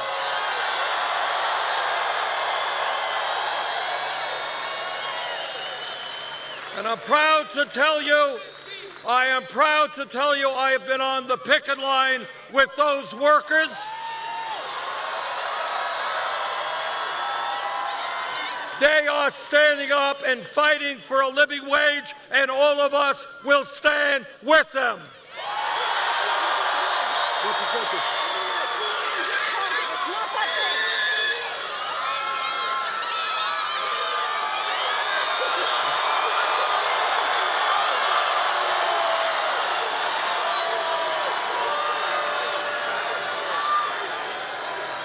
My wife just tells me that CNN has called Oregon for Bernie Sanders.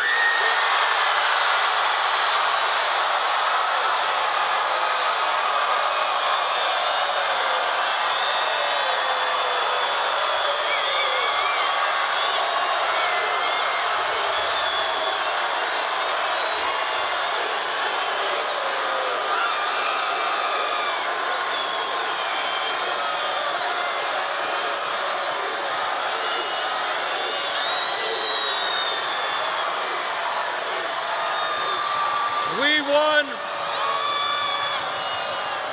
You know, we won a great victory in the state of Washington a few months ago. We just won Oregon.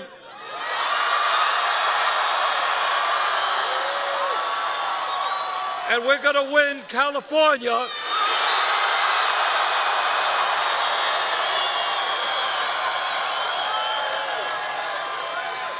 I am getting to like the West Coast.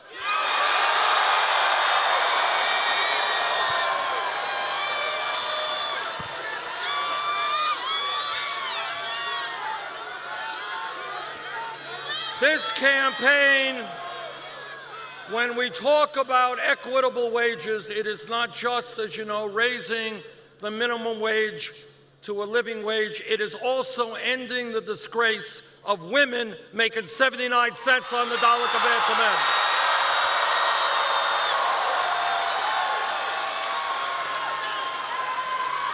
And together, I know that every man here will stand with the women in the fight for pay equity.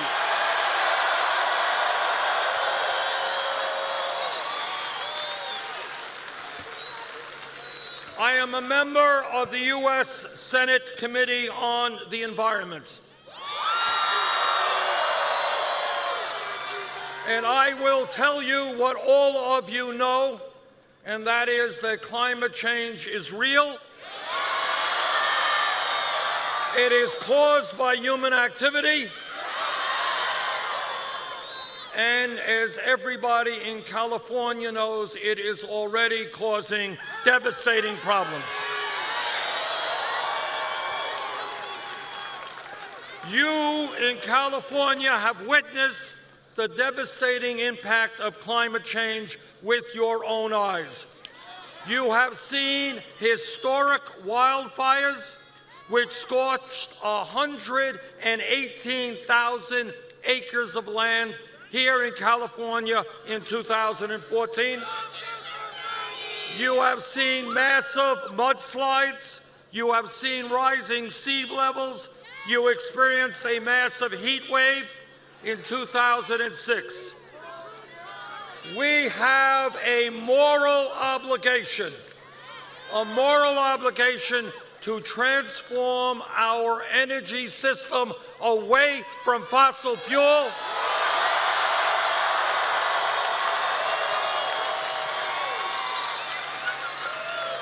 to energy efficiency and sustainable energy.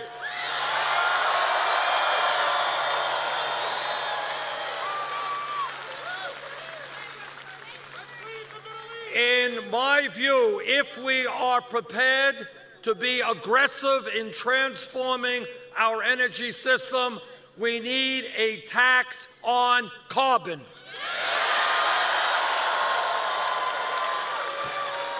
We cannot allow with impunity the fossil fuel industry to destroy our planet.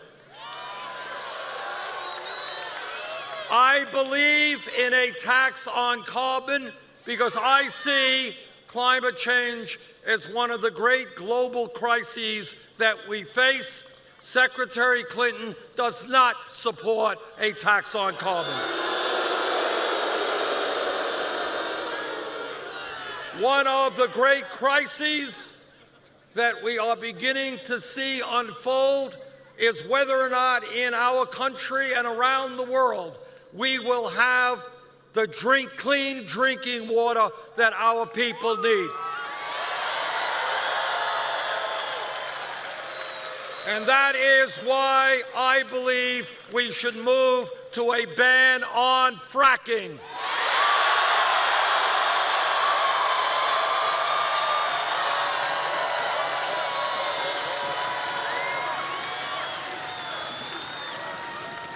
That is my view. Unfortunately, it is not Secretary Clinton's view. In fact,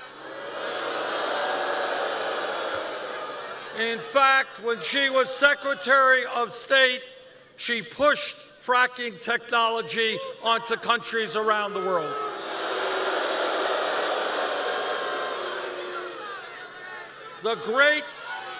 The great foreign policy debate, the most important debate that we have had in the modern history of our country, centered around Iraq and whether to go into Iraq.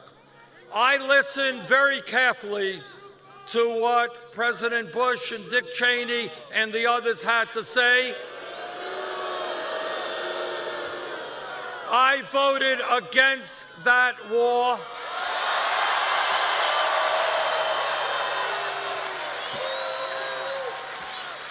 Secretary Clinton voted for that war.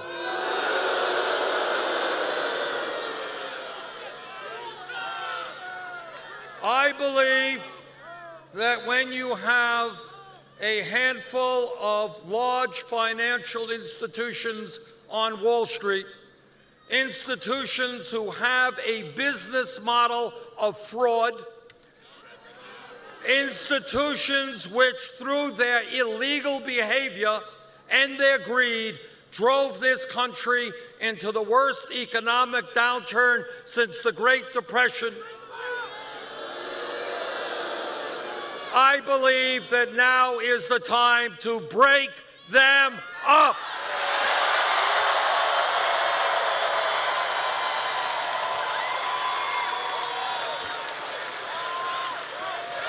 That is my view. That is not Secretary Clinton's view. One of the reasons that the middle class of this country has been in decline for the last 35 years has to do with a disastrous trade policy which has ended up shutting down thousands of factories in America as companies shut down here, threw workers out on the street, and moved to China and other low-wage countries. I voted against every one of those disastrous trade agreements.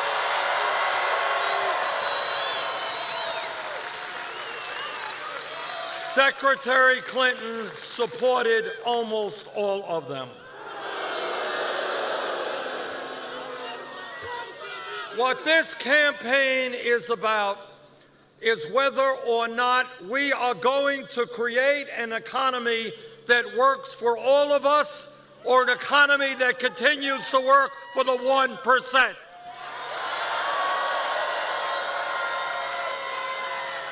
It is not acceptable to me that in America today we have more income and wealth inequality than any other major country on earth.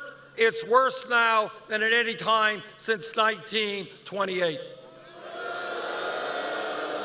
It is not acceptable that the top 0.1% now owns almost as much wealth as the bottom 90%. It is not acceptable to me that in my state of Vermont and here in California and all over this country, we have millions of people who are working not one job, but 2 jobs and 3 jobs to cobble together the income and health care they need.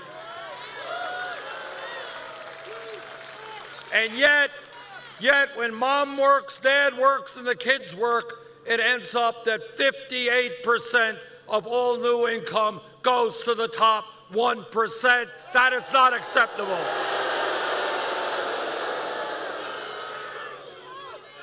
This campaign is listening to the American people and not just to wealthy campaign contributors.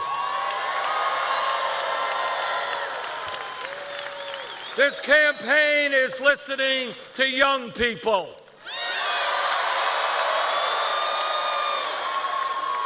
And young people are asking me, how does it happen that when they do the right thing, when they go out and get the best education they can, they end up $30,000, $50,000, $70,000 in debt? We should not be punishing people for getting an education. We should reward them.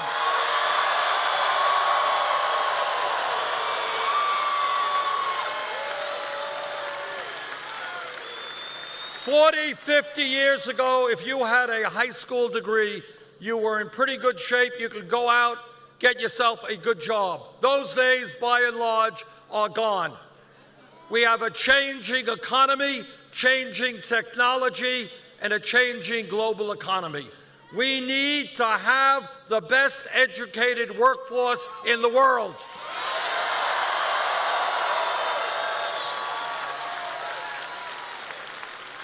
And that means that when we think about public education, it's not good enough now just to think about first grade through 12th grade. We need to make public colleges and universities tuition free.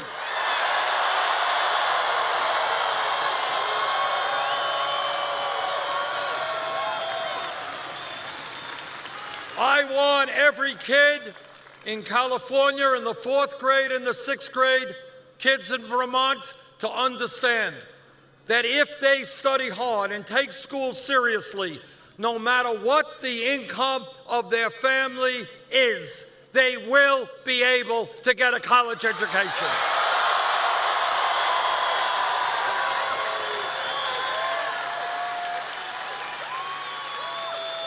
How many people here are carrying student debt right now?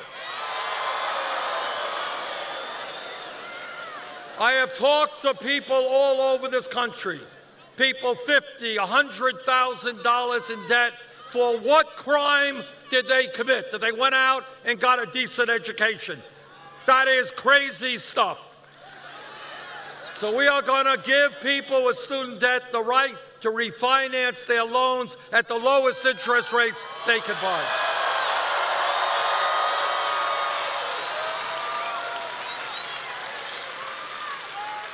And people say, you know, my critics say, well, Bernie, you know, you're Santa Claus, you're giving away free tuition, you're going to lower student debt, how are you going to pay for it? I will tell you exactly how we're going to pay for it. 2009, Congress, against my vote, bailed out the crooks on Wall Street. Today, Wall Street is doing just fine, and I think it is appropriate to impose a tax on Wall Street speculation.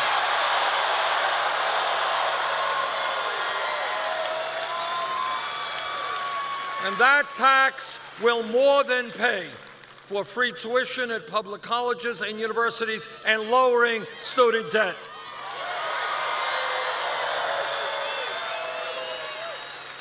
Now, Wall Street doesn't like that idea, and I say, so what?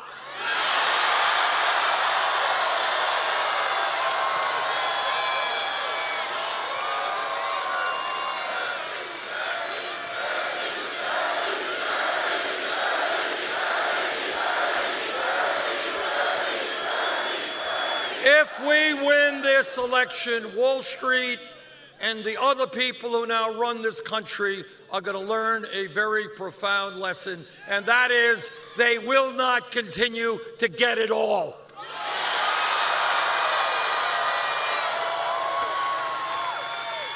I am sick and tired of the greed of corporate America and the greed of Wall Street. We need a new moral compass in this country.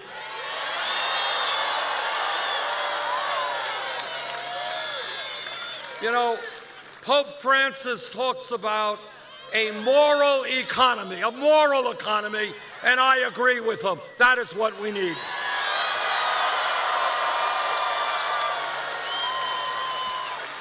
This campaign is listening to our Latino brothers and sisters.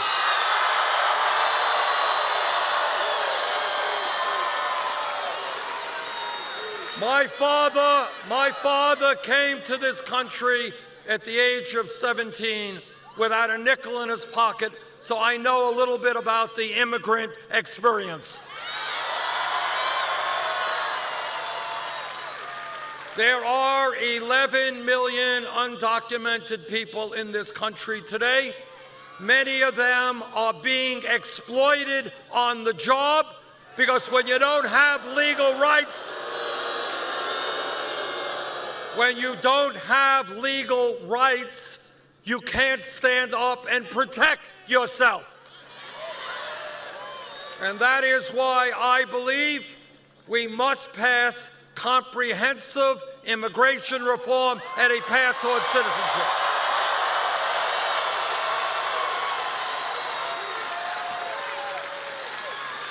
And that is why I believe we must stop immediately the current deportation policies.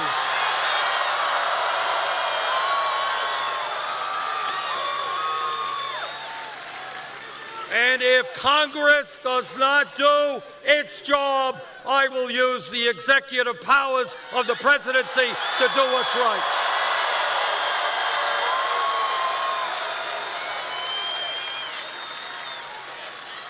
This campaign is listening to our brothers and sisters in the African American community.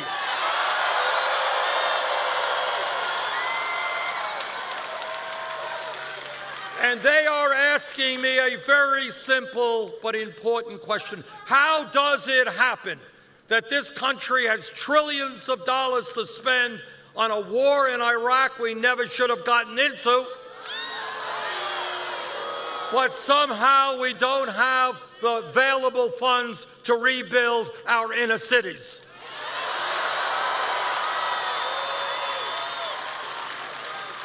I have been to Flint, Michigan, and visited with parents whose children have been poisoned by lead in the water. I have been to Detroit, Michigan, where their public school system is on the verge of fiscal collapse. I have been to Baltimore, Maryland, where tens of thousands of people are addicted to drugs and don't have the treatment available to get them off that heroin. We, as a nation, together, are going to change our national priorities.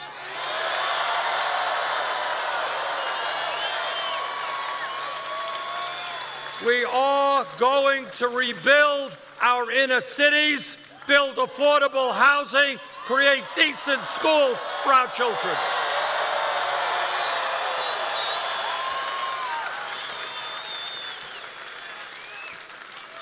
And this campaign is listening to a people whose pain is almost never heard, and that is our Native American brothers and sisters.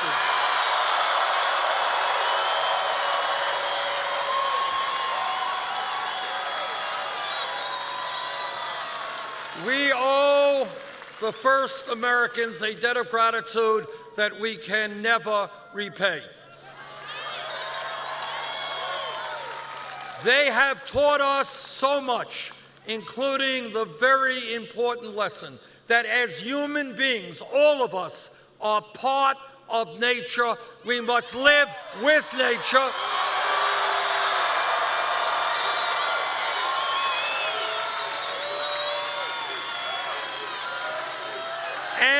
We cannot continue to destroy nature, because if we destroy nature, we are destroying ourselves.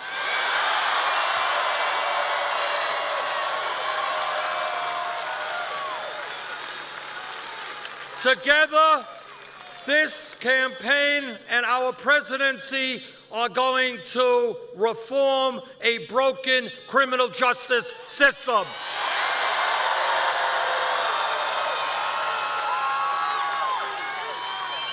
It is not acceptable, I believe, to any of us that we have 2.2 million people in jail today, more than any other country on earth.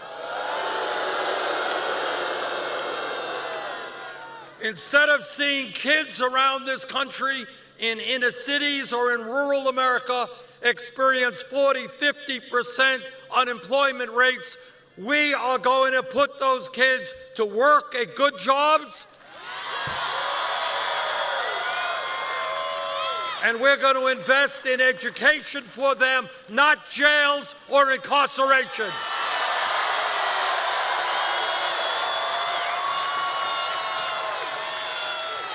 We want this country to be the best educated country on earth, not the country with more people in jail.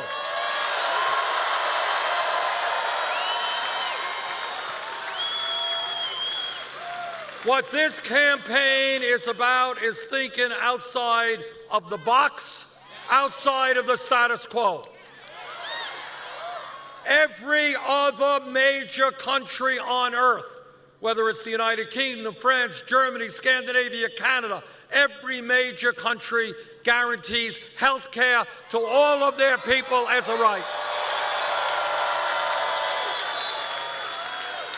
The Affordable Care Act has done some very good things, but we have a lot more to do. I believe from the deepest part of my soul that health care is a right, not a privilege.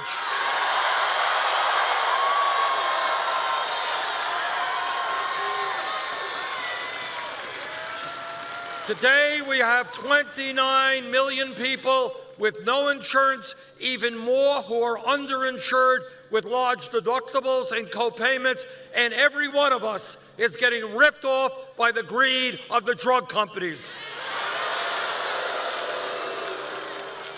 Pharmaceutical industry charges us by far the highest prices in the world for the medicine that we need.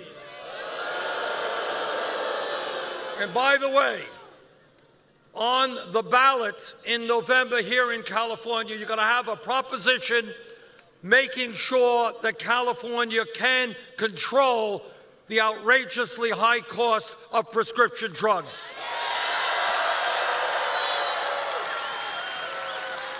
I congratulate those people who put that item on the ballot. Let's pass it.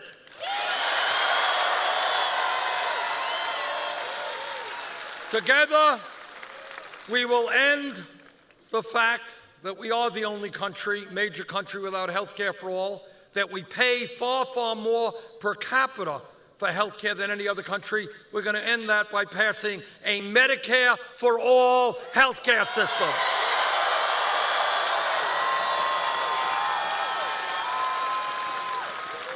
Now, the insurance companies may not like it.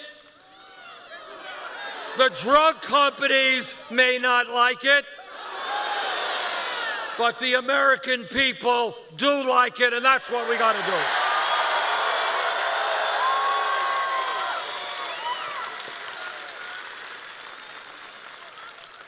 This campaign understands a very, very important historical lesson.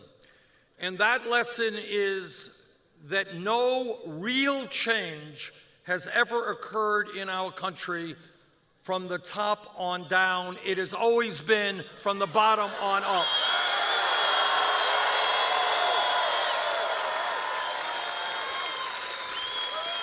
Think back 120 years ago when workers in this country were forced to work 7 days a week, 14 hours a day. They had no rights on the job. Think about the children, 10, 11 years of age, losing their fingers in factories. And what the working people of this country said, sorry, we are human beings. We're not beasts of burden. We're going to form trade unions and negotiate contracts. And I thank the trade union movement for creating the American middle class.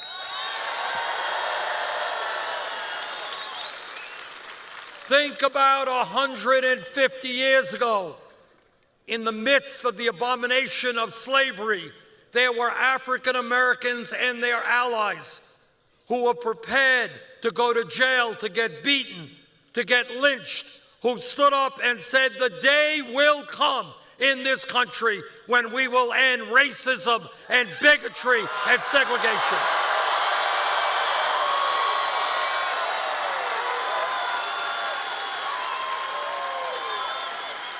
And over the years, millions of people were engaged in that struggle. Think about where we were as a country 100 years ago, not such a long time ago, 100 years ago, women in America did not have the right to vote, could not get the education or the jobs they wanted.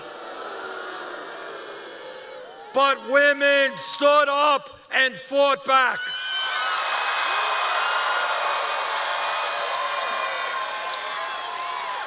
Women stood up to the establishment, which said to them, your job is to stay home and have babies. But women said, you will not define us. We will define ourselves.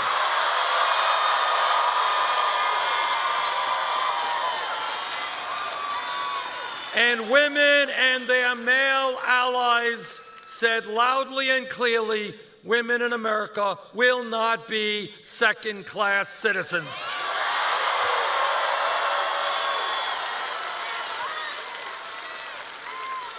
If we were here 10 years ago, no time at all, somebody jumps up and says, you know, Bernie, I think that, say, by the year 2015, gay marriage will be legal in every state in this country.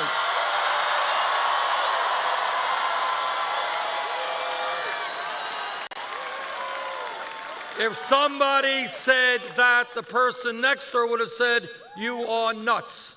Wouldn't happen. But what happened is the gay community and their straight allies stood up against incredible bigotry.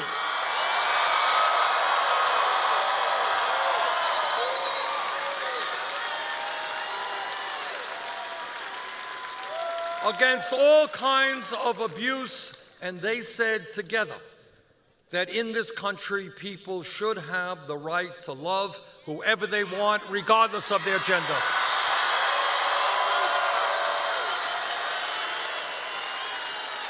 And let me give you a more contemporary example. If 5 years ago somebody here stood up and said, Bernie, you know, this $7.25 minimum wage, that's really awful, it's terrible, we gotta raise it to $15 an hour. The person next to him would have said, $15 an hour? You are nuts. You're thinking too radically. You're an extremist. But then what happened, and we got some of them here, workers in the fast food industry went out on strike.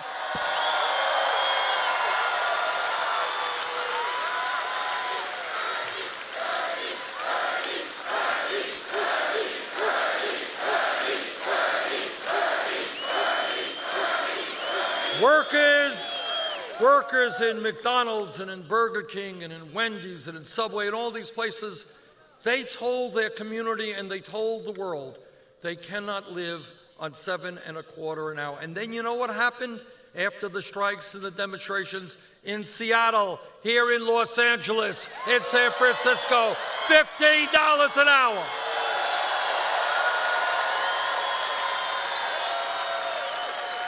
And if I have anything to say about it, and I will as president, $15 an hour in every state in this country.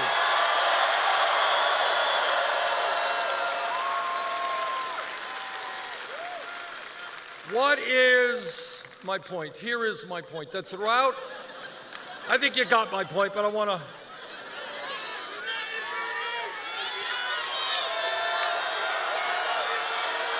I want you to think about this. Throughout history, people looked around them.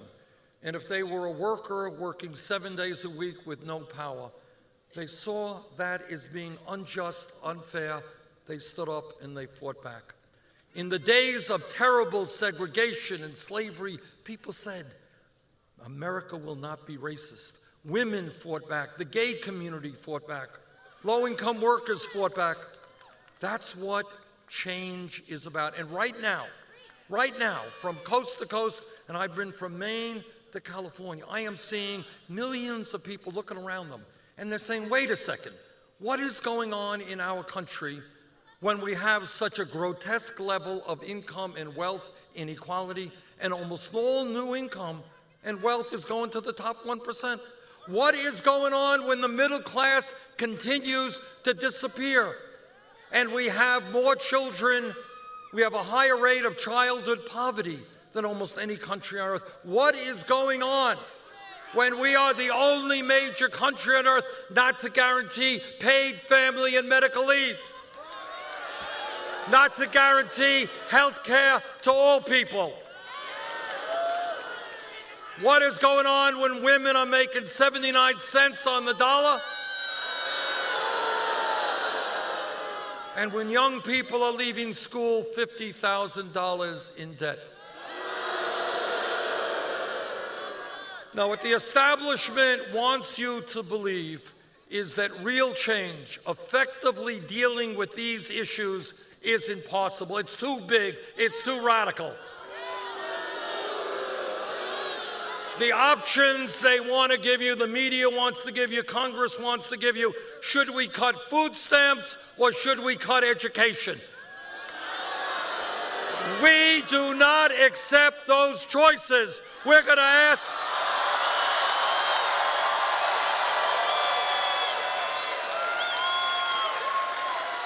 At a time of massive income and wealth inequality, yeah, we are going to tell the wealthiest people and the largest corporations they are going to start paying their fair share of taxes.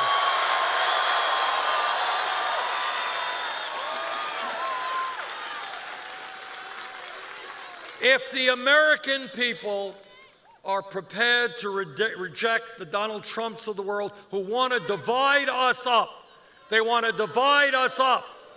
But if we stand together as black and white and Latino and Asian American,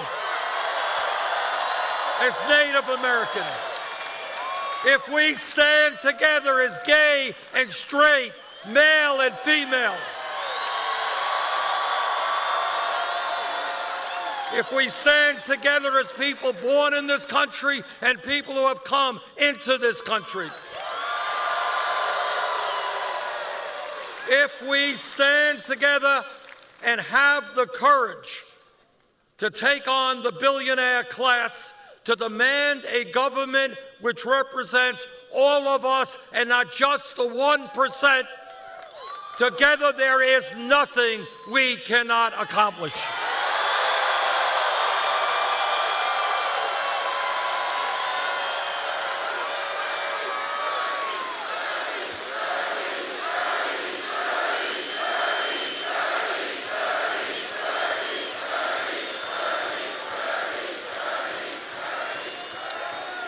As all of you know, in a few weeks there is going to be an enormously important primary here in California. And what I have found throughout this campaign is we win primaries and caucuses when the voter turnout is high. We lose when it is low. Let us have in the California Democratic primary the largest voter turnout in the history of the state.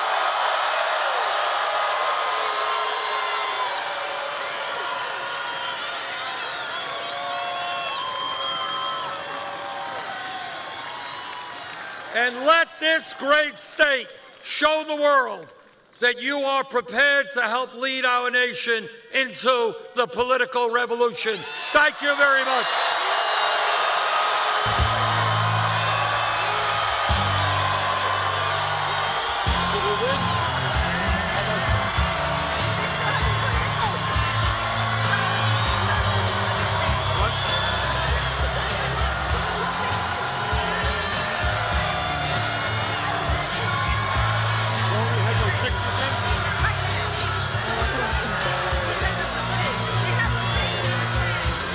Burger King together, but Bernie and his wife are talking to each other on this huge stage.